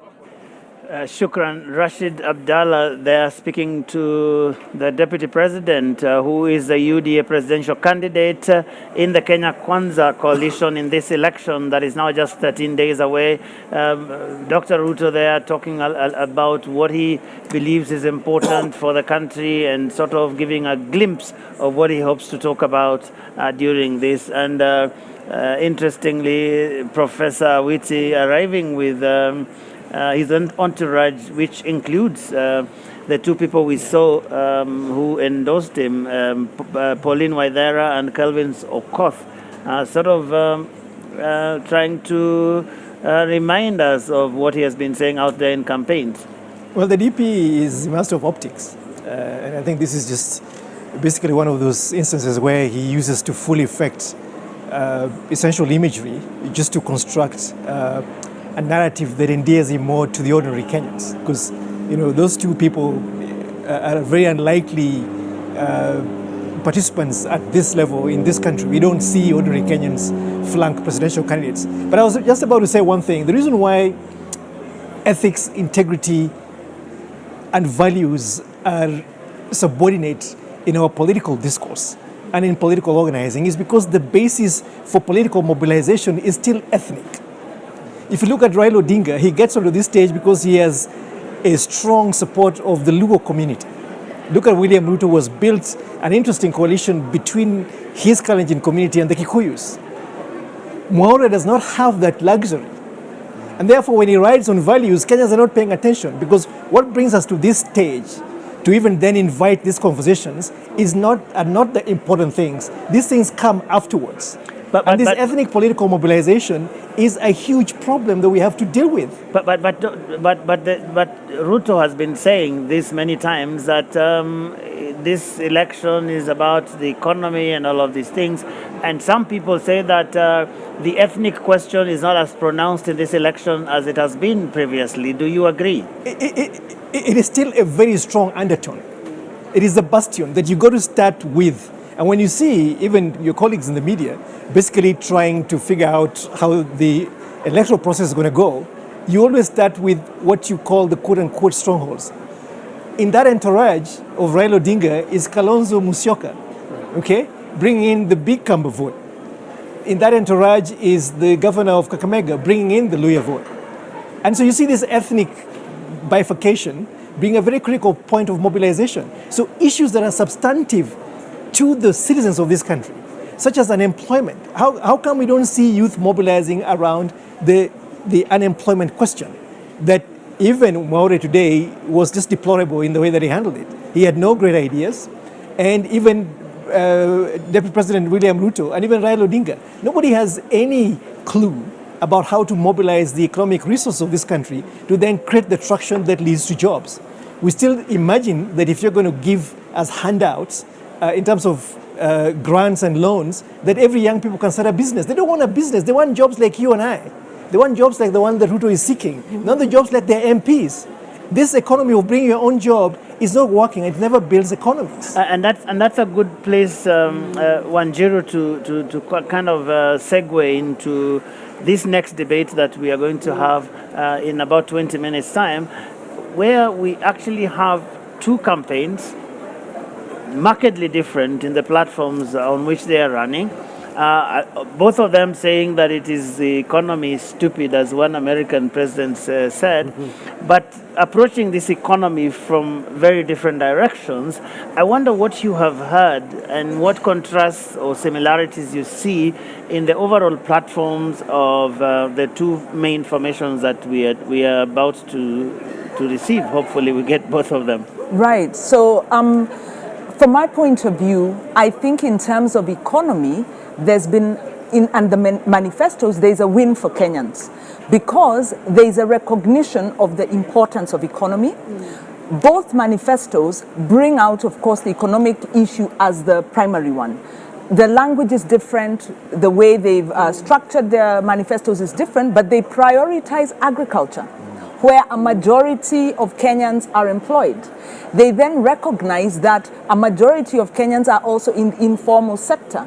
And with Azimio, they try and link agriculture to manufacturing, to the informal sector, trying to really take a holistic look at saying if that's where people are employed, that's where we need to put money, we then need to add value, we then need to do marketing and therefore create jobs. So there's a very intentional effort to go back to what the economy needs.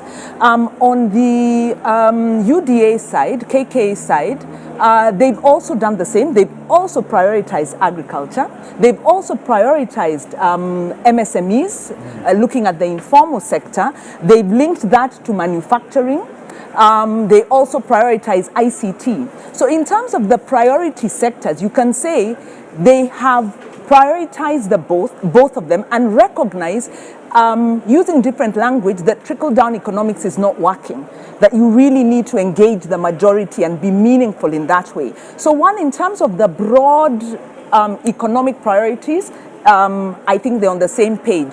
A slight difference because Kenya Kwanza takes more of an enterprise, social enterprise approach, whereas the Azimio takes more of a social democratic development approach, more welfare approach. But in principle, they have a good sell. And as manifestos go, much as we have, we're very cynical about them, we must remember that Jubilee Manifesto was a kind of a jumble of projects that they tried to implement and essentially broke the economy. So we must hold these, whichever side gets in, and even the side that's in the opposition to their promise. But the big difference for me is in terms of the values foundation. Azimio makes is very explicit actually in terms of democracy, social justice, citizen engagement, putting public participation, civic engagement, as part of as part of their approach. So you see their democratic, human rights-based approach. They have a section on governance. Their proposals are not as replete, but they do touch on leadership and integrity, ethics, anti-corruption. They go the whole gambit. But when you look at Kenya Kwanza, it's missing in terms of the values foundation. And their approach to governance is to strengthen institutions, which is good in itself, but really that's a basic, public, one, it's based in the constitution, strengthens those institutions because they're focusing a lot on the oversight institutions, giving them enough money, giving them independence. That's the constitutional position. But they do not touch leadership and integrity. So, and you know, you understand why.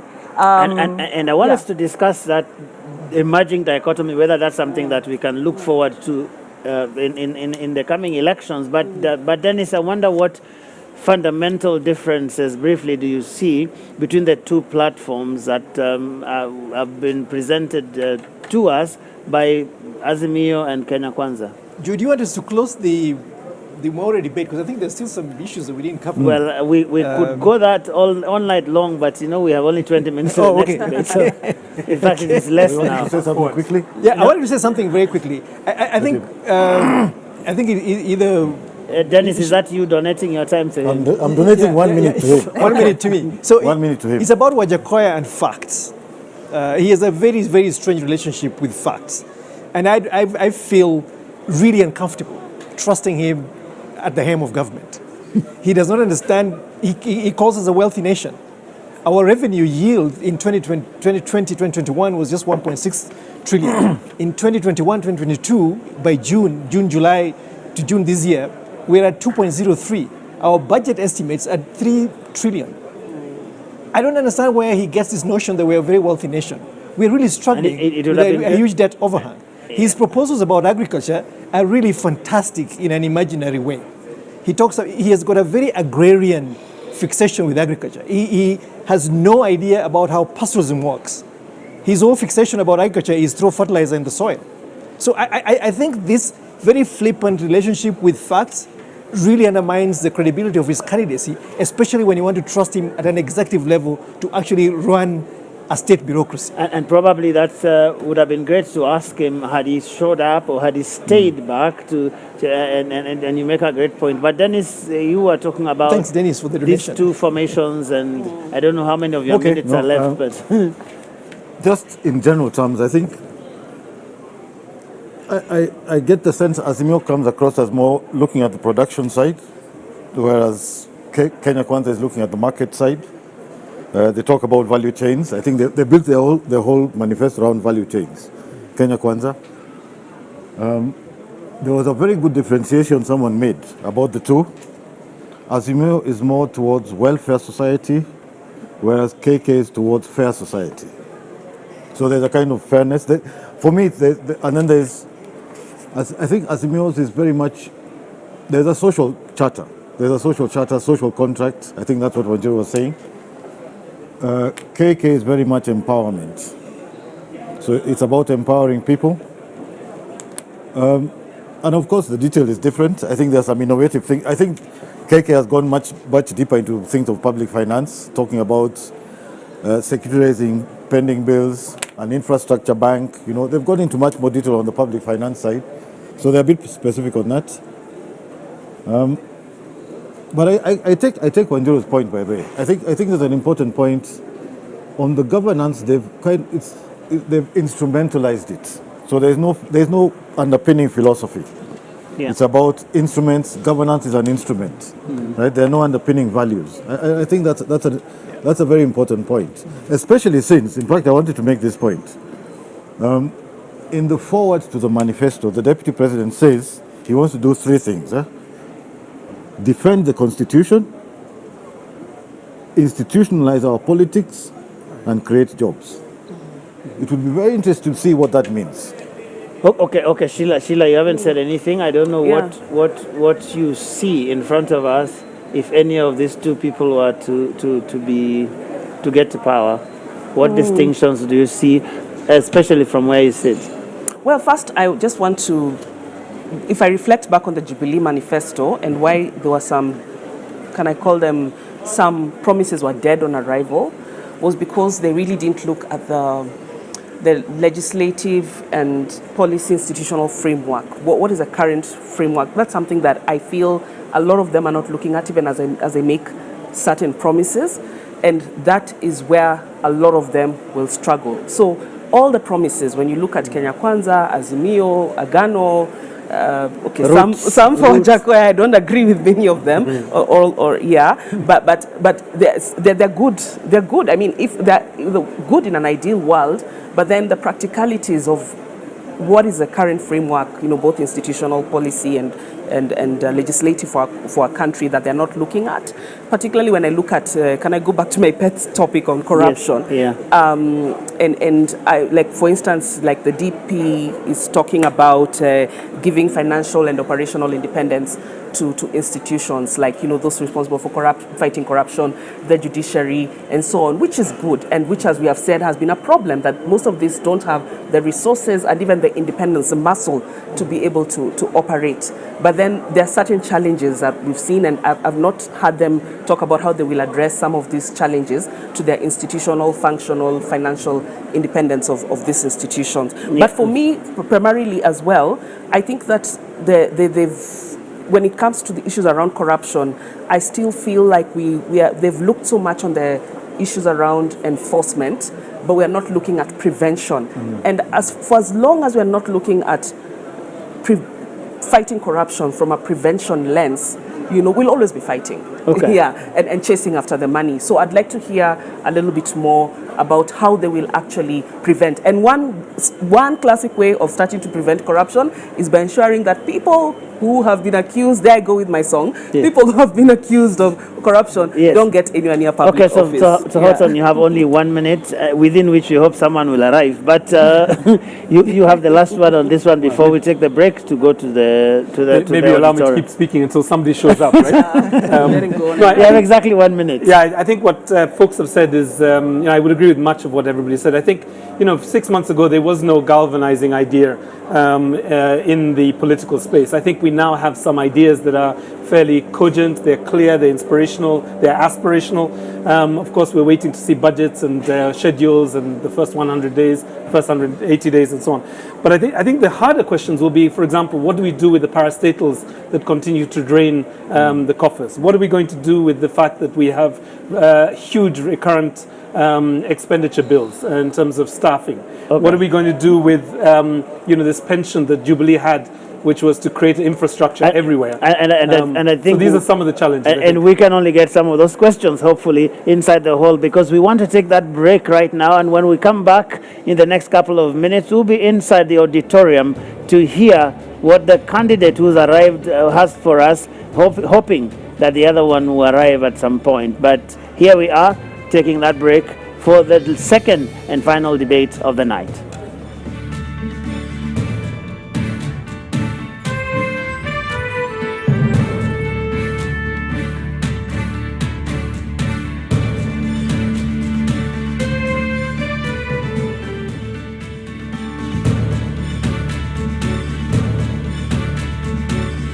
Linda familia na marafiki dhidi ya magonjwa. The UHC coverage journey is on. NHIF is working under the guidance of the Ministry of Health in the UHC Step Up, which presents an opportunity to secure Kenyans access to quality health services without suffering financial hardship. So take the bold step today and safeguard your families by enrolling to NHIF to ensure health for all. Kwa majina mimi naitwa Moses Kulia, mkaaji wa hapa Bomboruru, ambao tunafanya na kazi na hii sako yetu ya Geno Sako, ambao ruti yetu ni Bomboruru Saba Seri.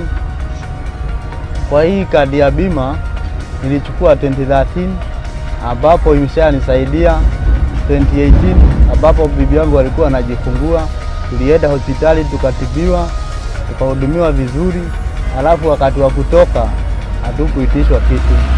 Kwa hivyo ningemhimiza makondakta wote na madriver wajiandikishe kwa hii bima yetu, ambapo itakuwa inawasimamia.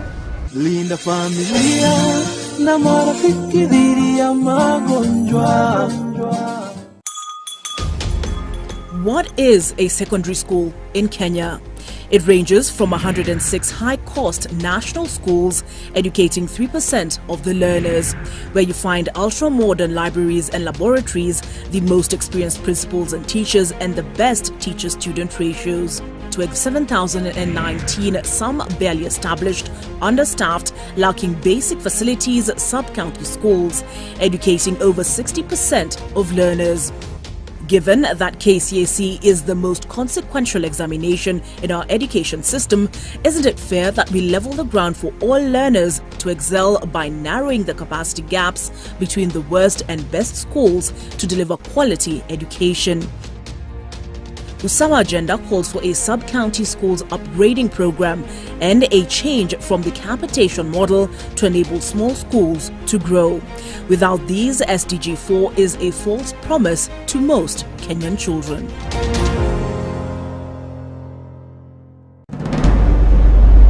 Leaders don't need to have all the answers. Ordinary people often do. If leaders would just listen. Each year, patients who can't pay hospital bills are detained in hospitals against their will. Kwa majina naitwa Maimuna Auru. Nilienda hospitali kujifungua, nikakuwa sina pesa, nikakuwa niko detained for 24 days. Niliacha watoto wangu nyumbani wakiteseka, na ile kitu naambia serikali kuwa kila Mkenya yuko na haki ya afya. Ule awe ako na pesa, awe hana pesa, ana haki ya kudumisha afya na kuwa na afya njema. Each year, 186 men are lawfully killed and 30 disappear while in police custody before they get to court. Kwa jina naitwa Hussein Moyo Molte. Mimi ndo baba wa marehemu Yasin Hussein Moyo, ule aliyepigwa risasi na polisi wakati wa corona akiwa kwa balkoni yao. Na hiyo ni kitu inaniumiza sana, na mimi ningeomba maafisa wa polisi waache kuchukua sheria mkononi mwao, kupiga watu na kuwavunja, na wafai kuwa juu ya sheria, wanafaa kuwa chini ya sheria kama vile sisi raia tunatimiza hadi vile serikali imeweka. Na mimi nashangaa na maafisa ni watu wametoka kwa jamii yetu, yani ni mandugu zetu, ni madada zetu, na wafai kutupiga na kutuumiza, wanafaa tupeleke mahakamani. August 9th, 2022 offers us a turning point. 1. Turn up and vote. Your vote counts. It's actually the only thing that does in an election. 2. Choose and then hold your leaders accountable. 3. Join the movement of people who stand up against human rights violations. Become a member of Amnesty Kenya today at www.amnestykenya.org. I think the most important quality of a leader is wisdom, so that the decisions that are being made now, he knows how, it's like a chess player who sees 10 moves ahead. Unajua wakati ambapo mlipa ushuru analipa ushuru wake, anataka aone angalau kazi ya pesa yake ambayo anailipia. Hii pesa tunaamini kwa zinaishia kwa mifuko za watu binafsi. I think it's important that wealth is declared frequently, and if people have found ways to accumulate wealth very quickly, absolutely good for them, as long as, of course, that is done honestly and ethically. We need leaders who are well educated to understand the challenges that we face in the modern world. Kwa mfano, mtu mwenye amesomea ukandarasi wa barabara, mkiwa na kiongozi ambaye amesomea hiyo taaluma, una uhakika kwamba barabara za eneo lako zitakuwa zina usimamizi mzuri.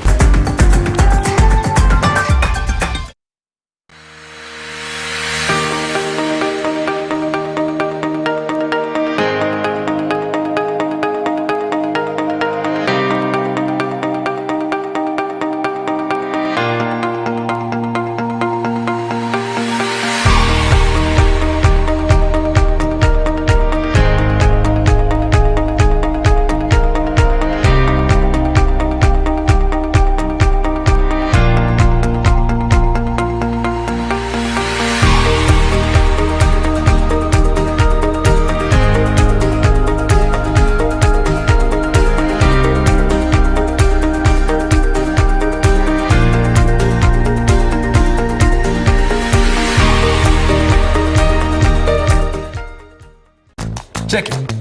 Let's talk about banking. Or let's talk about dreams and goals. Your dreams, your goals. If you're like Louise, you value doing biz with ease.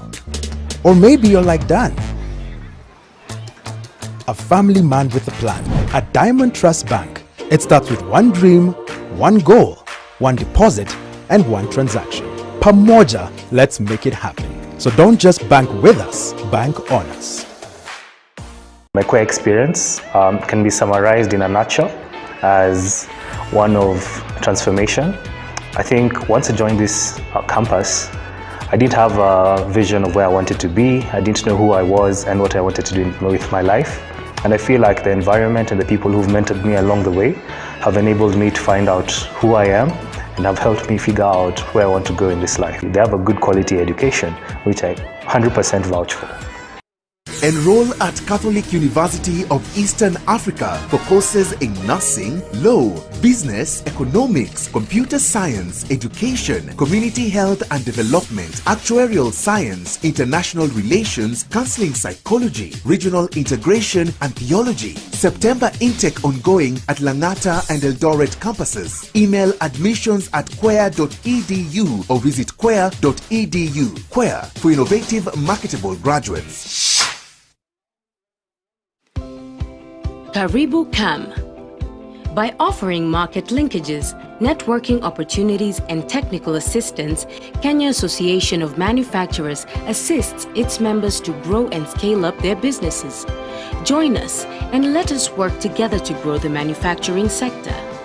Becoming a CAM member is as easy as 1, 2, 3.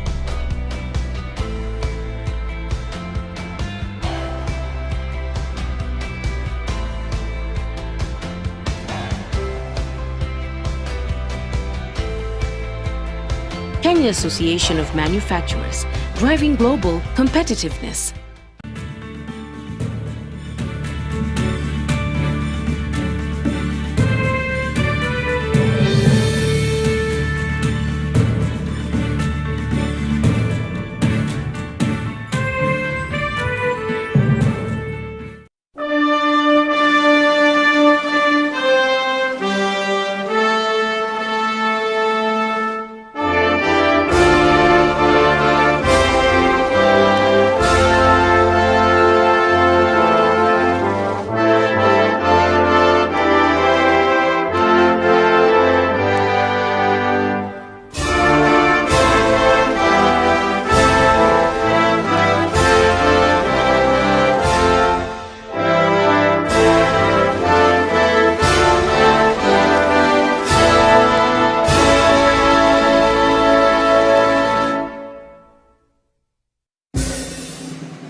Good evening and welcome to the Pope Paul VI Learning Resource Center at the Catholic University of Eastern Africa here in Nairobi.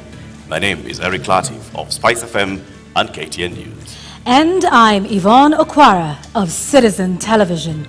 Welcome to the second of 2 presidential debates between the 4 presidential candidates cleared to run for president in the forthcoming election.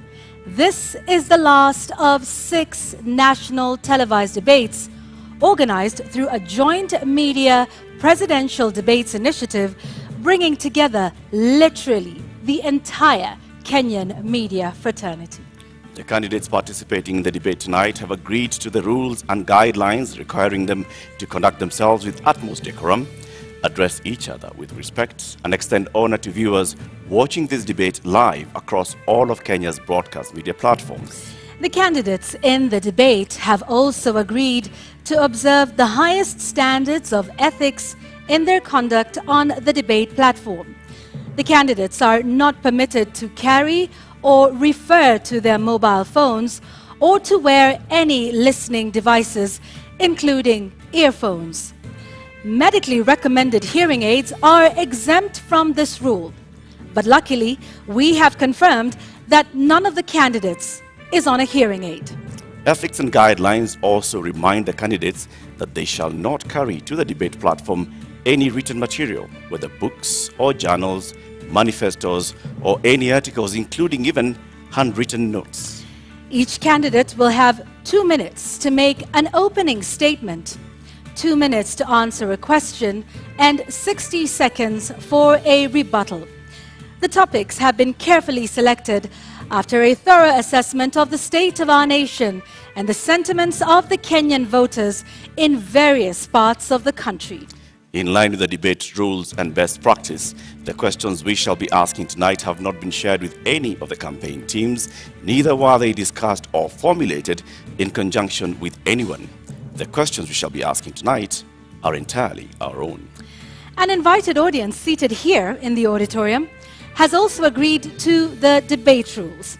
They have been fully briefed that cheers, jeers, or any other form of noise is not permitted during the debate. The audience has also agreed to the request and requirement to maintain order and civility right through this debate. This debate was to feature two leading presidential candidates, Raila Odinga of the Azimio la Umoja One Kenya Party and William Ruto of the United Democratic Alliance, UDA. We have, however, received written notification from the Raila Odinga campaign that he shall not be taking part in this debate. Indeed, but in keeping with the traditions of the Joint Media Presidential Debates Initiative since 2013, the debate is on. And we now make one exception to permit the audience here in the auditorium to help us welcome Dr. William Ruto, the UDA presidential candidate, to the stage.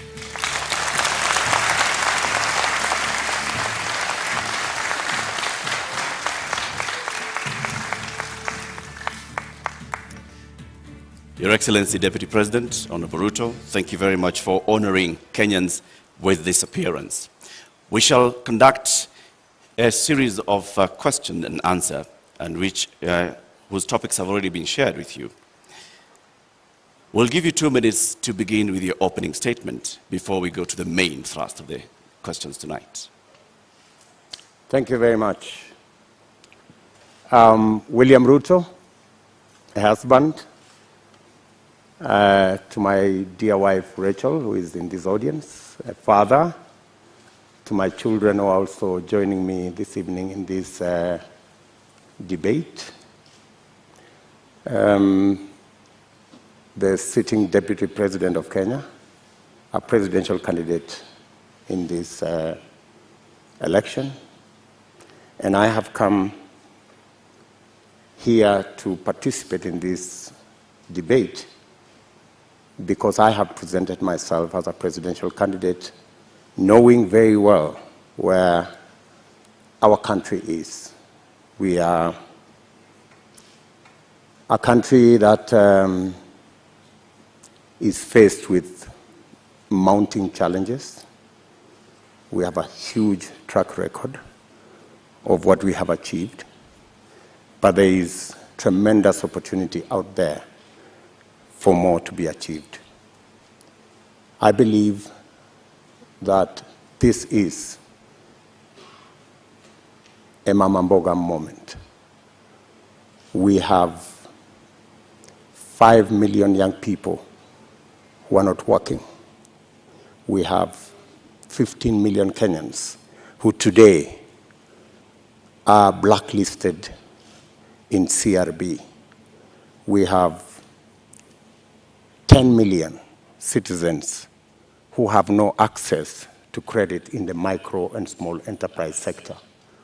And I believe I am the candidate with a plan to be able to get Kenya to the next level. Thank you, Honorable Ruto, for your opening statement. Let's get right into the first topic of discussion here tonight, and that is the cost of living, something that many Kenyans are concerned about tonight. At the moment, Honorable Ruto, we currently have 3 subsidies in place on fuel, on unga, on fertilizer, all aimed at dealing with the cost of living.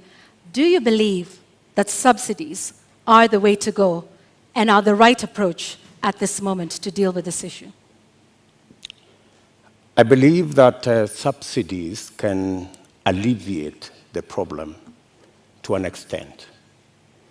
especially when we find ourselves in the situation where we are. My position is that we find ourselves at this port because there are certain things we didn't do right. We had a Big Four plan because we foresaw this situation. We were here in 2017. We decided then that it is proper to formulate a plan that included matters food security. If you look at the 4 pillars of the Big Four plan, one of them was agriculture and food security and nutrition. Unfortunately, that plan fell apart. It was actually sabotaged. So we find ourselves in this space because, one, we didn't capitalize our agricultural sector. We actually removed the fertilizer subsidy program that existed, which we just reinstated, I think, 3 months ago. Why did we withdraw it in the first place? Because to deal with the cost of living, you just have to increase agricultural productivity. And to increase agricultural productivity, you need to do 3 things. Number 1, make sure farmers have access to inputs, fertilizer, seeds, pesticides. Make sure the farmers have the necessary capital to be able to do the farming. And 3, make sure they have access to markets that are not rigged. Unfortunately, we didn't do that, and that's why we find ourselves in the situation we're in. So that's why in our plan, as Kenya Kwanza, we have set out with clarity what we need to do. We have put in place a 30 billion revolving fund to make sure that farmers have access to inputs. We have added a 12 billion shilling expenditure on agricultural extension, because it's not just enough to have inputs. It's also important for farmers to use the latest information on how to get our farming right and increase the productivity of every farmer. And the statistics show, with access to fertilizer, with access to certified seed, with access to capital, a farmer who produces 5 bags can produce 15. So we can actually double, if not triple, our agricultural output. What that means is that the 2 million farmers who today are net importers of food themselves can actually produce surplus. And we can make sure that we have sufficient supply that ensures that the prices are reasonable for everybody. So the real solution to the cost of living, especially on matters food, because we all understand the biggest contributor to the high cost of living is the cost of food. The average expenditure of families is 52% of their income. In fact, poorer families spend between 60 and 65% of their income on food. So dealing with the cost of food significantly deals with the challenge of high cost of living. Honorable Deputy President, if I may just interject, what you said today has also been said by you before. In the first term of your administration, you pledged the same, that you are going to deal with agriculture, you're going to support farmers, and that's when the first fertilizer subsidy was rolled in, before it was embroiled in scandal. And you'd also promised the Galana Kulalu project. When you say today that the food security aspect of the Big Four agenda was sabotaged, what exactly do you mean? What failed in the Big Four agenda with regards to food security? Precisely that. It was sabotaged. By who and how? Because You know as well as I do that we never got to implement that plan. Immediately, we changed course, and the whole Big Four plan was shelved.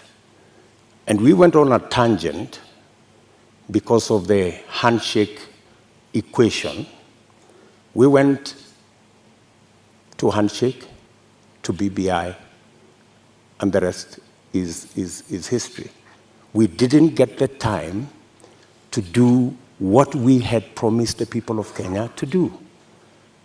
In fact, immediately thereafter, I tried, like has been tradition for me, to support my boss.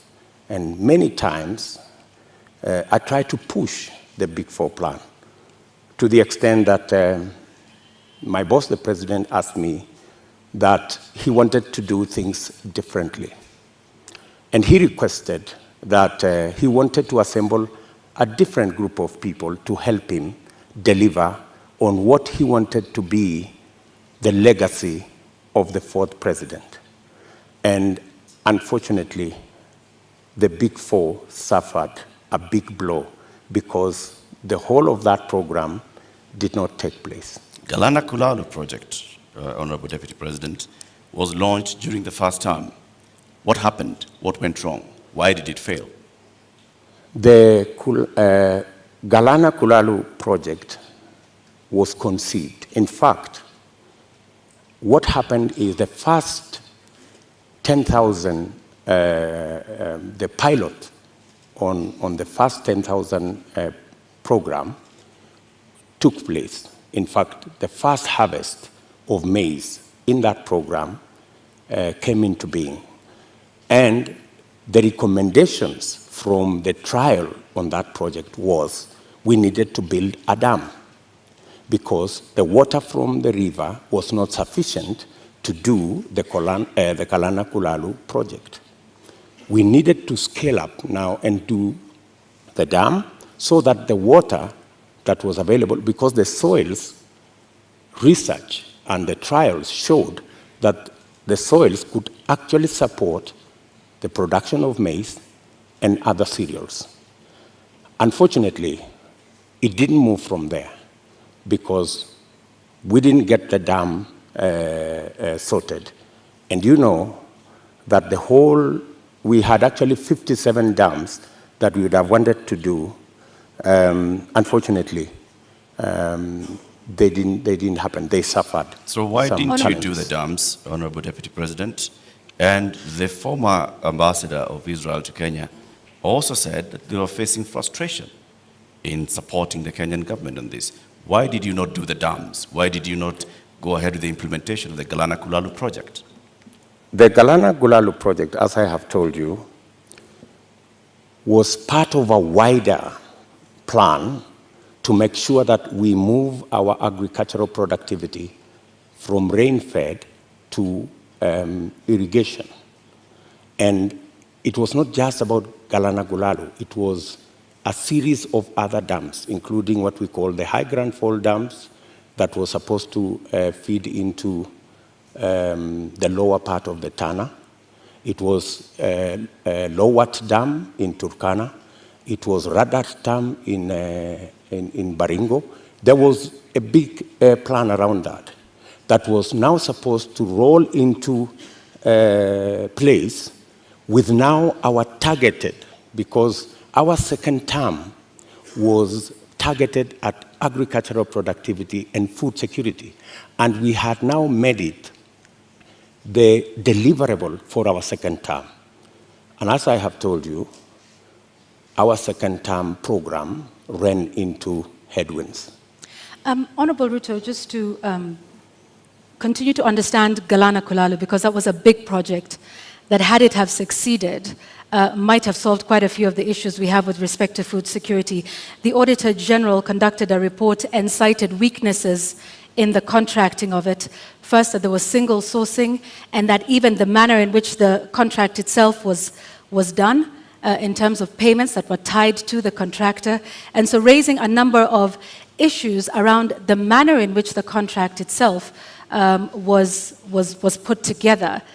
that then states that this was something that was going to fail anyway. And so what's your response to that with respect to the manner in which contracting is done in this country, particularly with Galana Kulalu, which was a big project under the first term of the Jubilee administration, of which you are a part? I quite agree that issues were raised around the contract, and that is why the contract actually was shelved with a balance. It didn't go the full hog, because when those issues were identified, it led to the contract being stopped so that those issues could be addressed. But by the time it was getting there, already the trials had been done, the pivots had been set up, the first crop had been harvested, and we already had the template on what actually needed to be done, because the contract, the initial contract, was for the first 10,000 acres.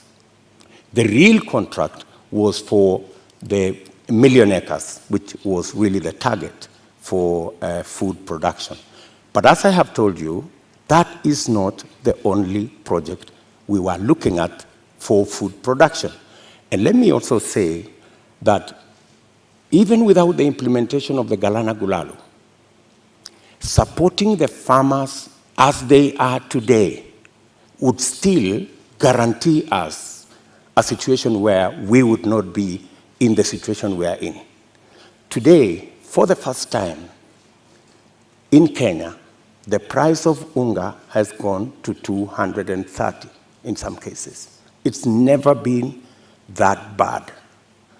I must say, as a former Minister for Agriculture, serving under President Kibaki, I am the minister who assembled the infrastructure that provide subsidy on fertilizer. And we saw an increase of 5 million bags of maize when we rolled that plan. When the fertilizer subsidy was cancelled 2 years ago, that is why we are where we are. We are not here because Galana failed. We are here because we didn't do what we needed to do with our farmers the way they are today.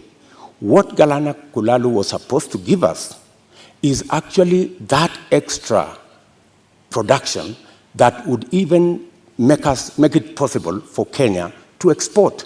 There is absolutely no reason why Kenya today is spending 12 billion shillings to import maize from Uganda or from Tanzania. We should be net exporters of maize, for example, but we are not. And the reason why we are not is because our agricultural sector is undercapitalized. We have removed the support that farmers always had. And that is why, for the first time, because of the things we didn't do, because of the removal of the fertilizer subsidy, for the first time, the price of unga has gone to 230. Honorable Deputy President, you say that a lot was done in the first term, and that is why we got to a point where in 2017, we still had a rise in food prices? In 2017, it was specifically because of drought. And for your information, the prices of flour, maize flour, went to 140. It didn't go to 230. That's the whole difference. However, then, even in the situation of drought in 2017, what the debate then was 2 kilogram packet of maize was retailing at 140. Today, it is retailing at 230 because compounded with the drought, we just did not produce as we should have produced because we didn't support the farmers the way we have always supported the farmers. Honorable Ruto, I'd like to speak about another issue that is a contributing factor to the cost of living, and that is the high cost of fuel in the country. What do you propose to do with that? Because there's also a current subsidy in place for that. What do you think is the solution to the rising cost of fuel, which, as you know, drives the cost of a number of other products? I think the first thing that we need to do is to look at the taxes, because 50% almost of the cost of fuel in Kenya is taxes. I think it's time, as a country, we looked at, I think there are 15 different taxes on fuel. And I think it's time we relooked at how else do we raise revenue. Which taxes would you be proposing to remove from fuel, the cost of fuel? I think majority of the taxes that are in that bracket, I think there are almost 15 different taxes that are there. I do not have the specifics, but those 15, I think we need to interrogate these 15 different taxes. Which ones can we put aside so that, like other countries, we can limit the taxation on fuel? Take, for example, let me VAT. ask, yeah, let me yes, okay, take, for example, VAT. Correct. I think we need to rethink taxation, VAT taxation on fuel. That was the latest inclusion of taxes on fuel. And I think it was very controversial. Yeah, Honorable Ruto, VAT on petroleum products was indeed controversial. Let me take you back to 2013 when VAT was imposed on this as a condition by IMF. At the time, then Majority Leader Aden Duale said, and I quote, "The 181 members have been convinced by our party leader and our deputy party leader on the rationale of 8% VAT on petroleum products." He went on to say, 181 is a very big number, and we will convince our members from the NASA side. So you, at this point in the year 2015, I believe, when this was passed, were pushing for 8% to be added on VAT. Today, you are saying you want to abolish VAT on petroleum products. Why should Kenyans believe you today? Why wouldn't they? I mean, we live in a dynamic country, and it's only fools who don't change their mind. If you are in a situation where the price of fuel has gone to 160, I mean, it's time to think. I mean, when this VAT was imposed, then the price of fuel was under 100. Honorable Ruto, when the VAT was imposed, it was at the time a condition by IMF when we were seeking a precautionary facility. Today we find ourselves in the exact same position with a third tranche of an IMF facility, and once again they are calling for the same issue that we are facing with VAT then is the same one we are facing now. And at the point, IMF has in fact said that we do not need to be removing taxes on petroleum products. So with an IMF facility already in place, are you then saying you are going to go back to the IMF and renegotiate the terms of that loan that is already in place regarding IMF VAT on fuel products? What's wrong with negotiating with IMF?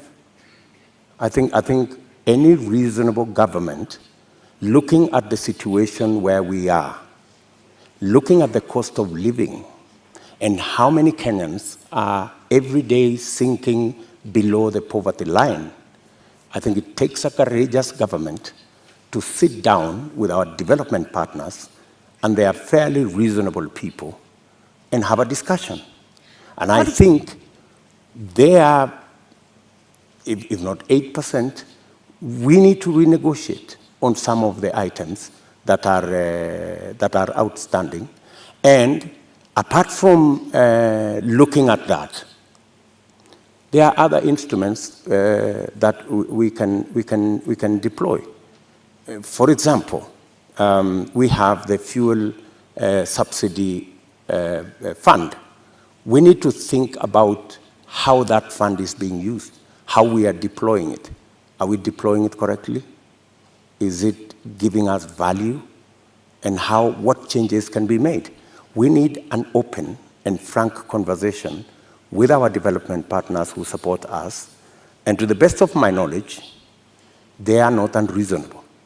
They are reasonable people, and they can entertain a conversation on negotiating some of the terms that have been offered to us. Honorable Ruto, I think that will take us into our second conversation tonight, and that is on the issue of national debt. And I'd like to pick up just where you left off. You say our partners, are open to renegotiation. However, on the matter of renegotiating our debt, Honorable Ruto, you just last week in an interview with the international press said you will not be entertaining discussions around renegotiating our debt. In fact, with respect to your competitor who is not here with us today, when he brought up the issue, you in fact called his statement on that condescending and reckless. Mr. Deputy President, are you tonight changing your position and saying you will renegotiate and seek to restructure our debt? Not at all. I still believe, as I stand here, that it is reckless for anybody to say we cannot pay our debts. I believe that we have what it takes to pay our debts. And mark you, what we were discussing about VAT is very different from negotiating our debts. But it is tied to the IMF facility, which is a loan. It's completely different. How so? What we cannot entertain as a country is a position that we cannot pay. We are in a position that we can't service our debt. We cannot. We need to go out there and renegotiate our debt. I think that would send the wrong signal. What I would do on matters to do with the debt, we have a plan as Kenya Kwanza on how to manage debt. Number one, we have said we will first slow down, put the brakes on borrowing. Number two, we will put brakes on unbudgeted projects. In fact, that is the biggest source of our problem. Projects that are not within the budget, so that we cannot keep our fiscal deficit at what we have committed, 5% or 5.9%. Number three, we need to raise our revenues. And I have said openly that we have areas that we believe that we can raise our revenue. For example, we collect 52% of all collectible VAT. Just by automation and computerization, we can actually raise 95% of all collectible VAT. That would give us an extra 450 billion Kenya shillings. And added on to that, if you raise that kind of VAT, you can equally raise from corporate tax an additional 200, maybe 150 billion shillings. So there is room to raise additional funding, additional revenue for us to manage our debt without necessarily going to say we're going to negotiate our debt. So I hear you saying that our national debt as it stands today is manageable. Our debt today is a challenge. We need to deal with it. We are not sitting pretty. We are living, if I may say, we are living beyond our means. And that is why I am saying that we should stop this borrowing spree. Let me give you, in our first term, we borrowed 2.2 trillion. From 2017, our handshake brothers have borrowed 4.2 trillion. That's what's the source of concern. And it's not a source of concern to me. It's a source of concern to Kenyans as well. And it's even a source of concern to our development partners. they are beginning to raise issues about our debt. And more so, the trajectory of continued borrowing. So that's why I'm saying our administration will first slow down on borrowing, remove unbudgeted projects, because that's the biggest incentive, and then go back to raising our own revenue. Do you and have there figures are that areas you are targeting? When you say remove unbudgeted projects, how much are we talking about? When you say slow down on borrowing, from what amount to what amount are you talking about? When you look at our fiscal deficit, right, there are too many projects that are not in the that are not budgeted for. For example, the Uhuru Gardens Museum. You don't see it anywhere in government budgets, but it's been built. So these are the kind of projects. Do you know how much? That, for example, I think in the last financial year, we've spent close to 15 billion in that project. In the last financial year, Honorable Deputy President, Yes. do you know how much of unbudgeted projects we spent Actually, unbudgeted projects are in the region of 100 billion. Unbudgeted projects. And that is what is spiraling our borrowing.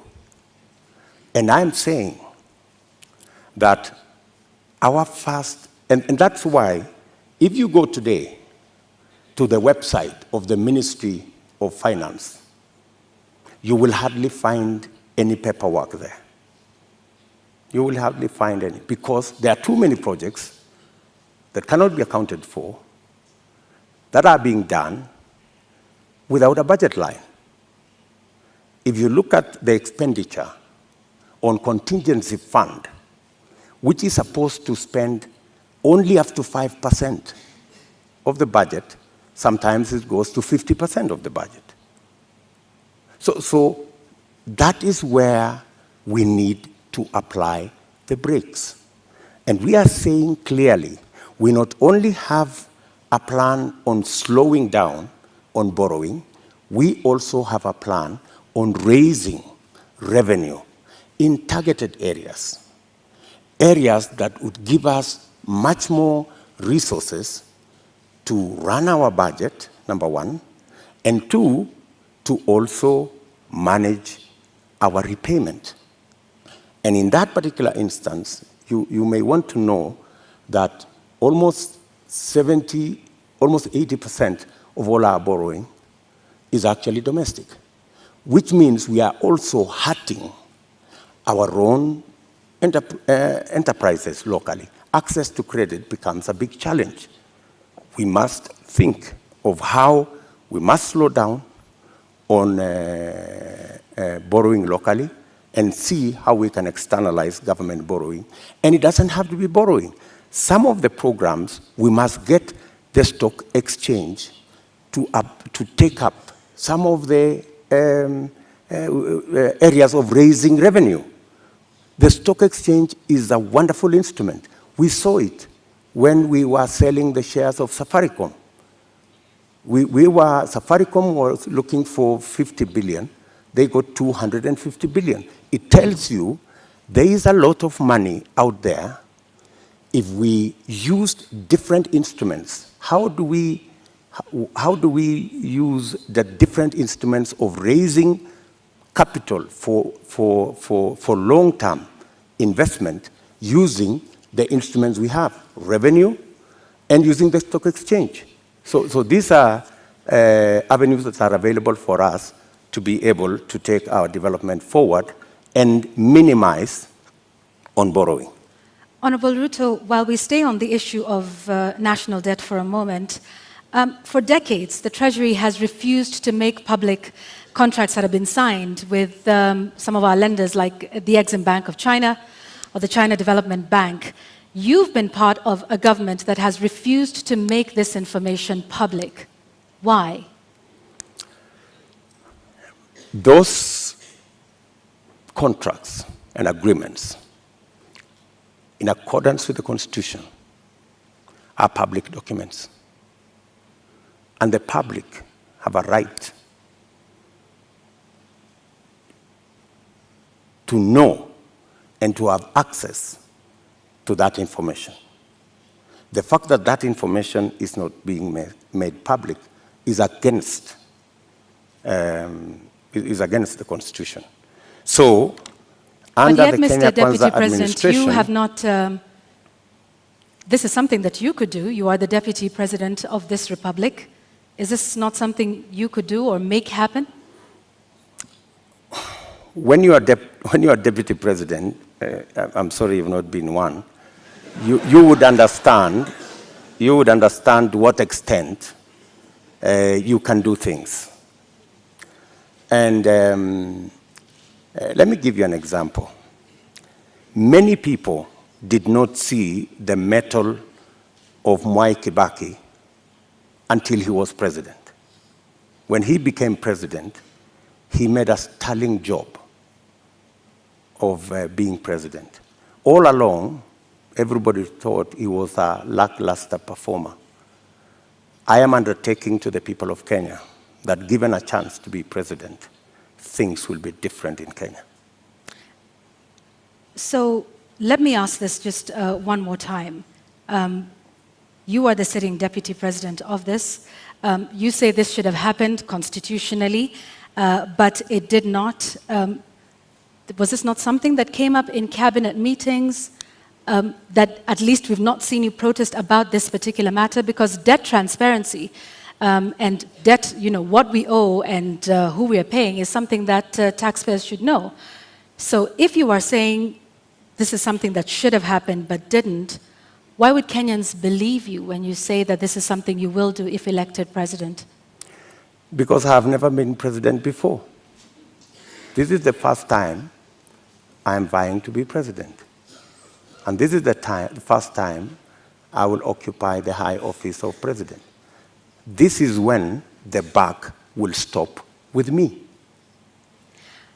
Are you saying, Mr. Deputy President, that in the last 9 years, you have sat in cabinet meetings and expressly said that you would like the contracts details to be released to the public?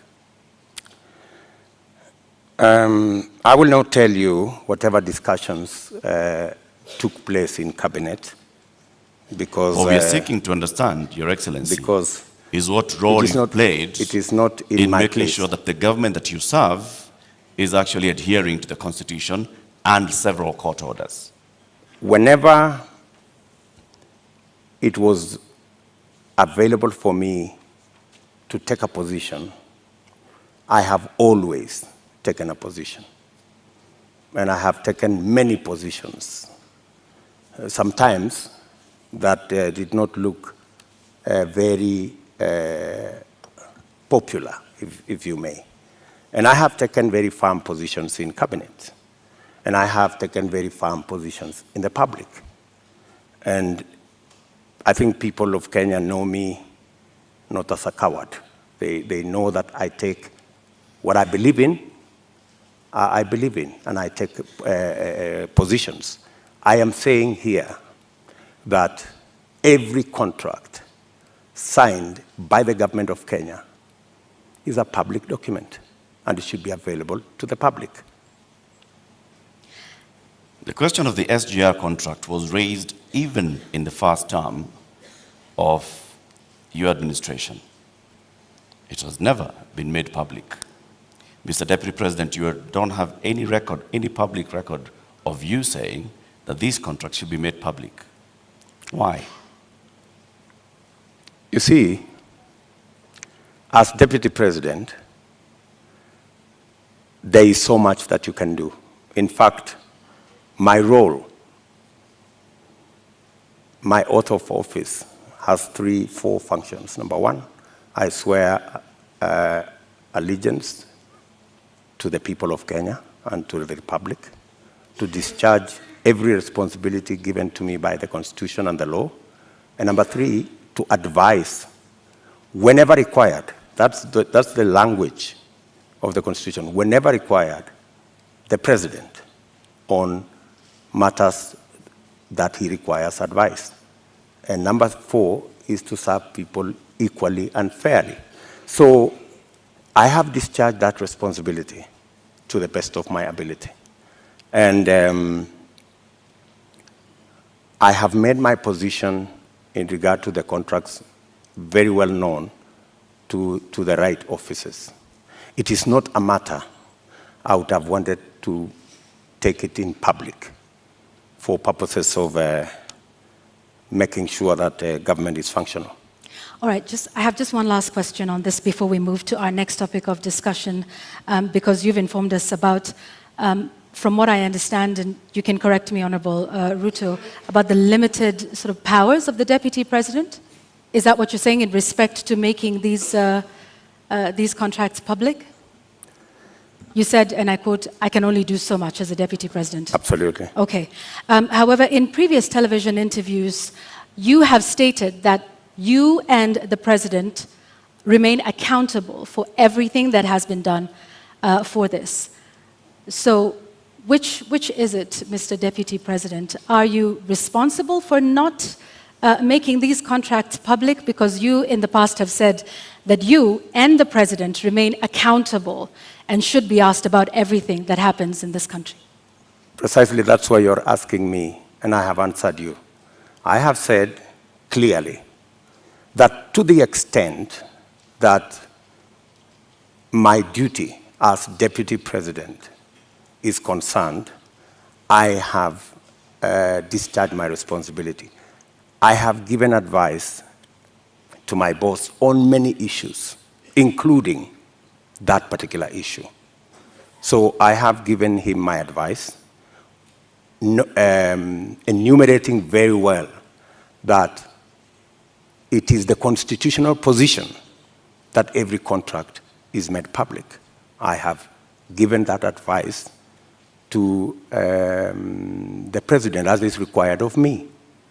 So, but you know the buck stops with the boss. Honorable Deputy President, let's now move to the next topic of our conversation this evening, and this will be on a matter of national security. You were recently in Elgeyo-Marakwet County, where you promised the people of Kerio Valley that you would do everything in your power to secure them. You've also been visiting other parts of this country, Marsabit, Baringo, Samburu, Laikipia, West Pokot. More than 300 people have died in the last 7 months alone in this country, killed by armed bandits. Livelihoods are lost. Children have not gone to school. Children have been killed. Kerio Valley residents have even petitioned the UN Secretary General, saying that their government has failed to provide them with security. In your manifesto, you say that security is a cornerstone of protecting people's livelihoods.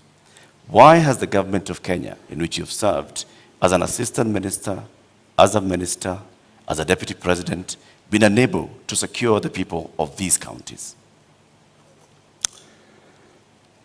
I quite agree with the feeling of many Kenyans. In fact, it's yesterday. It's not even last week. It's yesterday. I was in Elgeyo-Marakwet, and one of the leaders there told us we have buried 114 people in that neighborhood. So it is indeed a live and serious matter. You have seen me in when we came into office in 2016. I called all the leaders from Baringo, Elgeyo-Marakwet, Pokot, Samburu, and we had a serious leaders meeting in my office in Karen.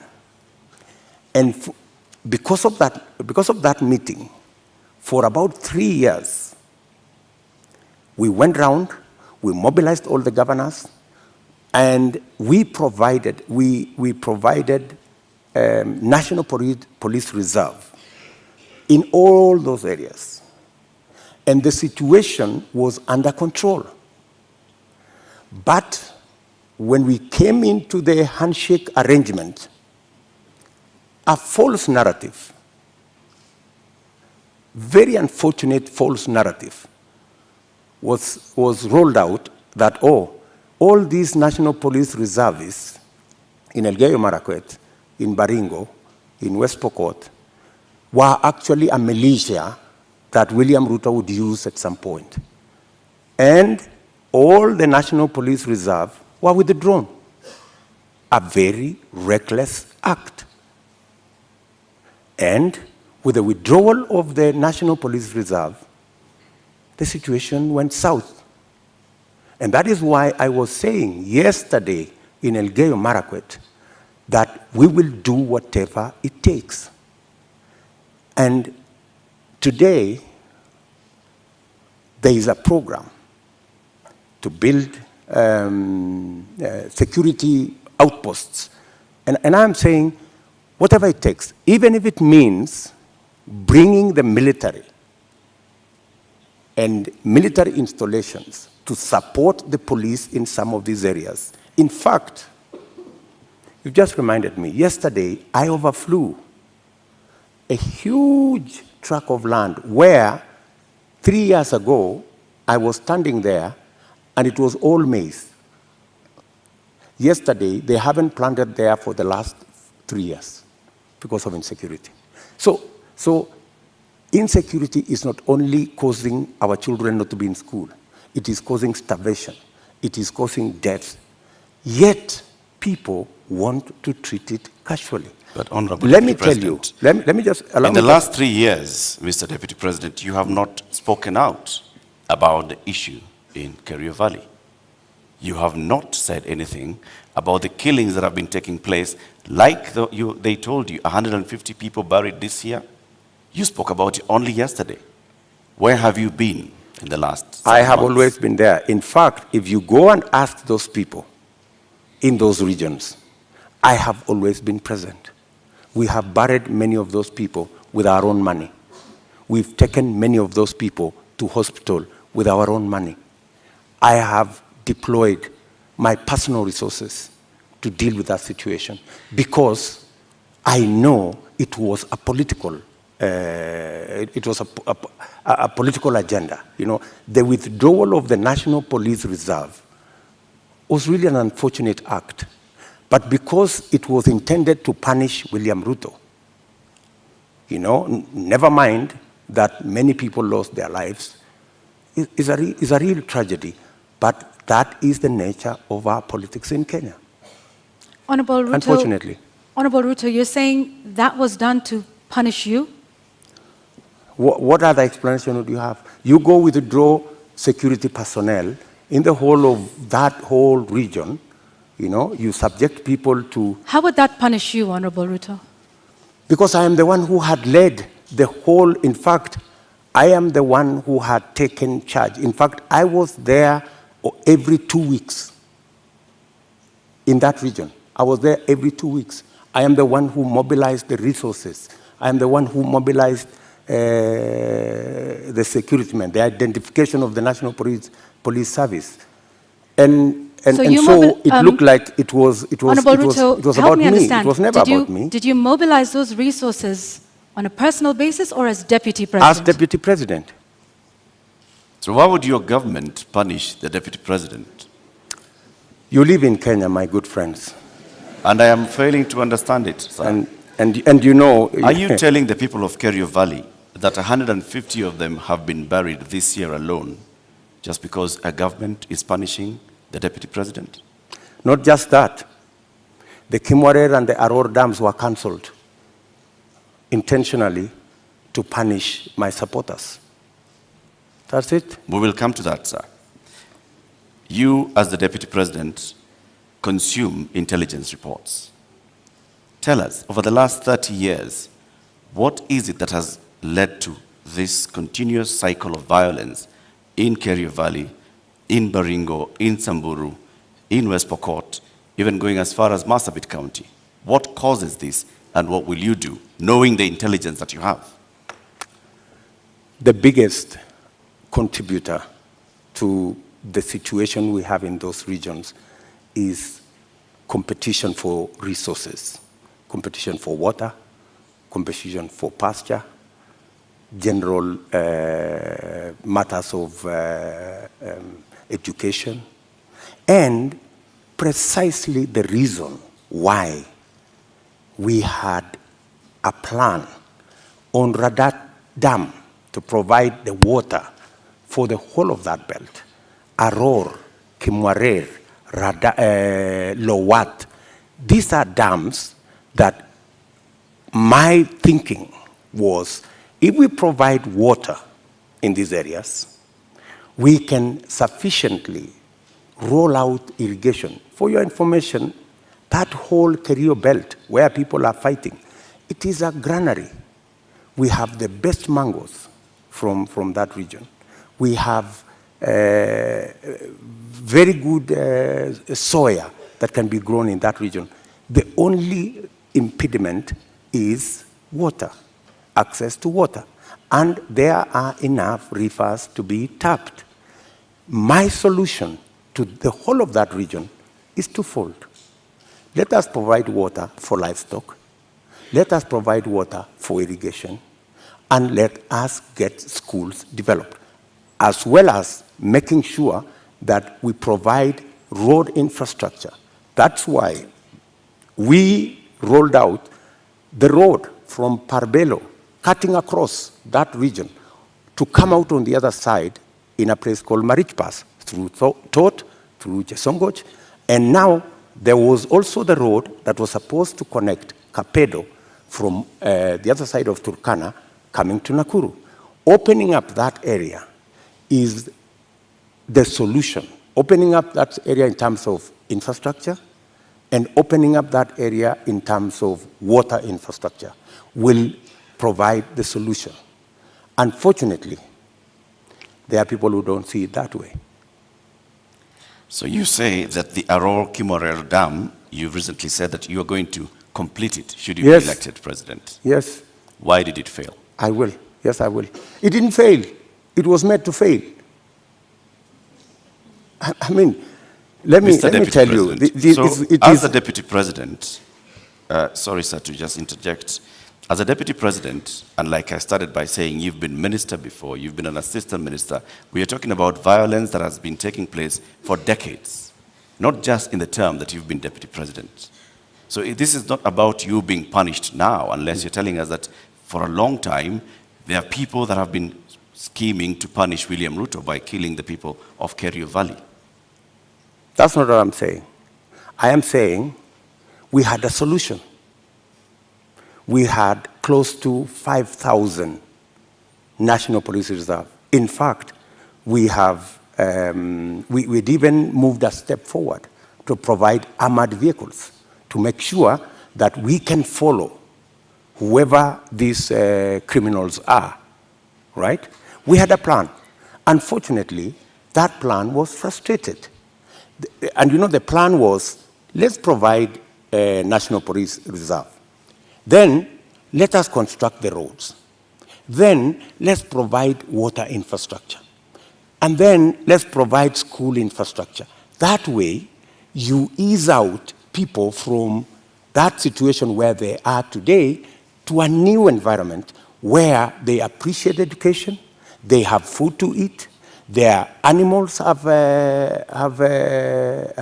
water and pasture, and then you can develop that region. In fact, in my mind, that's where the future of Kenya is, because we have huge tracts of land in that region. And the fact that people have been fighting in that region forever doesn't mean that they should continue fighting. We should find a solution.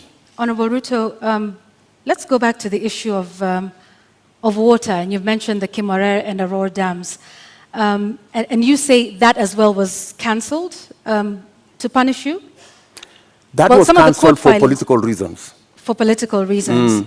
Well, some of the allegations that have been made by the DPP in court is that payments were made contrary to the law, they were not processed through the consolidated fund, that in fact, this was all done to ensure that there were kickbacks, that the government made advance payments, including 11 billion shillings in excess of unnecessary debt to, this is what they're saying, which prosecutors say were to go to, friends and and co-conspirators of this scheme.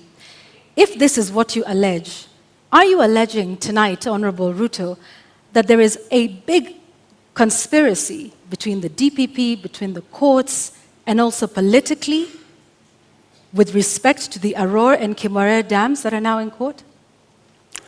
For your information, Aror and Kimwarer was signed at the same time with other government projects, signed by the same companies, funded by the same financiers, and they were signed not with me, witnessed by the President of Kenya. So these are not projects that were cooked at night or in some dark corner, right? How come that the only projects that did not go through is Aror and Kimwarer? All the others went through. That's number one. Number two,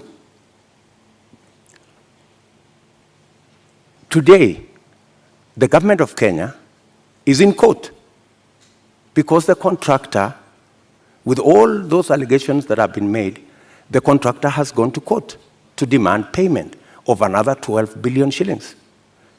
I mean, that should concern everybody. There are also suspects in court, Honorable Ruto. Pardon? There are also local suspects in court over the matter. Forget about the court matter here. The contractors are in court in London, and the government of Kenya is already replying to the case in court. And they cannot afford to make it public because it's embarrassing. Why did the contractor not continue with the project? Because he was denied the land where to set up the dam. And that was an undertaking by the government of Kenya, that we're giving you a contract, we're going to give you land, we're going to give you this infrastructure for you to carry out, for you to build the dam. And the reason given then was that, the dam was going to be in a forest. How many dams are in the forest? We have Yamo Dam. We have Yamo Dam in the forest. We have many other dams in the forest. So I think, we have to be honest with ourselves. And that's why I am looking forward to the day somebody will step forward and actually tell the country, how will the government of Kenya lose 20 billion shillings that was supposed to build Aror and Kimwarer, and yet there is nothing on the ground? What was this? What was this sinister motive? Do you believe money was lost? I don't believe any money was lost. And even if money was lost, people should be taken to court. But you said around 2019 that it was 7 billion shillings that was lost. No, and not I the didn't 21 say that. that was being alleged by the DPP. I didn't say that. Check my statement. I am very clear about what I said. I said 7 billion shillings was paid. Right? That's what I said. And for your information, I said that 7 billion shillings that was paid was actually insured. The reason we should be asking is, why hasn't the person, the company who insured that money, why haven't they been asked to pay? Because the company that insured that 7 billion is a well-connected company. That's why the demand letter has not been put to them. So what you're alleging... And you see, Kenyans will one day really marvel at what really happened in this Kimwarer and Aror Dam. You will be shocked. Tell us what really happened, because what it sounds like is you're alleging the investigating authorities, the DPP, the courts. There are suspects in court at the time, including former Cabinet Secretary Rotich, who I believe was charged afresh a couple of months ago over this issue. If this is all politically instigated, are you then saying that all of these authorities, different arms of government, are conspiring against you, from investigators to the DPP to the courts, to punish you, Honorable Ruto? Let me ask you, that matter has now been in court for 4 years. It has not moved an inch.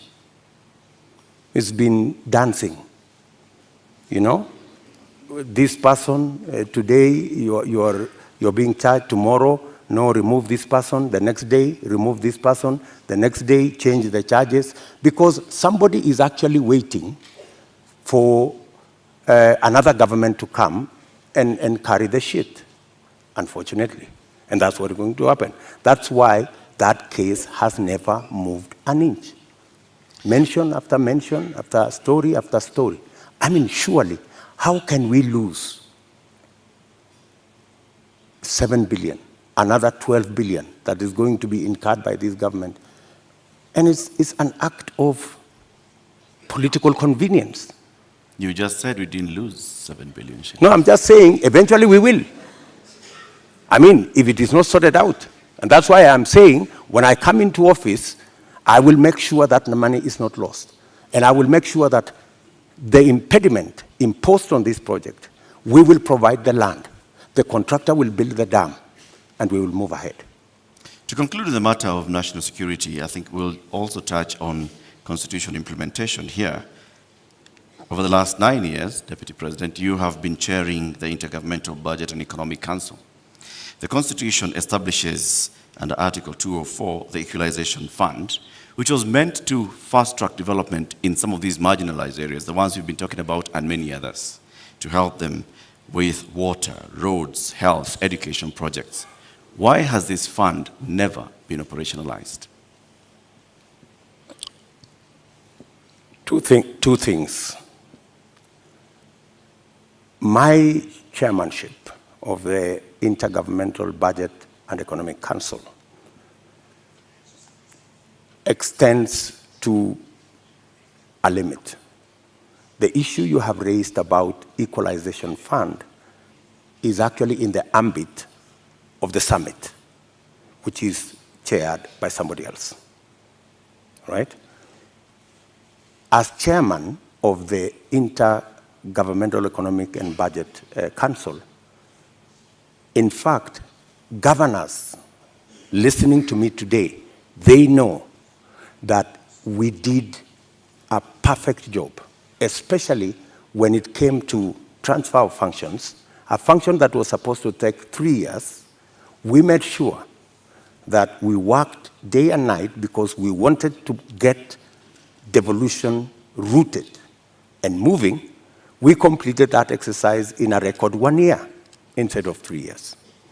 We have since worked with county governments, and many of the governors will tell you that I have provided leadership as chair of the council on every matter, whether it was grants, whether it was matters to do with conditional grants, whether it was making sure that there is a balance between what goes to national government and what goes to county governments.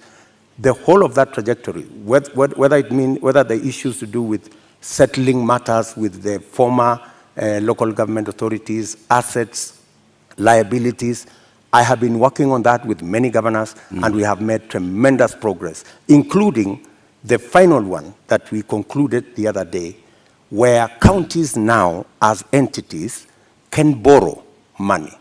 As entities, like Laikipia County is the first that is going to have the leverage to borrow money. So I have a track record on what I have done. Thank you, Mr. Chairman of IBEC. Now let me ask the question to the Deputy President. Why has the Equalization Fund never been operationalized 12 years after the promulgation of the Constitution? The Equalization Fund, window. As Deputy President I can answer, the Equalization Fund, halfway through, there was a big argument between who will implement this Equalization Fund, because it was under the national government.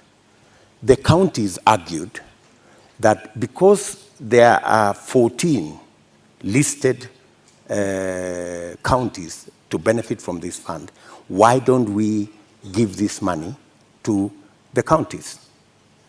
Then there was a problem of trying to get the regulations on how this fund would work out. And it dragged on the contestation as to, and some projects were implemented, some water projects were implemented, some road projects were implemented. But the argument continues to be who should. At some point, the law was actually changed to include counties beyond the 14. And that became another big argument. And I accept that we should have done better on the equalization fund. And that is why I have made a commitment in our manifesto that that equalization fund, whatever the balance of the time that is left, we will make sure that we devolve it to counties. In my belief, the counties are better placed to run that fund than the national government.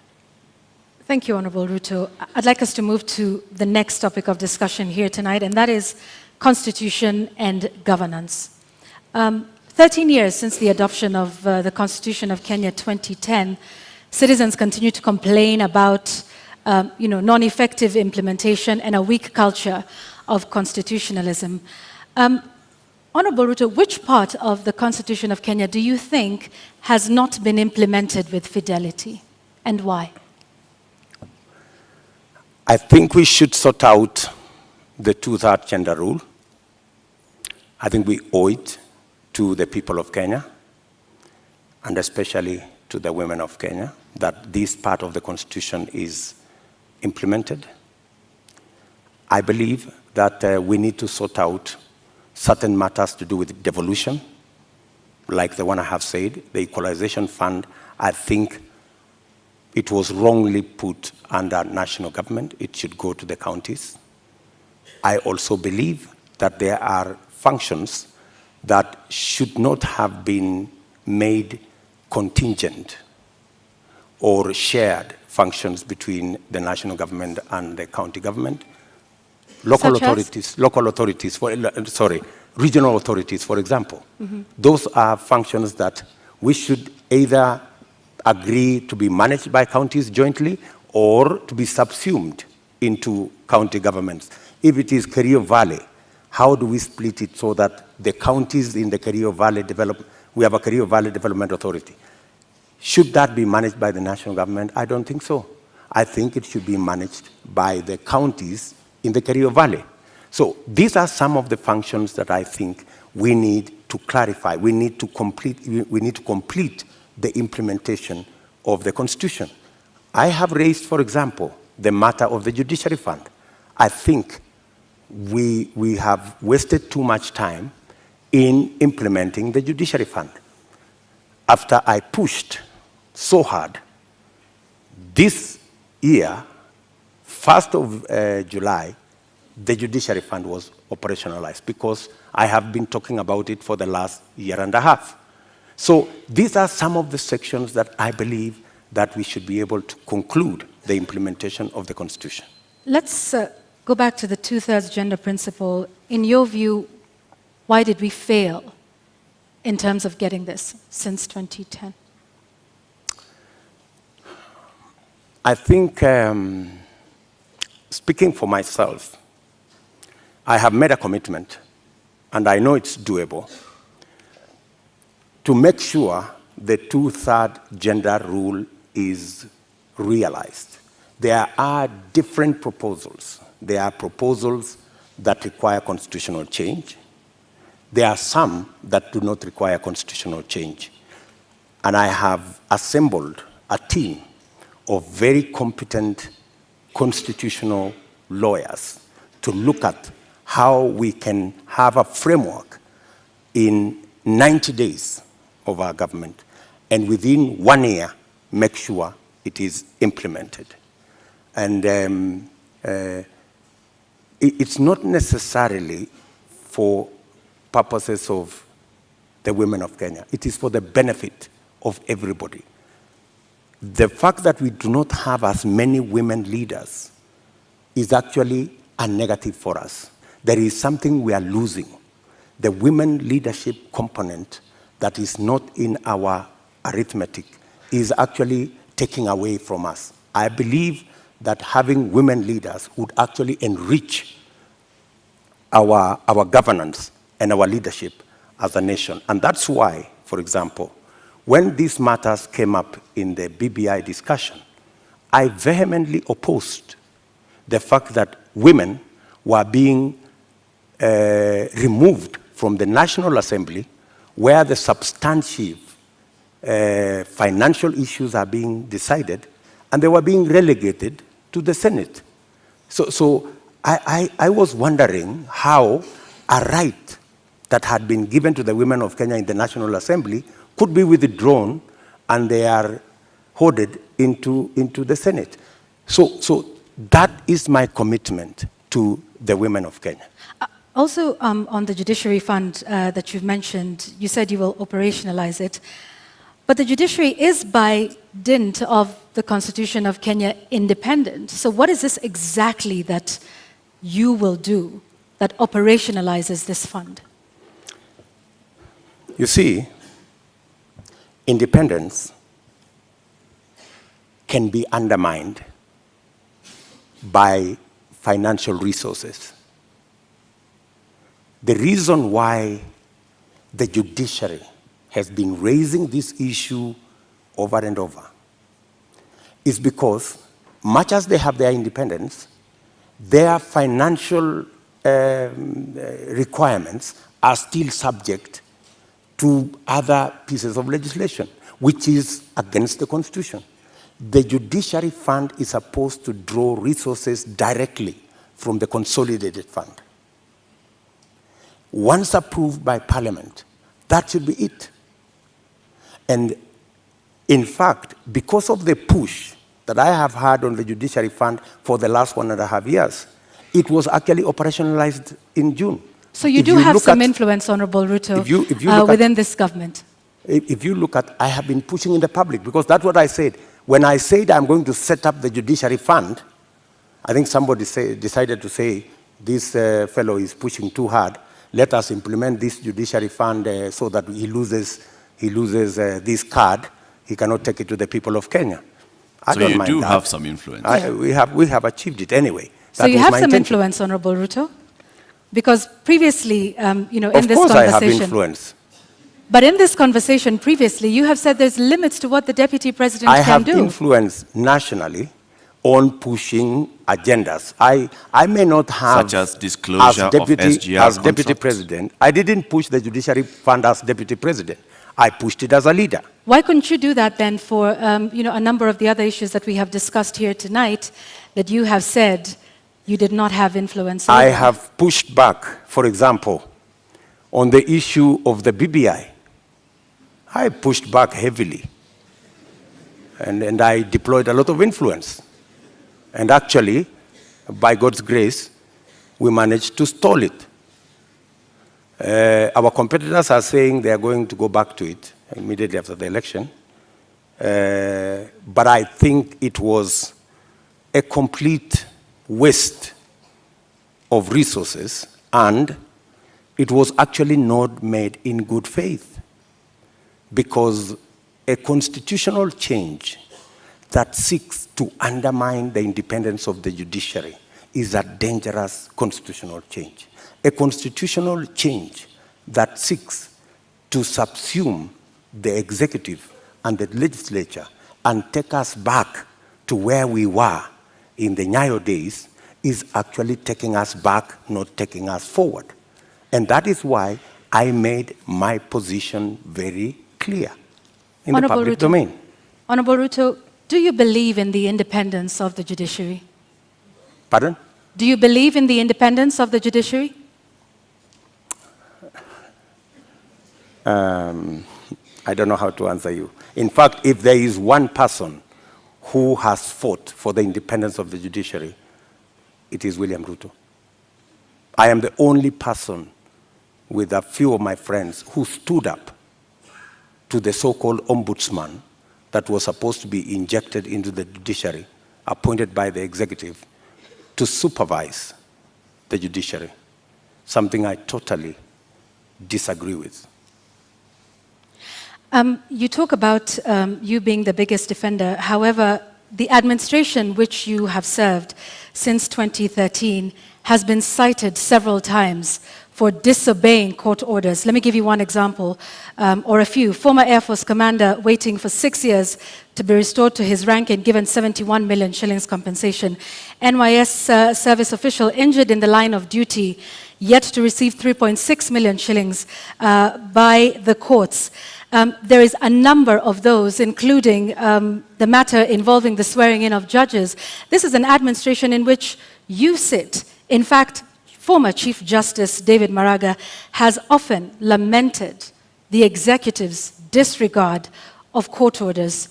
You are the second in command of the executive and of the Republic of Kenya. What are your thoughts then around the independence of the judiciary, and why have there been so many court orders disobeyed under your watch as Deputy President? Two things. I am an ardent believer in the independence of the judiciary. When the judiciary issued a ruling nullifying our election, I went out of my way to persuade my boss for us to go back and do the election again. Because much as we criticized that judgment, because we believed that we had won that election fair and square, but because of our commitment and belief in the judiciary, we still obeyed the dictates of the judiciary. That's one. You have raised incidences where, of course, judgments have been entered against government and they have not been sorted out. And I quite agree. And in fact, that was one area we identified even as we developed our manifesto. If you look at our manifesto, we have squarely identified that as an issue, that we cannot continue this situation where government leads in disobeying orders. Honorable Ruto, yes, that's indeed a good matter for me to interject. Just hang on one second, Honorable Ruto. Yet you have sat in that administration which has defied court orders. We haven't heard you raise issue on that. And in fact, now that you brought up the 2017 Supreme Court petition, you were rather unhappy with the Supreme Court judges. You called them those 6 people. You called them wakora. Does that demonstrate respect for the judiciary? In fact, I had occasion to have a one-on-one with Maraga. And I told Maraga an incident when I first came into Parliament. I met Paul Muite, a seasoned lawyer and a legislator, and he told me this, which has really stuck in my mind. He told me, young man, when I first became a member of Parliament in 1997, 98 actually. So he told me, when you support a government, it also includes criticizing that government when it goes wrong. So part of supporting a system is pointing out when you think they are not doing the right thing. Criticizing them is one thing, Honorable Ruto, but calling them wakora, which means conmen? Do you believe that the Supreme Court judges of 2017 were conmen and women? I would want to understand in what context that wakora thing you have mentioned, because I have, if there is any respect for the judiciary, is to comply with the decision of the court. Did we comply with the decision of the court? Yes. We went back to the election. But you haven't in many of the other court orders that we have cited here tonight. We went back to the election. And the admission that the fact that there are so many outstanding issues, and the fact that I have singled them out, and they are part of what I intend to sort out, is actually halfway the solution. I don't think if you look at the manifesto of our competitors, they have recognized that as an issue. I have recognized that as an issue because I believe in the independence of the judiciary. I believe government should lead from the front in obeying court orders. And in fact, we have said in our manifesto, if you read it clearly, it says we will look at all judgments that have been entered against government. And we will develop a mechanism to make sure that within 1 year, we comply with all judgments entered against government, so that even as we drive the country to obey court orders, we lead as government from the front. Let's talk about something else, Mr. Deputy President, and this is with regards to leadership and integrity. Your opponent, who did not turn up tonight, said he could not come to this debate because he did not want to face a man who has no regard for ethics, public morals, or shame. How do you respond to that? Do you sincerely believe that that is the reason why he's not here? I don't think so. I don't think so. My competitor is not here because he doesn't have a plan. He doesn't have an agenda. He cannot articulate anything to the people of Kenya. That's why he's not here. Secondly, my competitor is not here because he doesn't want to answer difficult questions. You know, he's been part of this administration, the handshake administration, for the last 5 years. KEMSA happened, and many other things happened.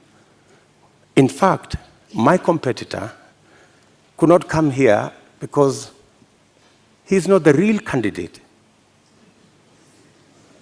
He's a project.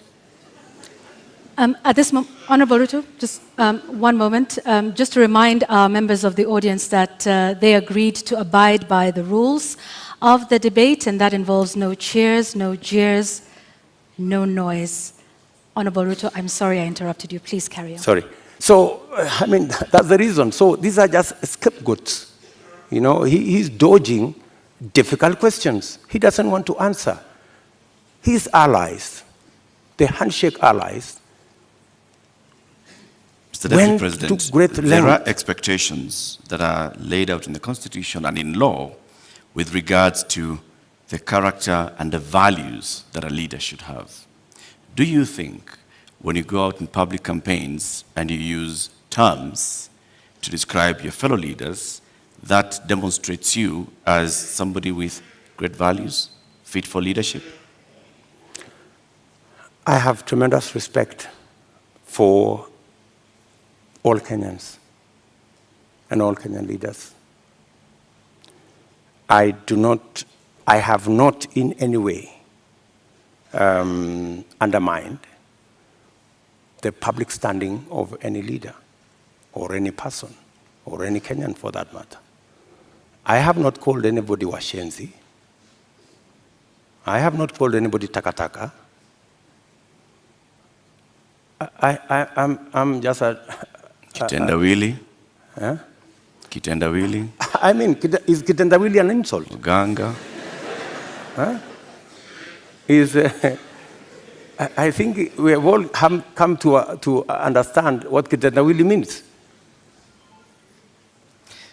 Mr. Deputy President, there's public perception that associates you with a rather good appetite for acquisition of property, particularly land.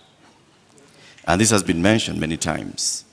Questionable acquisition of land, this has been said publicly, Taita Taveta, in Transmara, the former Vice President's house, the late Joseph Murumbi, and others. In fact, there was a conviction in court with regards to 100 acres of land that you were ordered to surrender back to its rightful owner and also pay some reparations.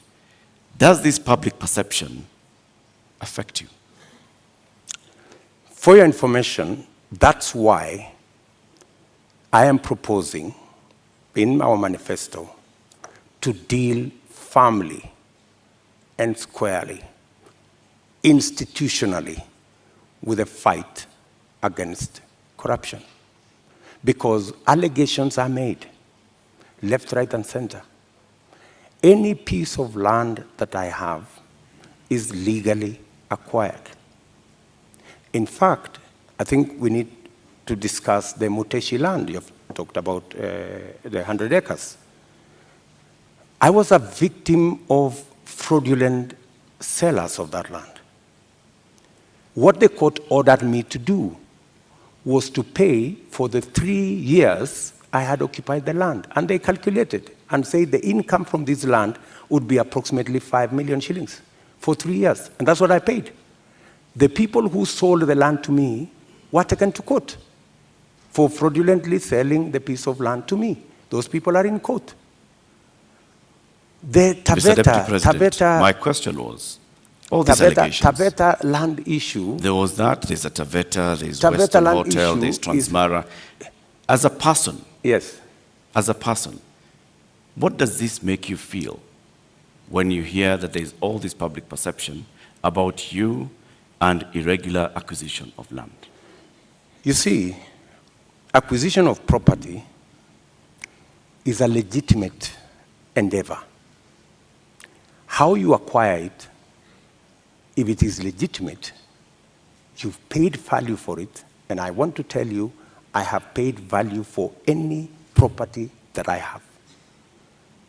Maybe the whole story is like everything else that has been said, and all manner of allegations have been raised about many people, you know. My competitor, Dominion land has been mentioned about him, Molasses land, so many other pieces of land. Does that make you guilty? Not at all. I think the presumption of innocence and the fact that I can stand up to scrutiny. And for your information, I am probably the politician in Kenya that has been audited, left, right, upside down, inside out, on any matter, you know?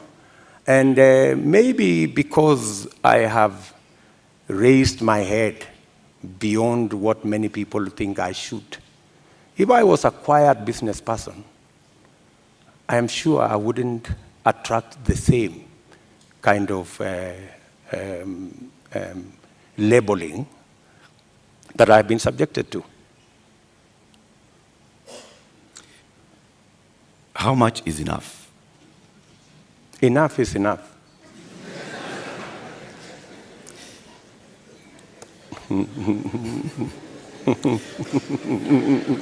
Mr. Deputy President.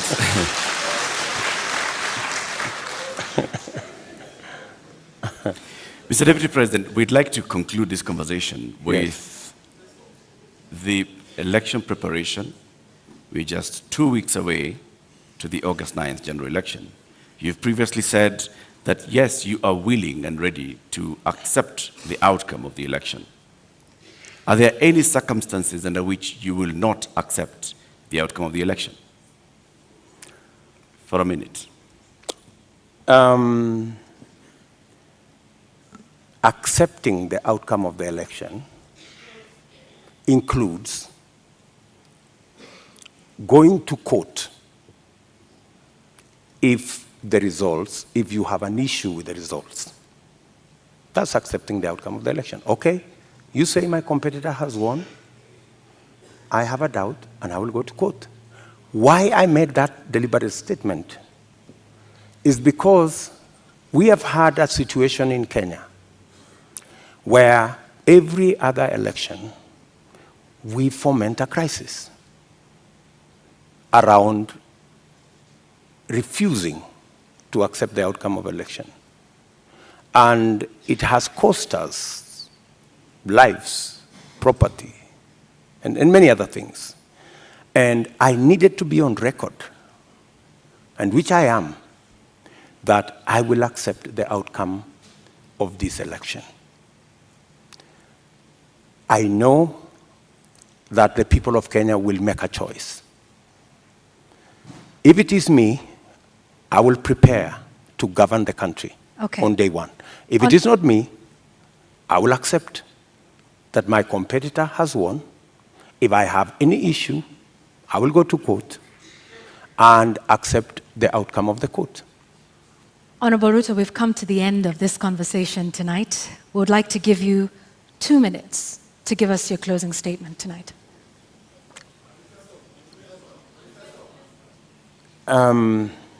I think, it is very important for us to look at this election against what is the competition. Our competitors have run away from this debate in total contempt to the people of Kenya, because it's not William Ruto who is going to make this choice. It is the people of Kenya that we are speaking to. They have very little regard for the people of Kenya.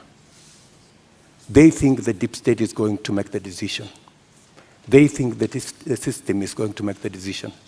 I want to tell the people of Kenya tonight that they are the ones who will make the decision on the 9th of August. Their vote is what will make the next government happen. And I want to encourage them to disregard the propaganda, the mobilization of chiefs and all these people and the provincial administration and the whole of this contempt and madharau, and tell them, tarehe 9 mwezi wa 8 wa Kenya, ninyi ndio mtaamua serikali ambayo inakuja.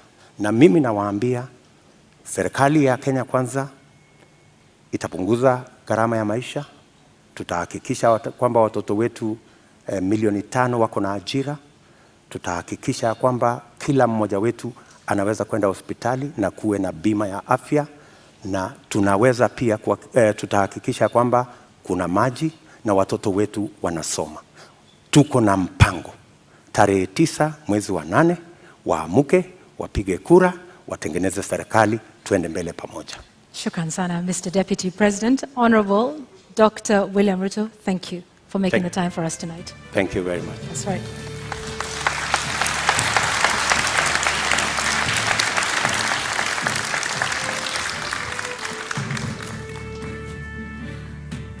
Well, ladies and gentlemen, and the viewers here in the audience, following this at home, and of course those here as well, we have to end it here for now.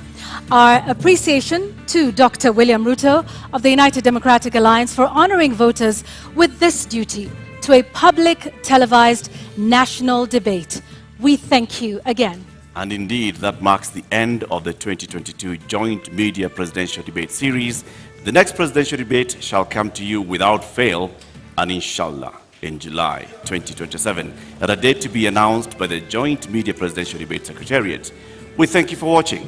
My name is Eric Latif of Spice FM and KTN News. And I'm Yvonne Okwara of Citizen Television. Good night.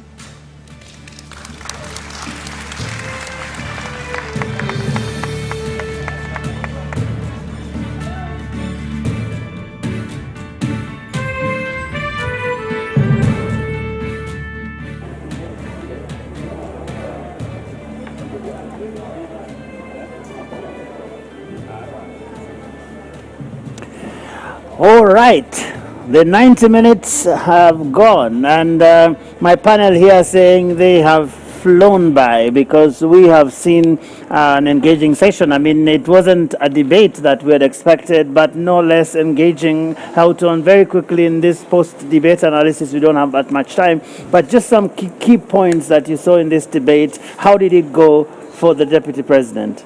Well, I think first of all we have to, thank the Deputy President for coming. I think it was an important national moment.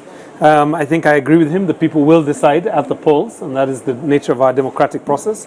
I think again we are trapped in a debate that tries to distance everybody from the Jubilee administration. When, to be honest, I don't think there were fundamental differences between the Deputy President and the President on many issues. If I had the time, I would go through this. I think the displacement happened with the handshake. And therefore it is much more of a political dynamic rather than a policy dynamic. And lastly, I think... all right, the Irungu syndrome. The Deputy President is coming out, and so we have to... Yes, okay, let's go to Ken Murithi and just see. We didn't quite get to down to the real manifesto issues. I would have hoped that my competitor would have been here, so that Kenyans can have the benefit of looking at both sides. Unfortunately, and it is understandable, that there is only one plan in this election, the Kenya Kwanza plan. The other side have sketches, and that's why they are not here. We are the only side that has a plan on fighting corruption, conflict of interest, state capture. The other side are actually hostages. And in fact, they are sponsored by the people who are actually culprits of conflict of interest. And that's why they're not here, because they do not want to offend their benefactors. Unfortunately for all of us, we didn't have the benefit of the other side, but I think the people of Kenya have information. They know why they will go to vote on the 9th of August. Now, how would you describe this decision by your competitor not to be at this particular debate? Now that you're saying that you've gotten the opportunity to articulate your issues, but yet you believe that he should have been here, how would you describe his not being here? As I have said, he is not here because he doesn't have a coherent plan. He cannot support a coherent discussion. He cannot sustain a debate on issues because even in the public space, the only conversation is about the Kenya Kwanza manifesto. There is no conversation on the other side because there is none. They don't have a plan. The other issue is my competitor is running away, literally, from any discussion on matters corruption, matters conflict of interest, matters state capture, because they sponsor him. And everybody knows that he's a project. In fact, nobody knows who the real candidate is. Maybe when you people send the invitation, you didn't specify. I think there must have been a problem as to who you had invited to come to this debate, whether it was the real candidate or the project. Well, also there was the appearance that was made by Mr. Wahiga Mwaure, and he actually debated and took issue with a number of the number of issues that have been there, and also presented his manifesto. What would you say about the other candidates that you're running with now that you've enumerated more about Raila Odinga? Well, I did not listen to the discussion with Mwaure, so I don't want to really get into that. But I think the people of Kenya have a choice. I mean, I'm sure they've listened to him. They've listened to all the other candidates, and the people of Kenya will make an informed choice on the 9th of August. Thank you very much, sir. That is UDA presidential candidate Dr. William Ruto saying that this time round he believes that he has articulated his issues, but he believes he would have been given more time to articulate, now that he says that there are some issues that they believed that have not been asked. But he has described Raila Odinga, and he is not showing up for this debate, as running away from the real issues, running away from the debate, actually going as far as insisting that we as media might have sent the wrong invite, insisting that he is someone's project. But right now, I'll take it back to you, Joe, for the panel discussion and probably to get deeper into what Dr. William Ruto has said at this particular exit press conference. Very well, Kennedy Moredi, thank you very much. And very quickly, Houghton, I promise you there'll be no interruption this time. There's no one coming, there's no one leaving. Please finish your thoughts. So my thought was essentially that there's been this attempt to try and route everything back to Jubilee. And I think that's not helpful. I think we need to look at the policy platforms of each of the parties, on the strength of the parties, and the past performance of the candidates who are coming before us to rule. The last point is this, that I did like the point that he mentioned about accepting electoral defeat. I think it is so important in an election where we have over 14,000 candidates running for 1,500 positions, that people start thinking psychologically, preparing themselves for the off-ramp and to do something differently. That you can win or lose. Now, Dr. Emmanuel Manyasi, Executive Director of USAWA, you came at the tail end of this, but we are glad to have you nonetheless. Not so much about education, which is your pet subject, but a lot of things about equality, which I am sure you're also very keen about. What stood out for you in this conversation that has just ended? Thank you. I listened to this conversation, I listened to the earlier one. I get an impression our leaders don't appreciate the magnitude of the problems we have. Yes. And if they do, they haven't thought through the solutions that they're offering. Because I think so far what we've had is the normal things we've had many times over the years. We will do this, we will do that. But I feel strongly that it was unfortunate to miss education. Unfortunate because that is the first crisis the next president will face. We have 2.5 million children who must go to our secondary schools that are already congested. That must happen in January. And then we must prepare for another 2.5 or 2.6 in 2024 because we must have 2 double intakes into secondary school to phase out 844. I had wanted to hear that conversation, especially because the candidate who came, there has been attribution to his campaign that they will want to abolish CBC. And so a lot of head teachers, a lot of owners of private schools out there who are being encouraged by the current CS to put up the secondary stream to accommodate CBC are anxious. They don't know whether it is a good investment to make. It would have been important that the candidate responds to that, because I hold the view that the candidates who didn't turn up are actually eventually going to respond to what has been discussed today. Yes. And so any issue that has been tabled today will exhaustively be discussed by even those who didn't show up, because they're going to respond to it. And so it was a big miss for me, but I'm happy that this discussion has begun. I hold the view that it will continue, and I invite Kenyans to engage with this discussion beyond today. All right. Professor Witi, what did you hear or did not hear? How did this go tonight? So first off, I want to congratulate Deputy President Ruto for showing up. And I want to say to Raila Odinga, shame on you for doing what they did in 2017. When they didn't show up, you're basically paying back with the same coin, but the people you're spiting are the Kenyans who are going to troop to the polling stations to vote for you. So this is a problem. Now, I find this conversation to have been very revealing. We've now seen the many dimensions of Ruto, and I counted 4. Ruto the victim, Ruto the powerless deputy president, Ruto the limited deputy, and then Ruto the person who wields a lot of influence. So I think this duplicity in terms of how Ruto presented himself is problematic. He was very incoherent on fundamental policy questions, especially around agriculture. What is the focus? It seems to me, and it is very disconcerting, that all these candidates think that the solution to solving the productivity problem is to throw fertilizer to the soil. That's not the solution to agriculture in this country. It also marginalizes the fact that a majority of the producers in the space that we have for productive utilization of land actually are pastoralists who are in the very devastated semi-arid and arid lands that are completely underinvested. And Ruto was not very clear on that. On the question of debt, he thinks the solution is to stop borrowing. The solution is to cut spending and right-size government.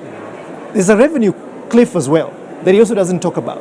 So I think he was very flippant, and it was just really difficult to understand how it is so easy for William Ruto on the campaign trail on a stamp speech to be extraordinarily articulate and to be completely rudderless when he's subjected to questions. And I think his lack of mastery or an understanding of the granularity of running government is worrying, given the fact that he has tremendous resources and a team around him that should have prepared him much better for this. So I think this was a bad night for for presidential candidate William Ruto. Sheila, there was some conversation about what you said is your pet subject, the whole question of integrity, leadership, corruption, and all of these things. Yeah. What did you hear, and did this conversation give you some hope that perhaps it might be dealt with if Dr. William Ruto takes over as president in the next 2 weeks?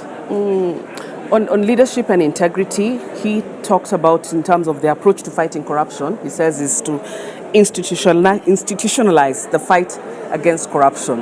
I think that has already been done, and that's why we still have a problem.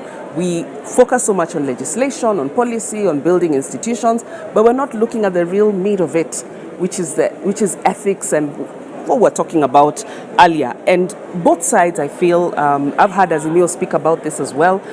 you know, they're very uncomfortable with the issue around leadership with integrity, ethics, morals, because in both camps, they're surrounded by people who have certain questions. And I think that's why, for me, the Deputy President didn't articulate himself well on that aspect.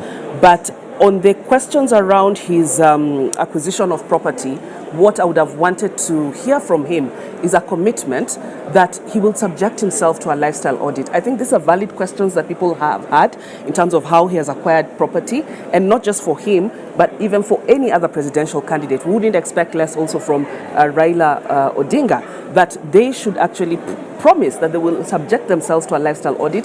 Uhuru Kenyatta did, remember, in 2018. That never happened, but we need to actually ensure that this is done so that these public positions don't become an opportunity for self-enrichment, because it has, yeah? And I would have actually wanted him to even go ahead and promise to table documents in terms of how he has acquired that property, but we need to make that demand for both candidates. One last thing, I think it was important that we backpedaled, you know, to his time in office, even when he says when he was active and when he was not active. I mean, I thought he felt almost as helpless as I am as a Kenyan, but I think that he has to be held to account for his time in office. You can't just take credit for the good things and then try to evade failures of government. All right, Wanjiru? I think I'll pick up where Sheila has left off, and I agree. Well done to Honorable Ruto for coming today. Well done to the Kenya Kwanza team for, you know, having a manifesto that's been built based on public consultation. Ironically, this manifesto does not then go on to enshrine the right to public participation, and we are not sure if we'll continue to see the kind of questions raised by the media presenters to the Deputy President being done as a culture, because the culture of answerability is about public leaders being answerable to the public and the public being able to ask difficult questions. And I think the one issue that comes out here is of trust. We are seeing the Kenya Kwanza campaign trying to rewrite the 5 years of the bromance, and the Deputy President really at pains to paint himself as helpless when we know they were smiling at each other, making decisions together, and, you know, fist thumping and all of that, and a lot of abuse of office. We counted 19 corruption scandals in the past 3 years of the... And we have run out of time. Right, would you believe it? Yes, yes. All right, so ladies and gentlemen, it has been a great night here. Lots of conversations, not just here, but those that will continue for the next few days before the election, and perhaps even after the election. And we are beginning to wrap things up here, and so we are going to make one final location call to our men and women on the ground all around this campus, and I'll take you right now to Kennedy Mureithi and Rita Tinina. Well, the purpose of this debate is for you who has registered as a voter to get any extra information that you have not gotten this far from the political rallies that have been held by the different politicians who are yearning to rule this country after the August elections. And what we do know is that 4 invitations were sent to the presidential candidates. 2 of them turned up and they have sold their manifesto. Have they been able to convince you? Well, that is only a question you can answer on the 9th of August 2022. But here at the Catholic University, we have followed it through from the first debate that involved the governor candidates of Nairobi. Then we went to the deputy presidential nominees until today, when it culminated into the presidential candidates, and they have said what they needed to say. Indeed, here at the Catholic University of Eastern Africa this evening, the 2 candidates, Agano Party presidential candidate Mwaure Wahiga, as well as the Kenya Kwanza presidential candidate, Deputy President Dr. William Ruto, have had the chance to articulate their policies. And this is away from the jeers, the cheers, and the, what you call theatrics of the political campaign rallies. And here with the thorough interrogation of the moderators, of course without their well scripted speeches. They have had that chance to reach out to you as the voter at home. Whether or not the absence of the other candidates worked for them or against, or how they performed this evening, will no doubt be a matter of debate, especially on social media. From this end, at the Catholic University of Eastern Africa, thank you for being with us. I hand it over to Lulu and Rashid. We haven't said our names. My name is Kennedy Mureithi of NTV. And I am Rita Tinina of KTN News.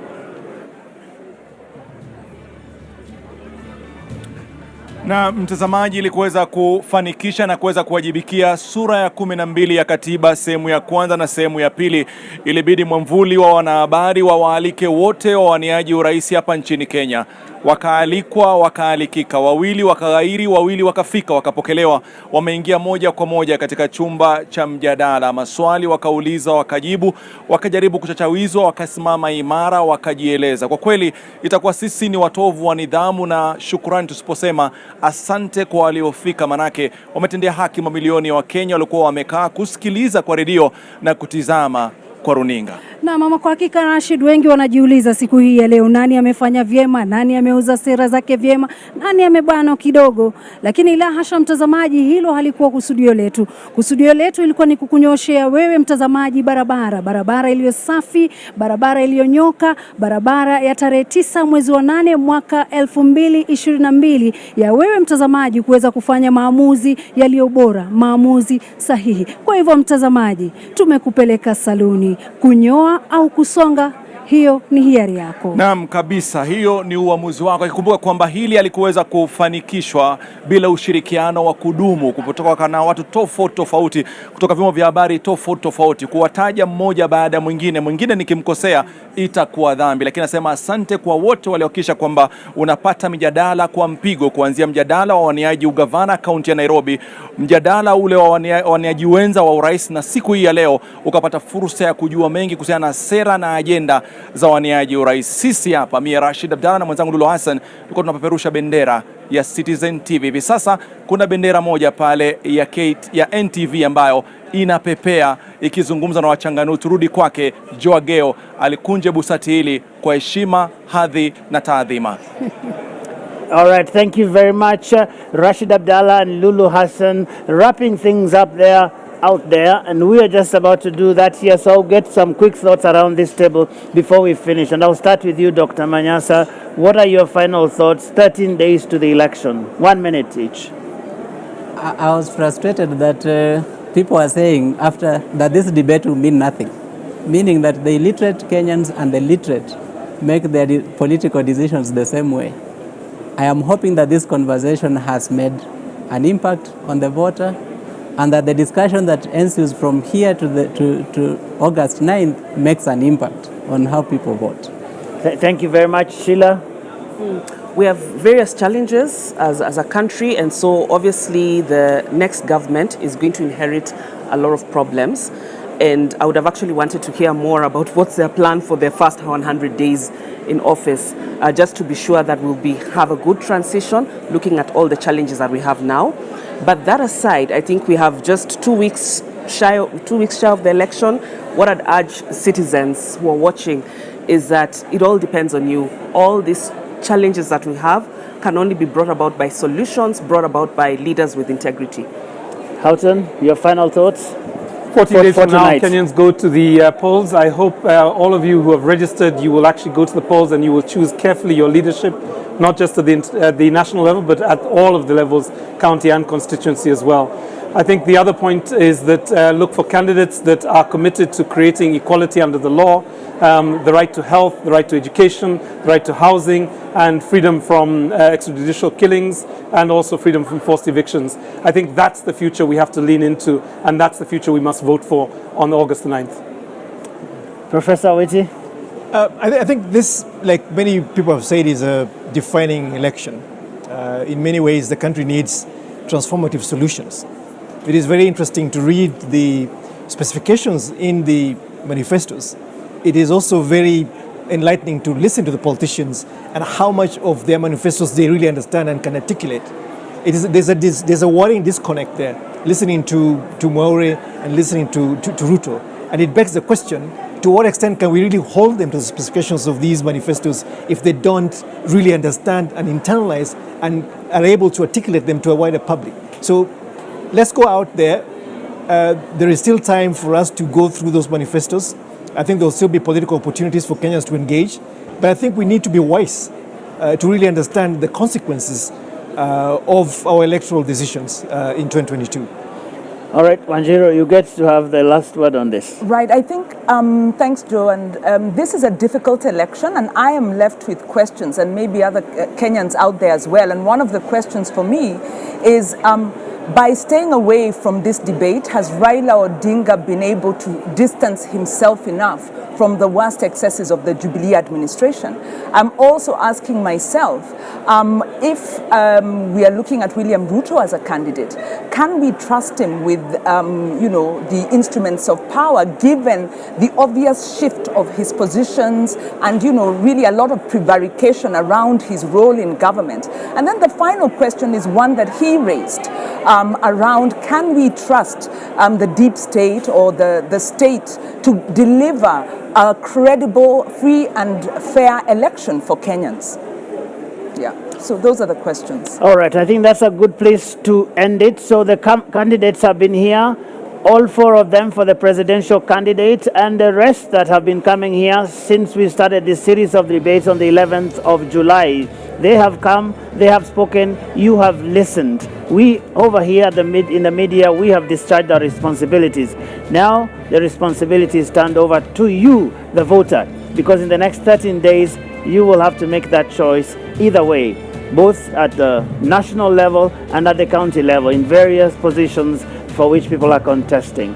That has been our responsibility, and we now turn it over to you. Thank you very much for being with us throughout this debate, for taking part in all the discussions, for sending us messages, and all the wonderful things that you've done to make this a success. We want to thank everybody who's been involved here, and we just want to say, let's go and have a great election. My name is Joe Agay of NTV. Have a lovely evening, and God bless.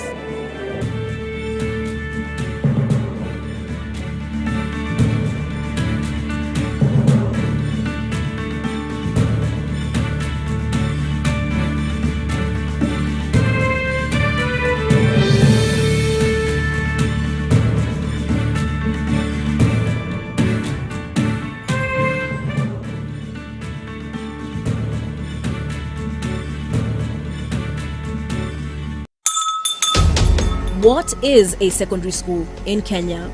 It ranges from 106 high-cost national schools educating 3% of the learners, where you find ultra-modern libraries and laboratories, the most experienced principals and teachers, and the best teacher-student ratios, to 7,019 some barely established, understaffed, lacking basic facilities sub-county schools, educating over 60% of learners.